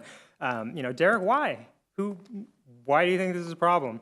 I mean, you asked for this after Chino was warned. So is this you? Did you get a call from? Thank you, Harley. That's time. Up next is Ashley Wood, and after Ashley is Stephanie Rogers. Ashley Wood. I have 3 kids in this district who go to elementary school currently. I've been a pediatric ICU nurse for 13 years, and what I've seen over those 13 years have almost destroyed me emotionally because of what I've witnessed families who the passage of this legislation is just going to worsen. To talk with families and bear witness to their pain of losing their child to suicide and watching those machines turn off, their heartbeat stop, their breathing stop, and the tears and the regret that parents have is unbelievably terrifying as a parent going through this, raising my own children. I don't want you to take this lightly of the damage that this legislation can do. These children need parents to advocate for them. They need their teachers to advocate for them. Our children are suffering, and it's showing in our hospital system. I have witnessed it firsthand, and you guys need to understand that the damage of this can cause. Not all kids are safe in their homes. Not all kids are. It's just a fact, and a lot of those kids live in this town. So we need to protect them by not passing this. We're putting them all at risk. Statistics show that 17% of adolescents as young as the age of 10, we screen. That's a state law, 10 years old, that they are committing suicide, and it happens. 17% of kids are high screen risk. That means 17 of our children in this room right now are contemplating suicide. Think about that, and think about the damage of this legislation passing with that in mind. Thank you.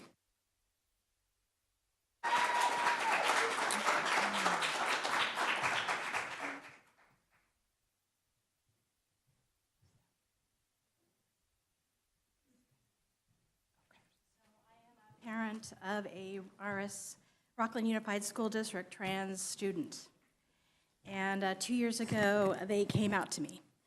And unbeknownst to us and the school, our child was mentally fragile. So 2 weeks later, they did try to commit suicide. We are not a statistic. We are real. This does happen. Thank you so much for going before me. Do you have the ability to spot these kids? Do you, in a 48-hour period? This policy is directed to me, and I don't want it. I don't know what my child would have done if they had been outed before they had come out to me. I don't know if they, when they walked home, if they would have tried to commit suicide. Thank God they did when they were at home, so we were able to catch it. It was unsuccessful. But they don't tell you what it's like after an unsuccessful suicide, what it's like to be a part of a family. Our house is still, after 2 years, on lockdown. We can't have knives, we can't have everything. Everything's locked down. And every time they say they're anxious, your heart rate starts to, well, what am I gonna do? What if they try to do it again? So I don't ever want another family to actually go through that experience. And if this type of policy is in place, it's very possible you may push these kids into that situation. And I really don't think that 48 hours is enough time for you to assess this very complex issue. So I really like the way that it's happening now. I think that going to a counselor and taking some time to help them figure out a way to talk to their parents, I think that's a fabulous idea. So thank you. Thank you.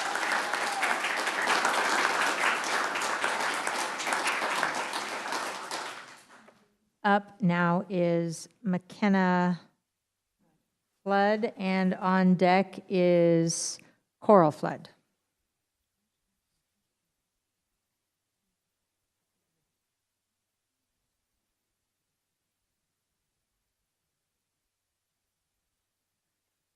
I wrote a very long speech for this, but if actual medical professionals can't convince you, then nothing I say will. So instead, I'm going to speak to the people actually affected by this. You are not alone. We stand beside you, we love you, we care about you, and we are doing our best to protect you. I know what it's like to come to school one day and find out that one of your classmates ended their own life. I didn't know them personally, but I know the people who ran from the classroom crying that day. I know the feeling that stood in the air. I know the teachers who told us, we want you to feel safe and loved and cared for. I know that the system, the entire school system, tried to tell us so much. You are safe and cared for. Put your money where your mouth is. If you want these children to feel safe, do not force them out before they are ready. They will die, and their blood will be on your hands. I know that there are parents here who care so much for their children and love them more than anything in the world, but there are parents who do not. Do not force the law and the teachers to put other people's children in potentially deadly situations. Talk to your child. Tell them you love them. Support other trans people in your community, and your children will tell you. You do not need to force them out of the closet because they will die.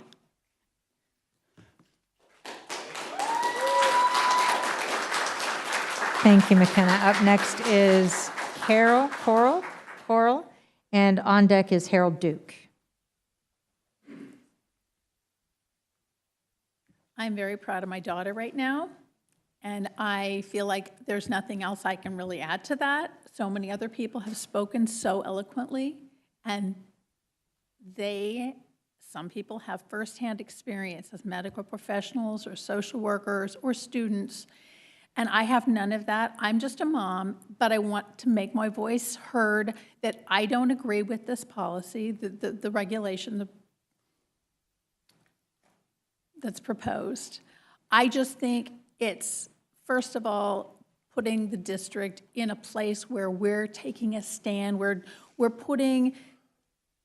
saying that this is a priority above education, above anything else, that we need to mandate how children tell their parents that they're trans. We just do it for them. That's it. We don't give them the timing. We don't give them the opportunity to say, I want to tell my mom, but I'm not really sure how that's received. As a parent, I want my kids to feel like they are part, they're important to me, and what they want, I need to know it. I agree with that. But I don't think that kids need to be pushed to that. And I have 2 kids who've been graduated from Rocklin High. They were born here, but I just think this is not a place that I would want my kids to be in this situation now. So that's all. Thank you, Coral. Up now is Harold Duke, and on deck is Natalie Banning.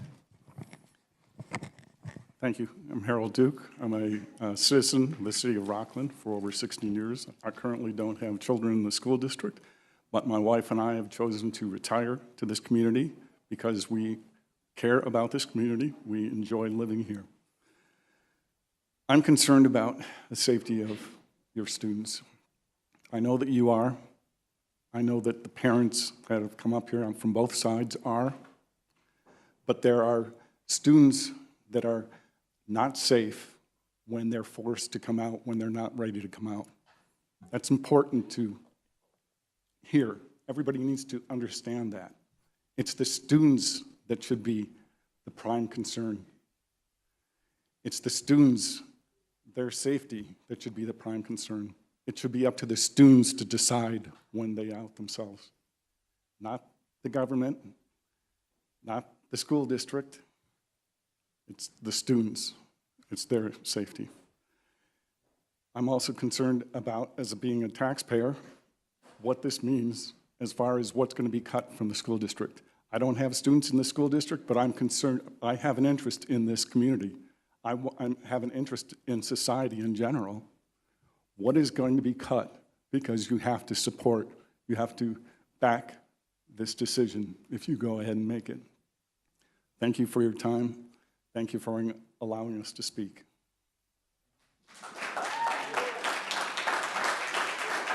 All right, up next is Natalie Banning, and on deck is Andrea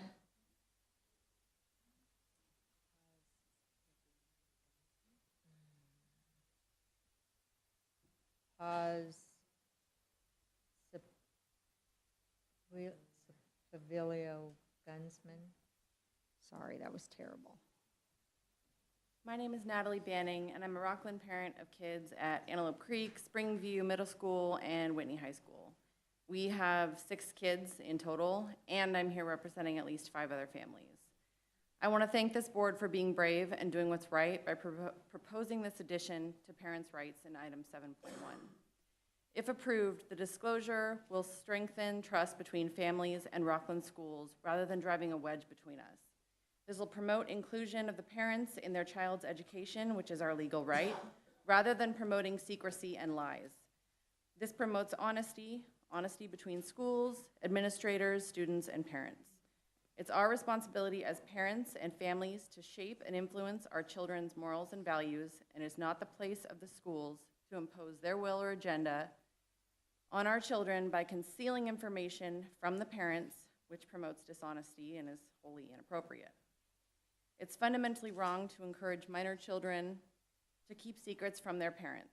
Any adult who promotes a minor child to be dishonest, lie, or conceal information from their parents is someone who has no business being around children, let alone responsible for children. I'm disappointed by those here tonight who assume that disclosure to parents will cause harm to students when in fact encouraging dishonesty and lies causes harm to family relationships. This assumption of harm, stated so broadly and generally as the rule rather than the exception, causes distrust and improperly vilifies parents. There are so many families who cannot be here tonight who share my perspective. On behalf of those families, stay the course. Please pass the amendment. We support you, and we do support you. Thank you.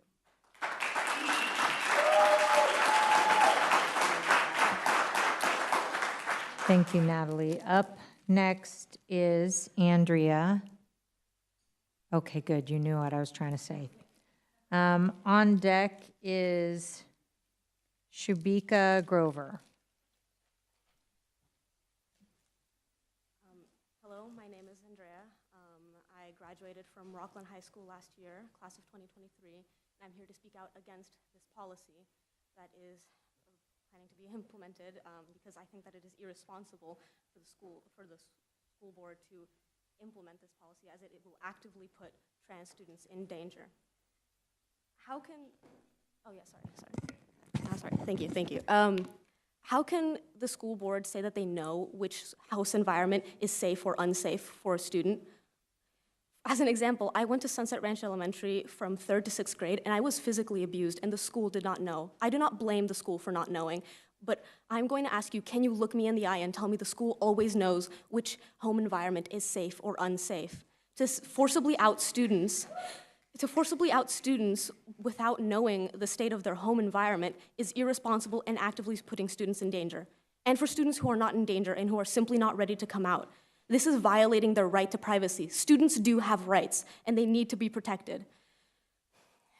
Second of all, the fact that when this policy is implemented, the school board will be sued by the Attorney General and by the ACLU and by the CTA would be an embarrassment to the school board. Your reputation, your respect in the community will be used up. How can you claim to support students and students' learning environments when you will be wasting taxpayer dollars that could have been used, wasting taxpayer dollars on a lawsuit that could have been used to help support students? That's everything I needed to say. Thank you. Thank you, Andrea. Okay, up next is Shubika, and on deck is Mark Travis.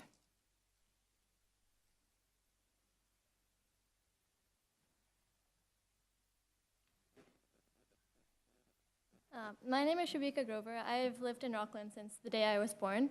Last year, I graduated at Rocklin High School 3 months ago, and as a senior, I felt extremely safe and comfortable knowing that I was able to form connections with my teachers and be openly and visibly myself around campus with the knowledge that I wasn't getting emails home telling about me holding hands or the way that I dress or act.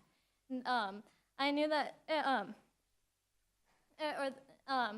if I was 1 year younger, I would still be there, and I would not feel that way. I would feel like I have to hide part of myself, and that I wouldn't be able to talk to my teachers during break or after class. We've all seen and heard the effects of forcibly outing students, and that is what the policy does. There's no mistake about that. From making kids feel unsafe, them being beaten, kicked out of the house, to even taking their own lives. When a policy makes kids, or any kids at all, feel and be unsafe like this, in my opinion, there's no question whether a policy like that should be enacted or not. We want to protect kids, and this is how we protect kids, by letting them have the discretion to tell their parents something like this. Preventing this policy doesn't put teachers above parents, like some of you may think. Preventing this policy reduces the harm to kids who aren't lucky and privileged enough. It gives kids one space for them to be themselves without being monitored by their parents, and when they're faced with unsafe households. Thank you.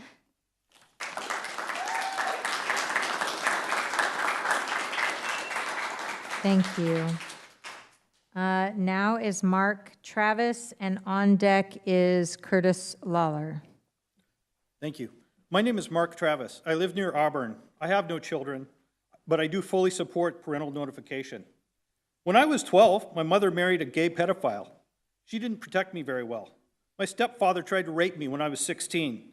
Thankfully, my mother pulled him away from me and arranged for me to live with my father in another state. I left the next day. Backing up a little, in 4th grade, my male teacher liked to have the boys in class sit on his lap while he presented lessons and massaged our backs. What if this was happening today and my gay pedophile teacher told us we were actually little girls, and that the district was forbidden from telling our families about our new gender fantasies? This has left an indelible mark on me. Some things are absolutely clear. Predators want to break their victims away from their families and from normal society. Any adult who wants to share their sexual fetishes or delusions with children should be considered as a predator.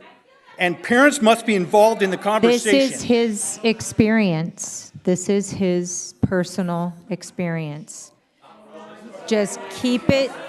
I feel that there are a lot of well-intended people here, but it is clear that you don't know how predators operate. They operate in secrecy. I ask the board to recognize the pure emotional manipulation by psychopaths going on and don't fall for it. Thank you, Mark.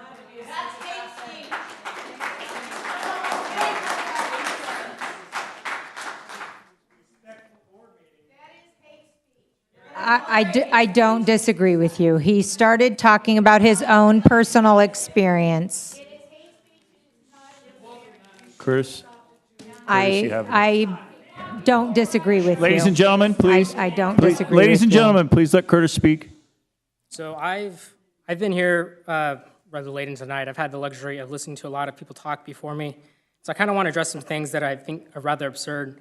I've heard people say in the same breath that we need to focus on math and science because we're struggling there. And in the same exact breath, they say that we need to stop teachers, have them mandate and out a trans non-binary kid and not focus on that science and math.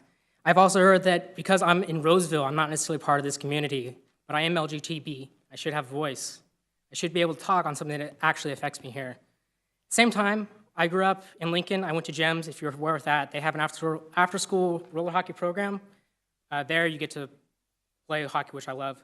But the point is you get to play and be with your teachers, and it's kids and teachers all playing the game together. And I had a wonderful experience doing that. Because of that, I enjoyed going to school. And I cannot understate how devastating it would be if my teachers back then would have to forcibly out me to my parents that I was bisexual before I was ready. I would have lost complete faith in my school to do the right thing and complete faith in my teachers and what they were teaching me. But more than that, I've also heard that this has been a talk about family and parents' rights. But I really want to ask them, why would a child not want to talk to a parent about them being trans or NB or anything like that? Why is it a family issue, and yet it requires a government official to inform you of your child possibly being NB or bi or any of those? And I know the answer to that. And the answer is because if you were worthy, your child would have told you. The reason they're not telling you is because they do not believe that they have faith in you to do the right thing, to not abuse them, to not mistreat them, to not hurt them. I do not talk to my father anymore because my father was abusive, because I am bisexual and he did not appreciate that.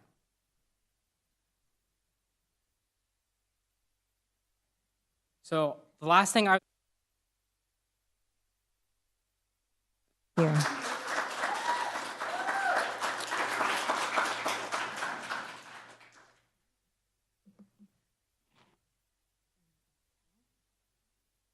Kel Jokoy. And on deck would be Alex Chabotery.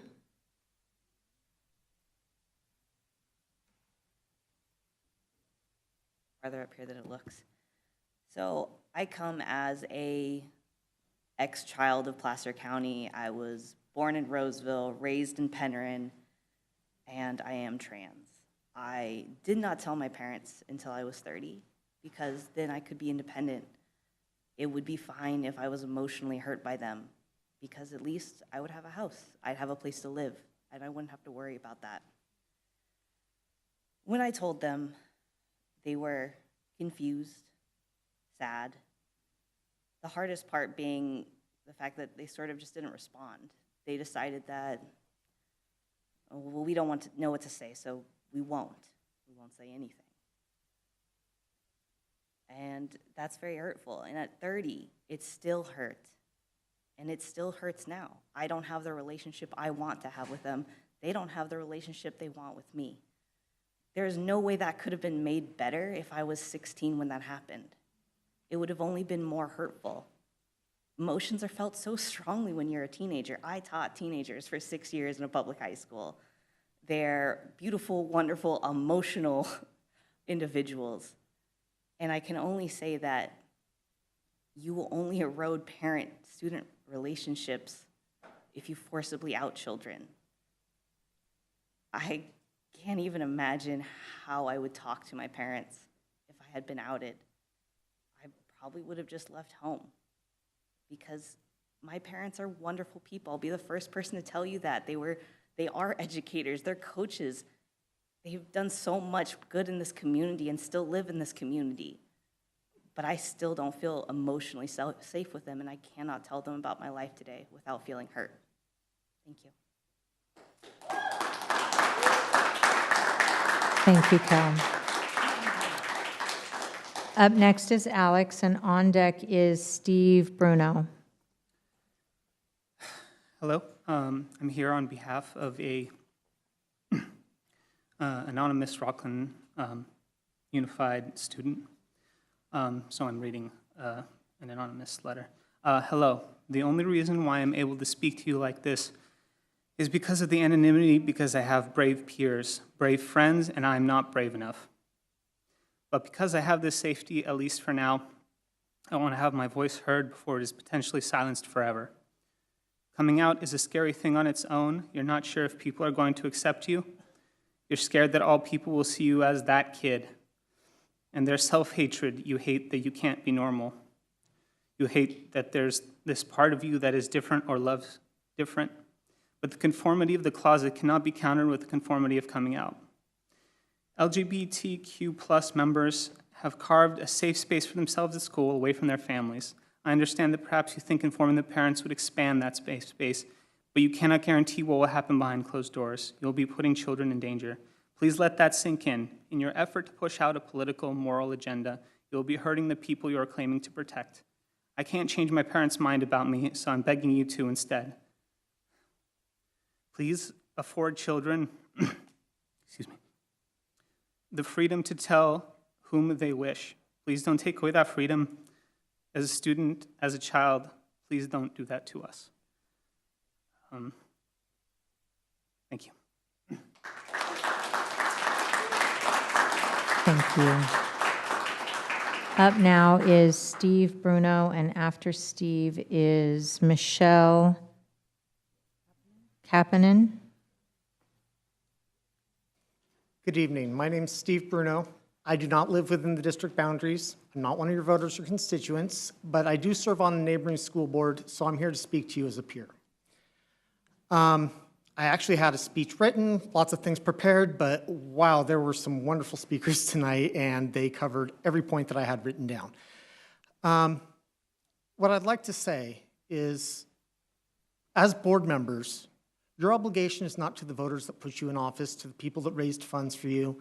Your obligation is to your students, first and foremost. Not their parents, not the staff. First and foremost, your job is to take care of those students. And unfortunately, this policy will put students at risk. Now, I understand that the purpose of this is to strengthen communications between the school and the students and the parents. However, that is not the result, okay? While this, I believe to be well-intentioned, it will have unintended consequences. And what that is it will suppress students feeling comfortable coming out and being who they are. And unfortunately, we know that this leads to increased suicide rates. Or when they do get found out, there are increased rates of abuse. Now, I love my children. They're all adults now, and actually I just became a grandfather again yesterday, so I'm really excited. And when they were growing up, I'd take them to the doctor, and I'd always ask, is there anything you'd like to speak to the doctor about privately? And I'd be willing to step out in the hall so they can discuss anything they need. Or if they're going to the therapist, or if they need to talk to their teacher. Because sometimes there are things that kids need to talk about, or deal with, or experience, or whatever, without their parents. That's not a slight against me. That's not a slight against other parents. Oh, my time.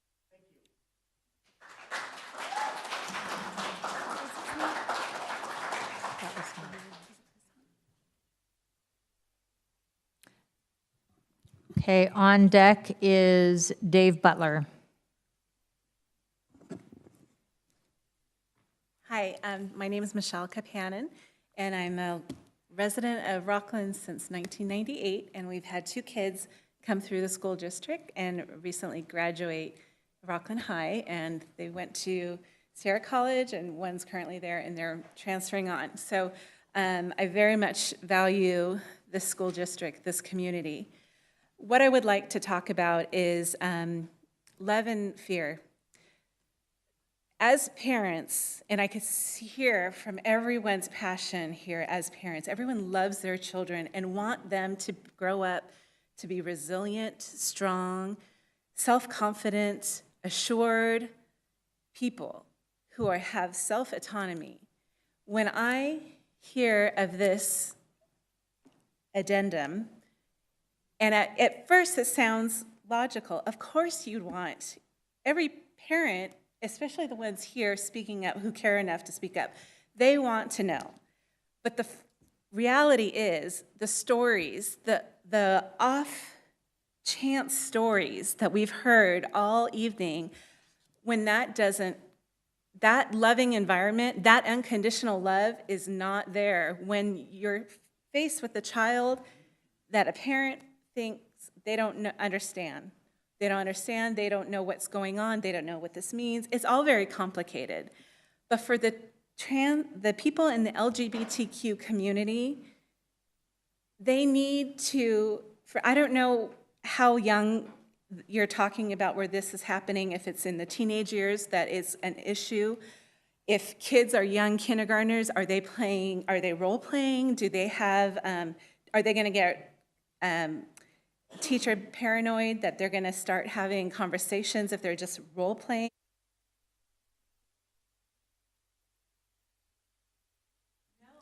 Thank you, Michelle. Time, thank you. Thank you. I'm not able to tell the difference. Yeah. Thank you. Okay, up next is Dave Butler, and on deck is James Ledbetter. I think it's still evening. Good evening, Madam President, members of the board, Mr. Stock. Dave Butler, I'm a Rocklin resident. My wife and I have been in Rocklin since 1987, and two of our daughters went through Rocklin schools, K through 12. And I'm here tonight speaking as a father of those two girls and a grandfather of two little girls who hopefully will go through Rocklin schools. As a Rocklin parent at back to school night, we were always told by a school site leader that the key to our child's individual success was this partnership between parents, teachers, and administrators. And I feel really strongly that parental notification of our child's educational, social, physical, and mental well-being is a fundamental element of that partnership and must be ensured at all grade levels at all times. Thank you. Thank you, Dave. Up next is James Ledbetter, and on deck is John Paul. Good evening, my name is James. Thanks for giving me 2 minutes of your time. I live in Fair Oaks, my kids go to St. Ignatius. First off, I would like to say that for each of you, there's an entire community out there of which I am a member that is praying for all of you. We're praying for you guys to have strength, wisdom, and resoluteness with your decision-making process. Many of you were elected based on your commitment for faith-based decision-making. The fact that you were elected demonstrates that your community supports that. Several times tonight, I've heard that elected officials should not factor faith into their decision-making process. However, this is a gross misunderstanding of our Constitution. The Constitution was written to limit the federal government and to empower individuals and local elected leaders such as yourself. You should absolutely, you can and you should use faith to make your decisions. Our country was founded on a faith-based decision. Our founders recognized that we are endowed with certain inalienable rights, and those come from our Creator. They felt this so strongly, the fact that we do not serve an earthly king, we serve a heavenly one, that they started a war in order to found a country where we can spend going on 6 hours now talking about this issue. You can't do this anywhere else in the world. Our country exists because of a faith-based decision. We should continue making those. Your community supports that. The last thing I wanted to address, I don't remember who it was, forgive me, I was listening on a phone outside, but somebody earlier had said that they didn't understand who this policy benefited. It benefits the children. Several times this evening, we have been told that the Rocklin Unified School District is not a safe space for minors who are members of the LGBTQ community. As such, as soon as they make a declaration that they're a part of that community, they are apparently in imminent danger. That means that their parents should be immediately informed so that they can make the decision on how to best ensure the safety of their child. If it is truly an unsafe space, the parents need to be immediately involved. Thank you. Thank you, James. Up next is John Paul, and on deck is Michelle Paul. Thank you for the time that you guys have put into this. I'm also known as Papa to the two children in this school district. I support the board's policy to further dialogue between the school, parents, and the children. I believe empowering and nurturing children, encouraging them to be brave and handle tough situations is how they become stronger, more confident in who they are, especially in the face of struggles. This sets them up for success, whoever they choose to be. Thank you for realizing that the first responsibility for our children is with the parents. Everyone else comes after that. Withholding any information from parents would deprive most children, including those from various walks of life, of the right to have the best chances to succeed. Please continue putting Rocklin families first. Thanks again.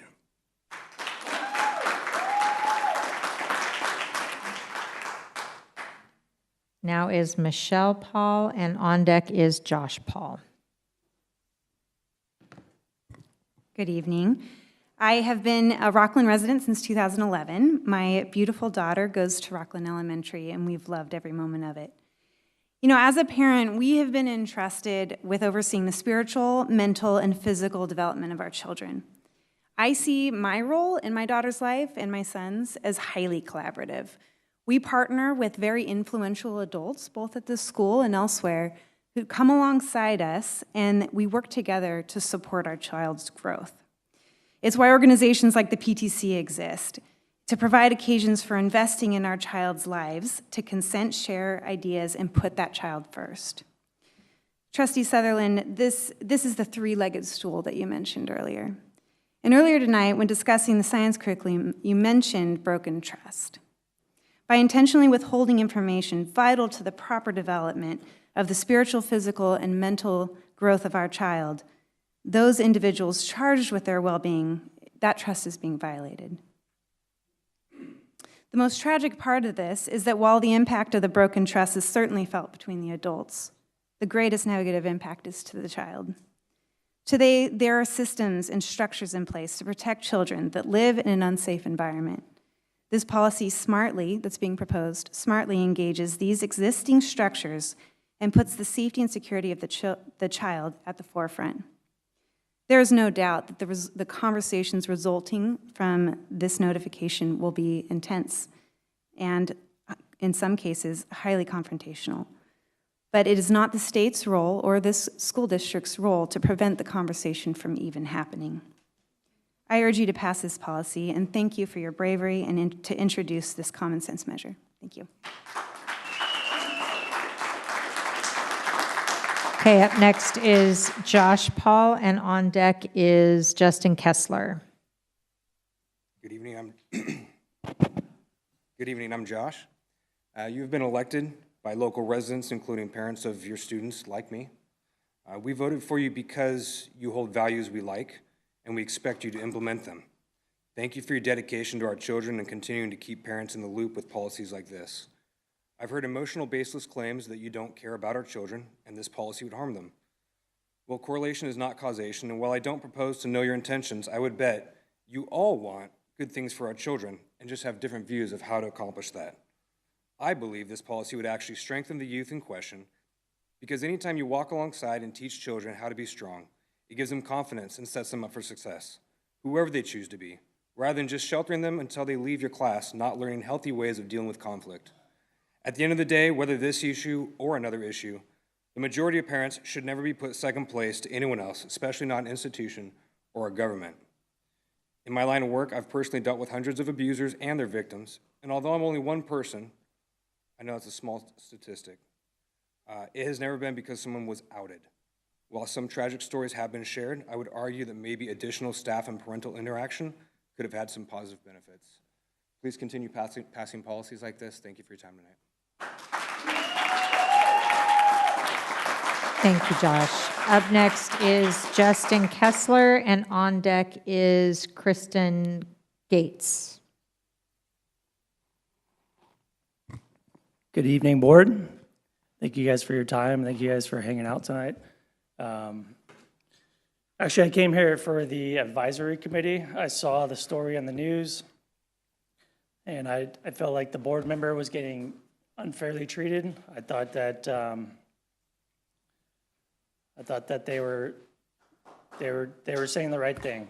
And we moved here 7 months ago, and we moved to this community with our 4 kids, my wife and I, because we wanted to be in a more conservative community. And so, to be honest, we've been pretty happy with what we've seen. And the fact that you guys put this on the table kind of solidifies that and shows me that we made the right decision. And I think that's very bold and courageous of you guys to do what you guys have done to bring this to the table. I think you guys are probably the second. I think you guys are the second board that's done that in California. And we all know California's policies are failing, and it's spilling out into our communities and to our children. And I think that it's important for parents to make the decisions, and teachers and faculty and schools can help support the students and support the families. Again, I want to thank you guys, and I appreciate you guys very much. Thank you.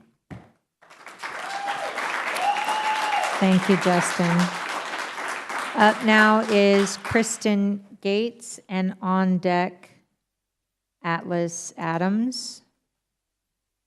Do we have Kristen? Okay, I'll put it aside for the moment if Kristen comes back.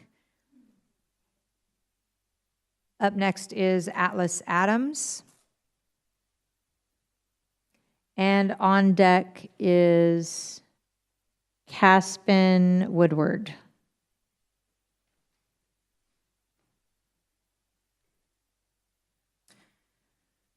My name is Atlas, and I moved to Rocklin with my mother in 2012, attending Springview Middle School and Whitney High School. I was a trans and gay teenager in Rocklin, and now I am a happy trans and gay adult in Rocklin. I'm just another citizen of Rocklin, a human. Trans people live in Rocklin too. We too are this community. There is a reason I didn't come out to my parents until I was an adult. When I did, my mom was surprised I hadn't told her. I'm not sure why, since she spent my teenage years telling me how bad gay people are, not knowing she was talking to one. As a teenager, public school was an important place to grow as an individual. I can't imagine where I would be if that environment to grow as a person, not an extension of my parents, was taken away. I'm happier than I ever was as a child before I was given enough space to develop as my own person. Unfortunately, I have seen too many parents who love their idea of who their child should be and not the actual child they have, like my mom. Their idea of helping their child is to force their child to be someone the child is not, but who the parent wants them to be. Children are individual people too, not blank slates for their parents to mold them exactly how they want, like my mother. All my mother's talk of how gay people go to hell, so I shouldn't be gay, didn't stop me from being gay. It just made me, a child, feel horrible. How happy I am, she came around to supporting me.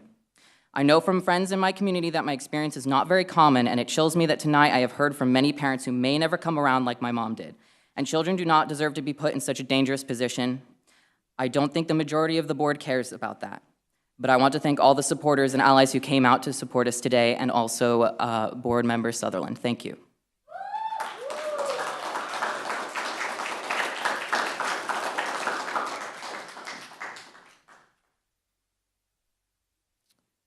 Caspian is up, and Carrie West is on deck.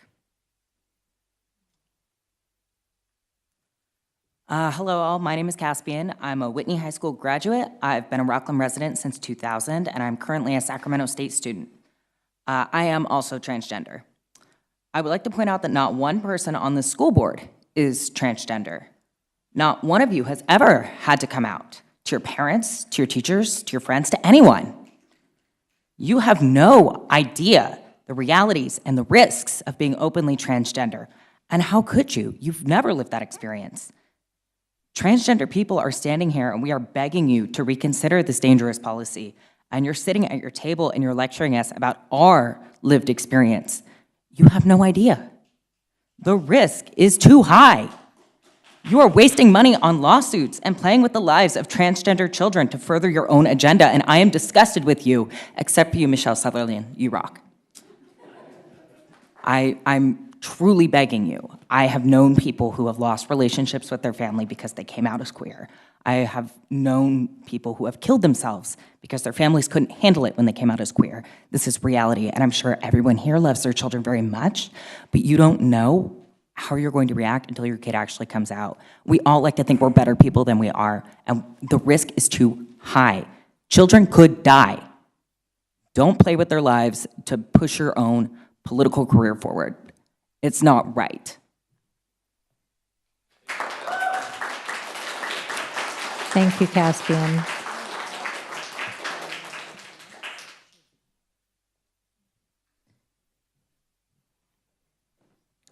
Carrie West. Hi. So I wish I didn't have to be here tonight. I wish this board didn't force me to be here tonight. But I also wish you weren't attempting to force teachers to out their students. I wish you weren't so pernicious as to play on people's unfamiliarity with the transgender community to weaponize them to exclude trans, intersex, and gender nonconforming children from healthcare, sports teams, and safe school and home lives. I wish you weren't so deeply fiscally irresponsible in your efforts to force Rocklin Unified to spend millions of dollars in legal fees defending this unconstitutional policy in the courts. What you are doing here tonight is insidious. You are weaponizing parents that I absolutely believe love their children, for your own political ends. The illogic hurts. Parental consent is a necessity for affording children access to medical care and access to parents' health insurance and health insurance covered gender-affirming care. I know none of the children in this district have health care money or coverage of their own. You are endangering the children of Rocklin Unified, and you cannot say you aren't, because as many of us have told you in this room, we were those children. We came out. I came out. I was beaten black and blue and thrown out on the street with nowhere to go. It was a teacher who gave me a couch to sleep on. Beyond that, to this school board, aside from Michelle Sutherland, please do better. If you don't, just know I will donate money to your opponents, and I'm the PAC chair of the Sacramento Stonewall Democrats. Come see me for a donation. Thank you.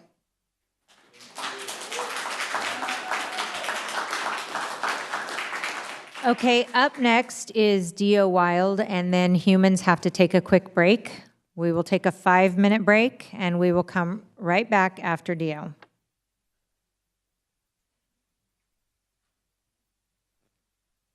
I am a resident of Placer County, an educator, and myself a member of the LGBTQ+ community. I had the ability to wait until after high school to come out, and I'm immensely grateful for that because shortly after I found myself homeless. One of my friends who was forcibly outed to his parents was called slurs and beaten by his parents, and I have 2 more friends who are trans and unhoused. The rate of unhoused LGBTQ+ youth is 1 in 4. If you cannot ensure that these children are going to be safe after they're outed, please do not forcibly out children. There's talk about like driving a wedge between children and parents, but oftentimes if these children haven't themselves come out to their parents, there's already a wedge there, and you are going to be driving that wedge further that drives these children out into the streets with nowhere to go. Please reconsider your position because the gravity is immense. And also further, this would drive a wedge between the board and between educators, because I know myself as an educator and as a trans person, I would never forcibly out a student. I'm not an educator here in your district, but I will keep my community safe above all else. And I please hope that you consider the impact of your other educators. Thank you. Thank you, Dio. Okay, we're going to take a 5-minute break, and then we will be right back. Up first, when we come back, will be Aaron Connor Bailey.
Your seats will resume.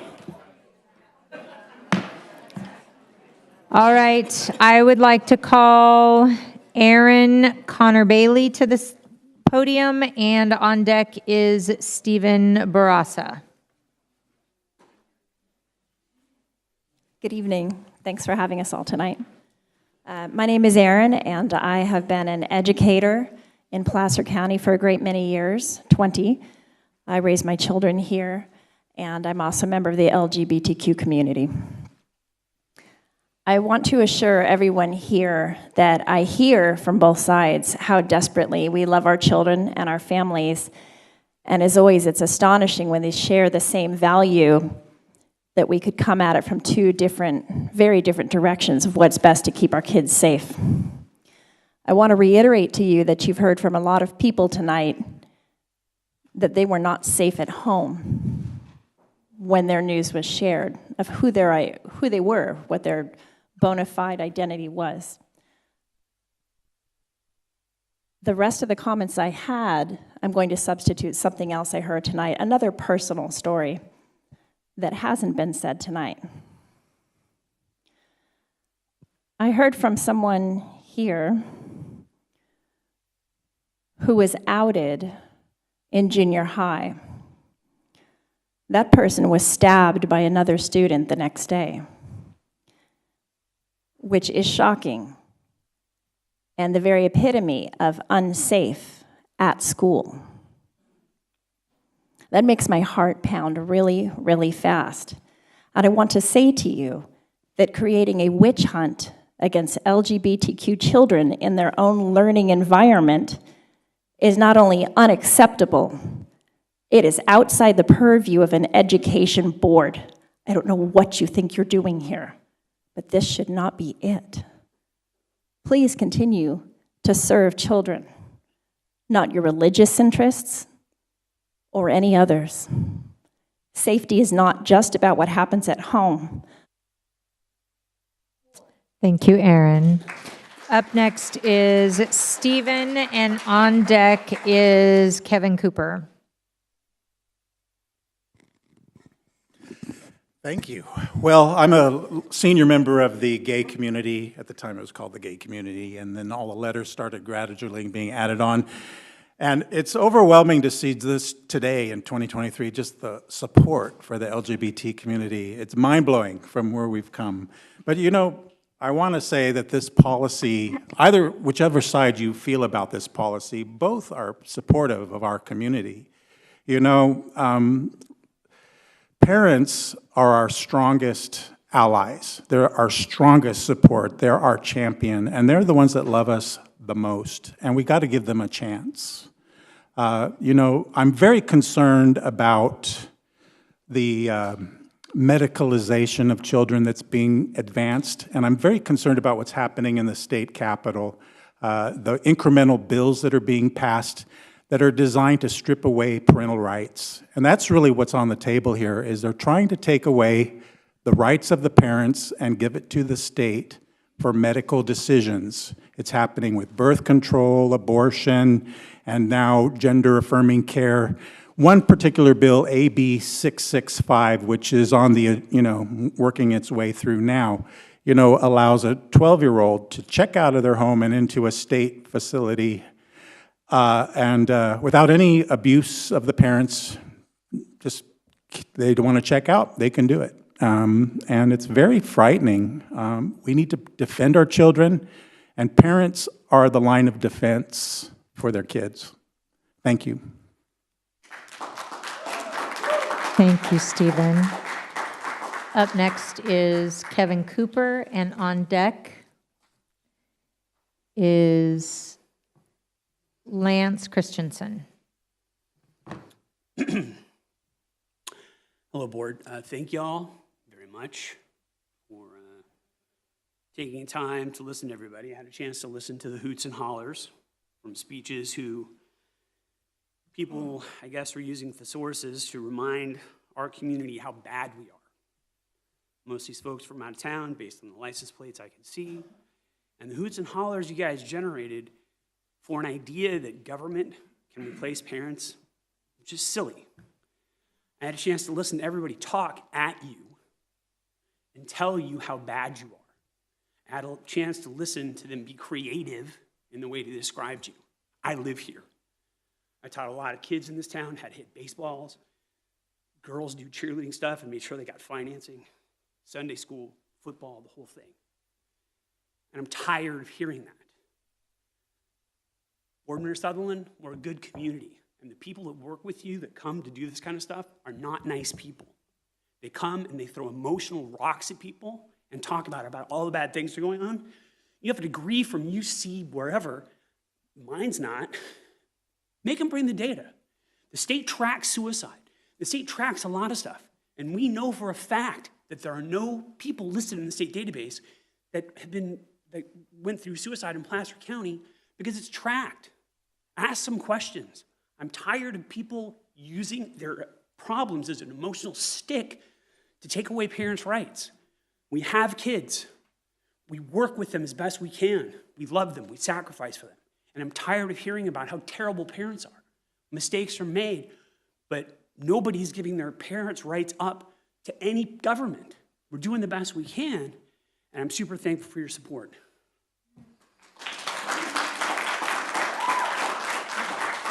Thank you, Kevin. Up next is Lance, and on deck is Angie Reed. Thank you, Board President, Superintendent, and members. I appreciate the time that you put into listening to so many people and standing up for state law, the Constitution, and the 14th Amendment right for parents. My name is Lance Christensen, the Vice President of the California Policy Center and a father of 5, and I live in a school district next door. I'm here to speak today about trust. Let's just walk through a scenario really quickly. Little Johnny in 4th grade decides he wants to become Sally, and he tells his teacher that. His teacher excitedly affirms Johnny becoming Sally. He doesn't ask any questions, but Johnny's friend Max is curious about this. But Johnny's teacher tells Max not to tell his parents or anybody else. And when Max goes home and tells his mother calls Johnny's mom and says, "What's this about Sally?" And the mother asks the question, "What are you talking about?" Confused, this is a real life scenario. And in fact, it has to do with trust.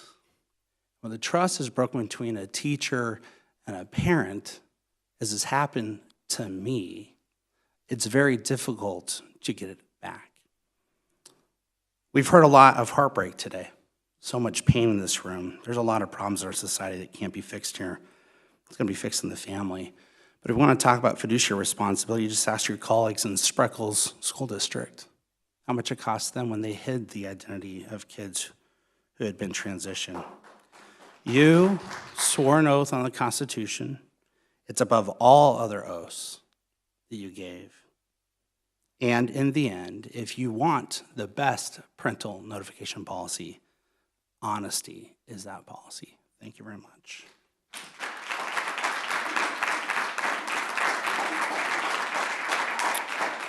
Thank you, Lance. Angie, and on deck is Joe Patterson, Assemblyman Joe Patterson. Hello, I'm Angie. I am a former Whitney student, and I'm here to bring you some much-needed perspective on this policy. If this is to be implemented, it's going to have a primary result and a secondary result. The primary is the initial outing, which has a best-case scenario of a teacher telling a parent who already knows and is accepting about their kid's identity. Your best-case scenario here is neutral. Your worst-case scenario is anything from a permanently ruined relationship between a parent and child all the way to abuse, kicking your kid out of their house, or suicide. The second effect is that now students who are entering these schools will know this policy is in place and will know that they cannot trust teachers with their identities.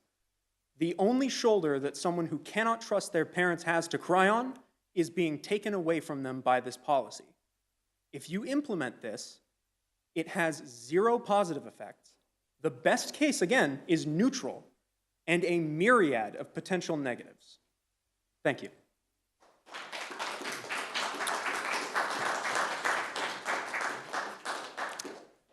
Assemblyman Joe Patterson, followed by Tom Oates.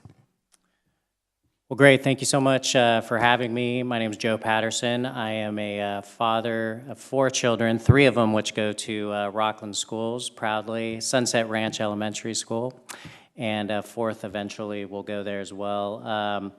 You know, I've been listening the whole night. We were at Whitney Junior Wildcats football practice and cheer, and did dinner and everything. I said I'm gonna have plenty of time to get over there, so went on a run and then got over here.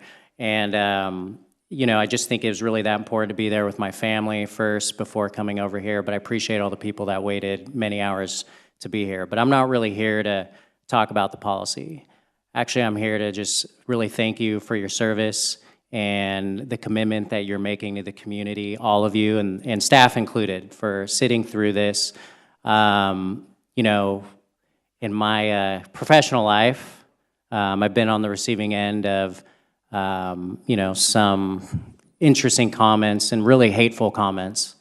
And I don't think anybody in our community in Rocklin that is elected out here is doing it out of ego or anything other than the love for the community. And I'm really thankful to all of you for volunteering for this job. And yes, you were elected by the people and you work for the people in this volunteer capacity, but it really is a volunteer opportunity because you love this community. And I'm thankful for that, and I wish we could replicate all of you, you know, 1,000 times throughout the rest of the county. So thank you very much.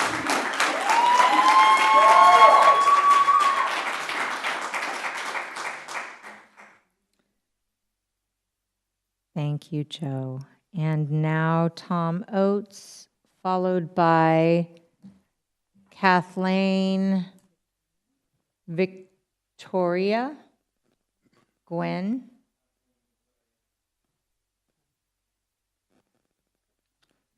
All right, I really have to follow Joe. My name is Tom Oates. My parents moved here in the 80s, and I've lived here my whole life, going through Rocklin Unified and Sierra College. I do not have any children, but I am here anyway, because this regulation change isn't about me. It's not about you. I am not speaking for myself in the same way that I'm not speaking for you. We are not saying you don't love your child. We are not calling you the unaffirming parent. This is not a personal attack on you, your beliefs, your family, or your choices. What this is about is protecting those that are vulnerable, those who are not being represented here tonight, those who are seeing abuse at home, those who feel safer at school than at home, those whose unaffirming parents are not here tonight. Nothing about this says a child is required to come out to their teacher first. If a child comes out to their parent, we won't force them to tell their teacher, because this is no one's right to tell their story besides the child. If they choose to come out to their friends first, that is their choice. If they come out to their teacher first, that is their choice. And if they come out to their parents first, that is their choice. They get to choose their support network. If you love and want the best for children, all children, then let them choose. Do not support this regulation change. Thank you. Thank you.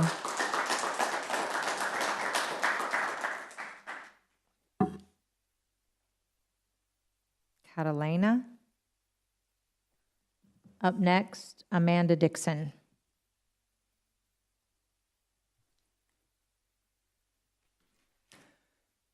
I am known as the Scarlet Huntress, and I authored the Rose Stained 10.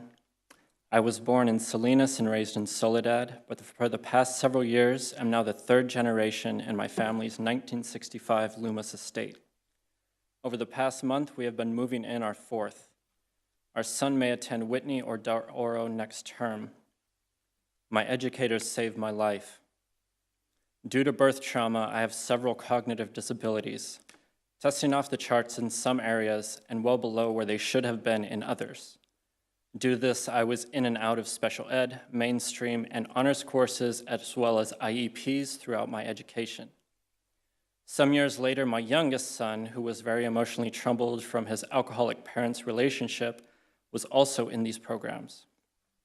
My father was an educator at Soledad District, and I was one of the kids who would be at the educators' summer ping pong retreats and home poker nights. Some of them were close friends. Through middle school, I escaped into the library and developed a strong rapport with the librarian. They gave me an ear and a place to go when there was nowhere else. It's because of these connections and support that I formed that sophomore year, I didn't pull the trigger on half my class. I found another razor blade instead. You see, I've never wanted to hurt anybody, I just wanted the pain to stop. I could never understand why I was the only one who wanted to save the caterpillars from the class wall while most of the other students would throw their ball at them and squish them. I would take them home and watch them transform before releasing them. I've survived more than 13 suicide attempts. A fair amount of my body is coated in mental health battle scars. Though I had support, the world was too unkind to bother to keep me safe. I'm 37 years old. I'm one of the ones who shouldn't be here. I'm a grown-up trans kid who wasn't a school shooter, and very few people have asked me about my experiences or my perspective. Oh, how so. Thank you. Thank you. Amanda Dixon, and on deck. Oh, Amanda, you're the last.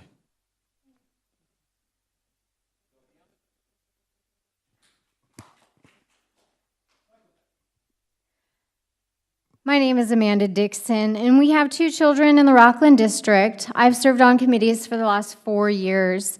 You have helped our family more times than I can count. You are open, honest, and always available. You are faced with challenges every day, and it's easy for people to criticize what you do. You are our friends, neighbors, and parents as well, but most importantly, human beings. My hope is for people to understand the rules and bylaws you must follow collectively as a group when making decisions. Please know we are grateful for all you do and will be behind you 100%.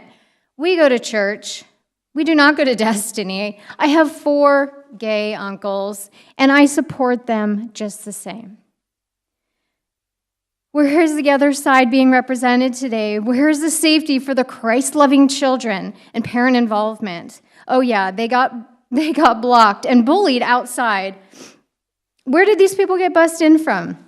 If they think they have a right over my child, over my dead body, Michelle, your reputation precedes you, and we see you.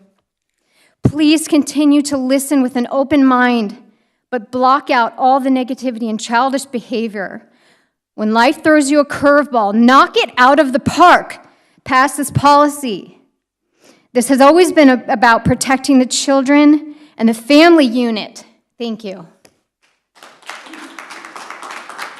Thank you, Amanda.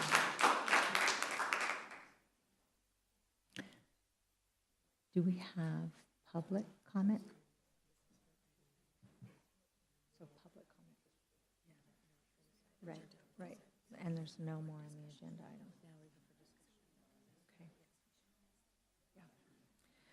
Okay, so the first thing at this point is there a motion to approve the revision to Administrative Regulation 5020, Parent Rights and Responsibilities, and Administrative Regulation 5145.3, Non-Discrimination Harassment?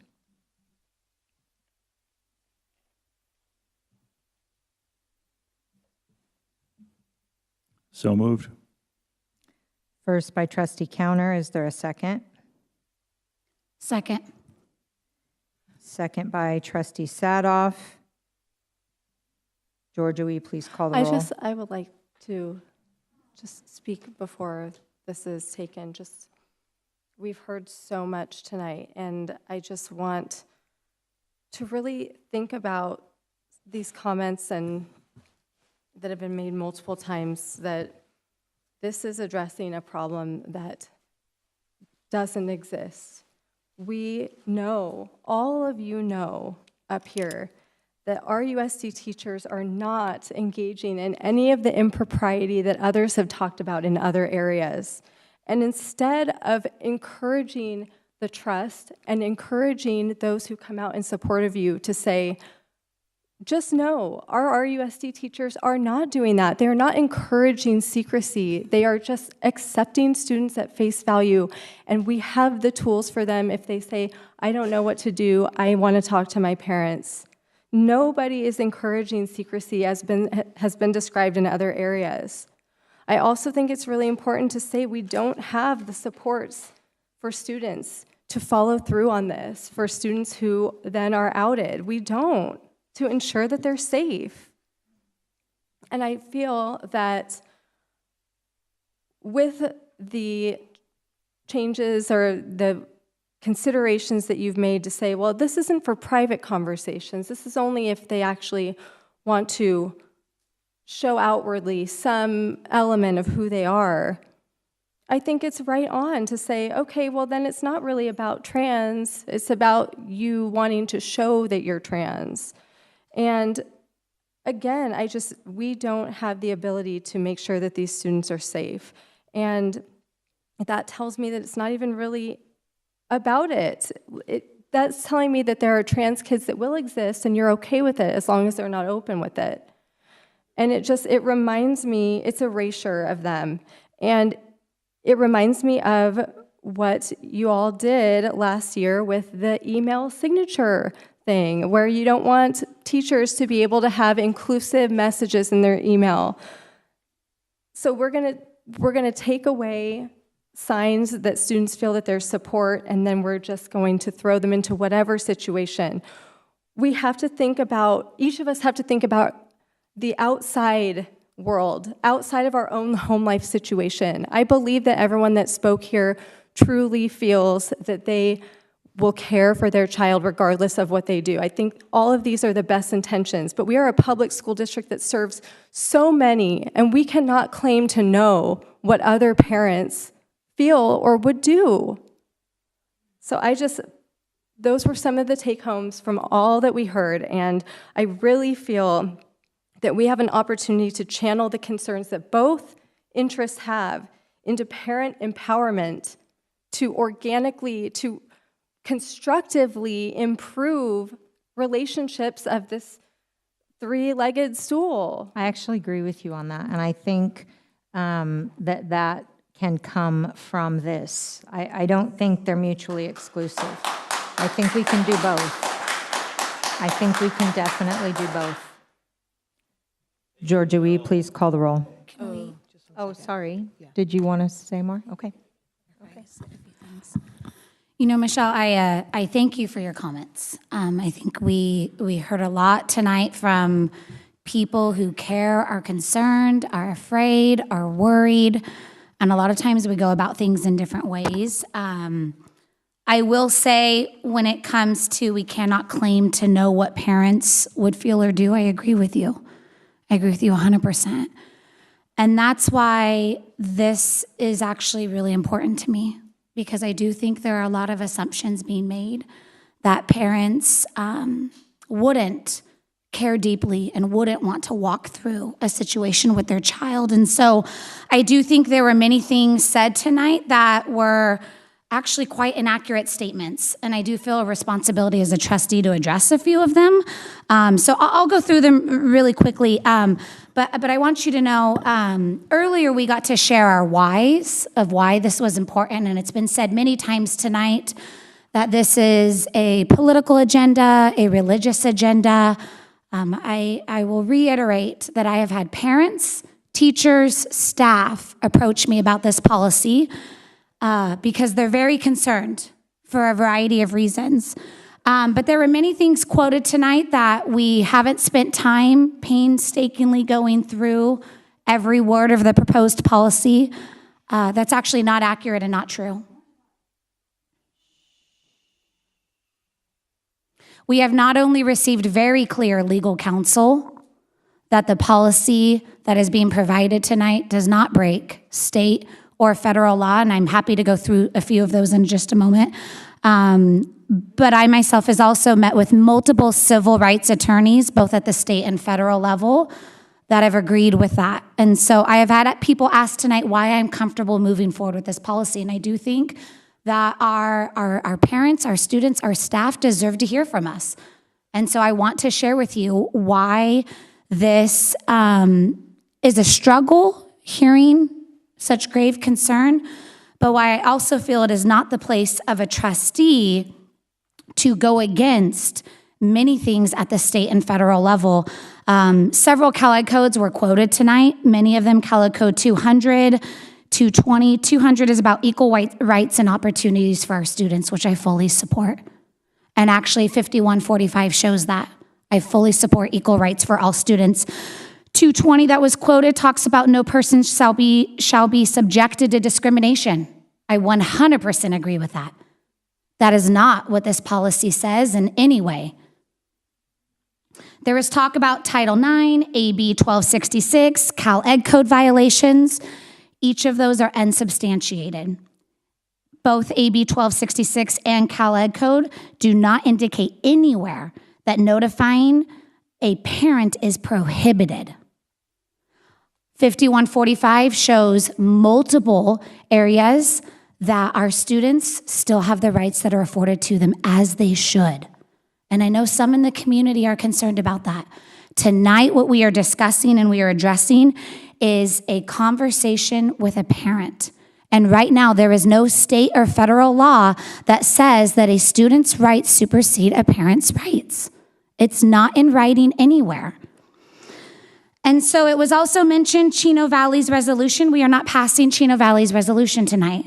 We are passing an amendment to 5020 and 51, or I am mentioning 5020 and 5145.3. Couple things about the TRO tonight, or today with Chino Valley. It does not apply to any other school district. It applies to that school district only and the resolution that they passed. I want to reiterate, this is not Chino Valley's resolution.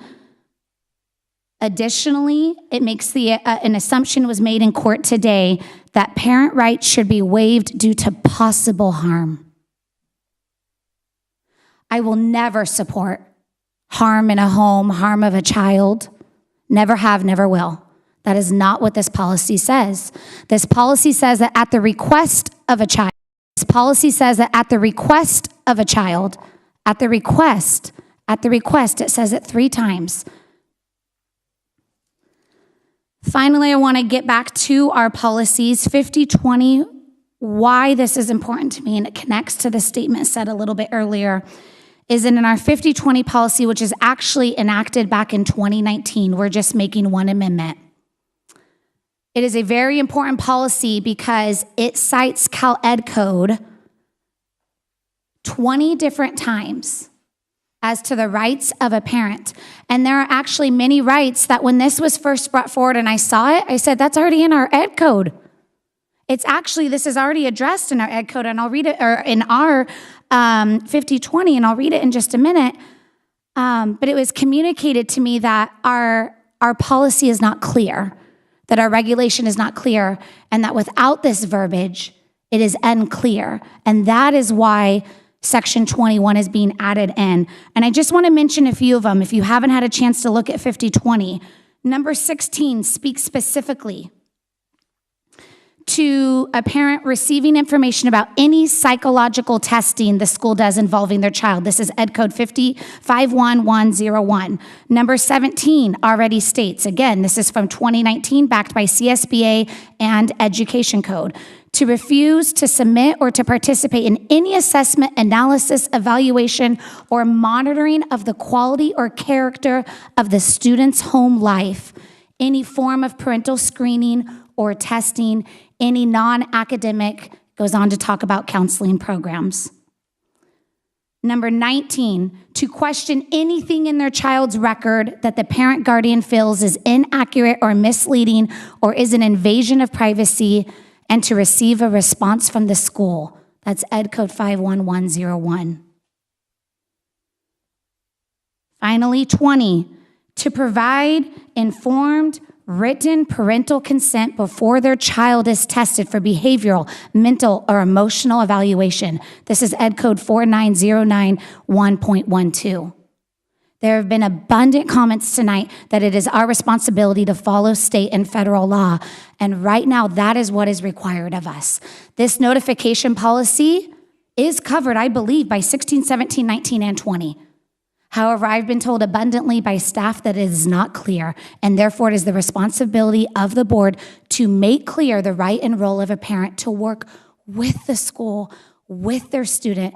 That is why I believe 21 is important. Thank you.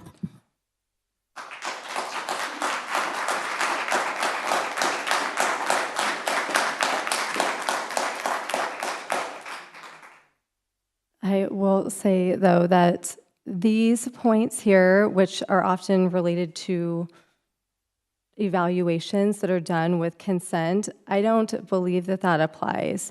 And it's interesting, actually, that this says that the parents have a right to refuse to participate in any assessment or monitoring of the quality or character of the student's home life, which I don't disagree with, but doesn't that tell you how limited we are in knowing what a student's home situation is before we make a decision like this, right?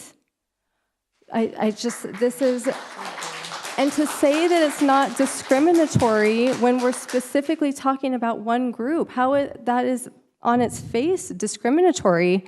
I'm concerned that a notification may be made by a counselor in the language, because I believe those conversations to be confidential, or maybe I'm incorrect on that.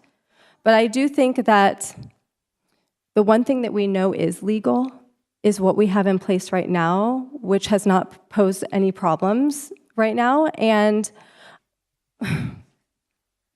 I wish that we had our legal counsel here to ask questions in real time for the public, because as confident as you are, it would have been really good for the public to hear.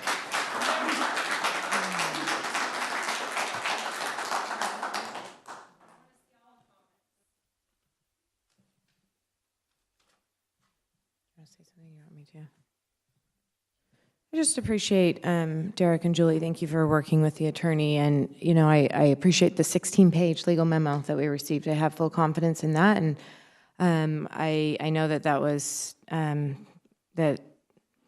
developed within the cooperation of her, and that it complies with our current law. So I feel confident in that. I feel confident moving forward. Again, this is complicated. This is emotional. I appreciate all of those that were willing to share, young and old, and be vulnerable. I still go back to, for me, the intent is to lean in and see these children for who they are and to support them, and that takes parents and teachers.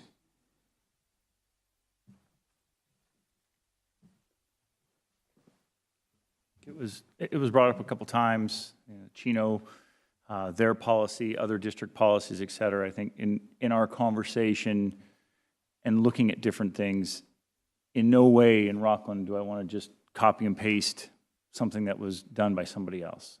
You want to look at it, you want to evaluate it, you want to discuss it, you want to redline it, you want to cross things out, add things, subtract things, et cetera. We went through that. We went through that with the lawyers. That's why in the conversation and in Section 1 on 5143 down there, it's really just two simple adds, with the exception of parent notification, and to all other persons except the student and their parents. Everything else in that policy is exactly the same as it was 2 months ago, 2 years ago, however it went through when we passed it. All we're doing is adding parent notification, parent communication, keeping those people involved. And as long as we always maintain the parent communication, the child conversation, and help out kids if they need help when they're discussing anything, relationships, problems, challenges, whatever. And I think we have amazing teachers that do that every day, every week. I just want to continue that. I don't want to have one random policy over here that says we don't do that, but everything else we do. We need to be congruent. We need to align it all together. We need to never put some hindrance, some little wall, some little speed bump in that says, well, if this comes up, we avoid that conversation. I think we want to always have that conversation between the students and the parents and the teachers, and then whatever comes up, any of the challenges, all that stuff that happens as you mature through from adolescence into adulthood and going through the schools, that we work those through with the family. Can I add one more thing? When you were asking about resources, when I was talking to the counselors and the school psychologists this week at both high schools, we do have resources available in superintendent stock. If there's some that I'm missing, please let me know. That include Wellness Together intervention, Care Solace referrals, a crisis resolution center. There's also an LGBTQ county resource to support families. And also, I think that something that was a takeaway for me, and maybe we can put it either maybe on our parent university list of classes, is that we provide some additional resources for families on how to have these and other kinds of challenging conversations. I think that there's a real need, even among adults, for some of those kinds of skills.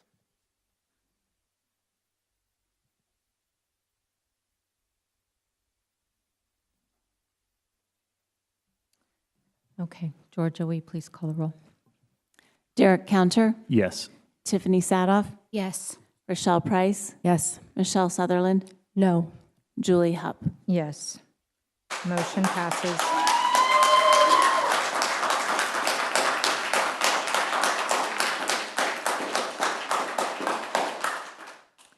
And now we will go to Barbara Patterson, Deputy Superintendent, Business and Operations, to present resolution number 232404, approving the prepayment in part of the 2020 tax exempt refund lease.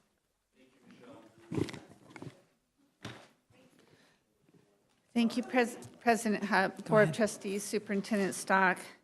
The current outstanding principal of the 2020 tax exempt refunding lease is $12,919,000. By making this one-time prepayment of $7 million in principal, you will be saving the district almost $1 million in interest over the remaining term of this financing instrument.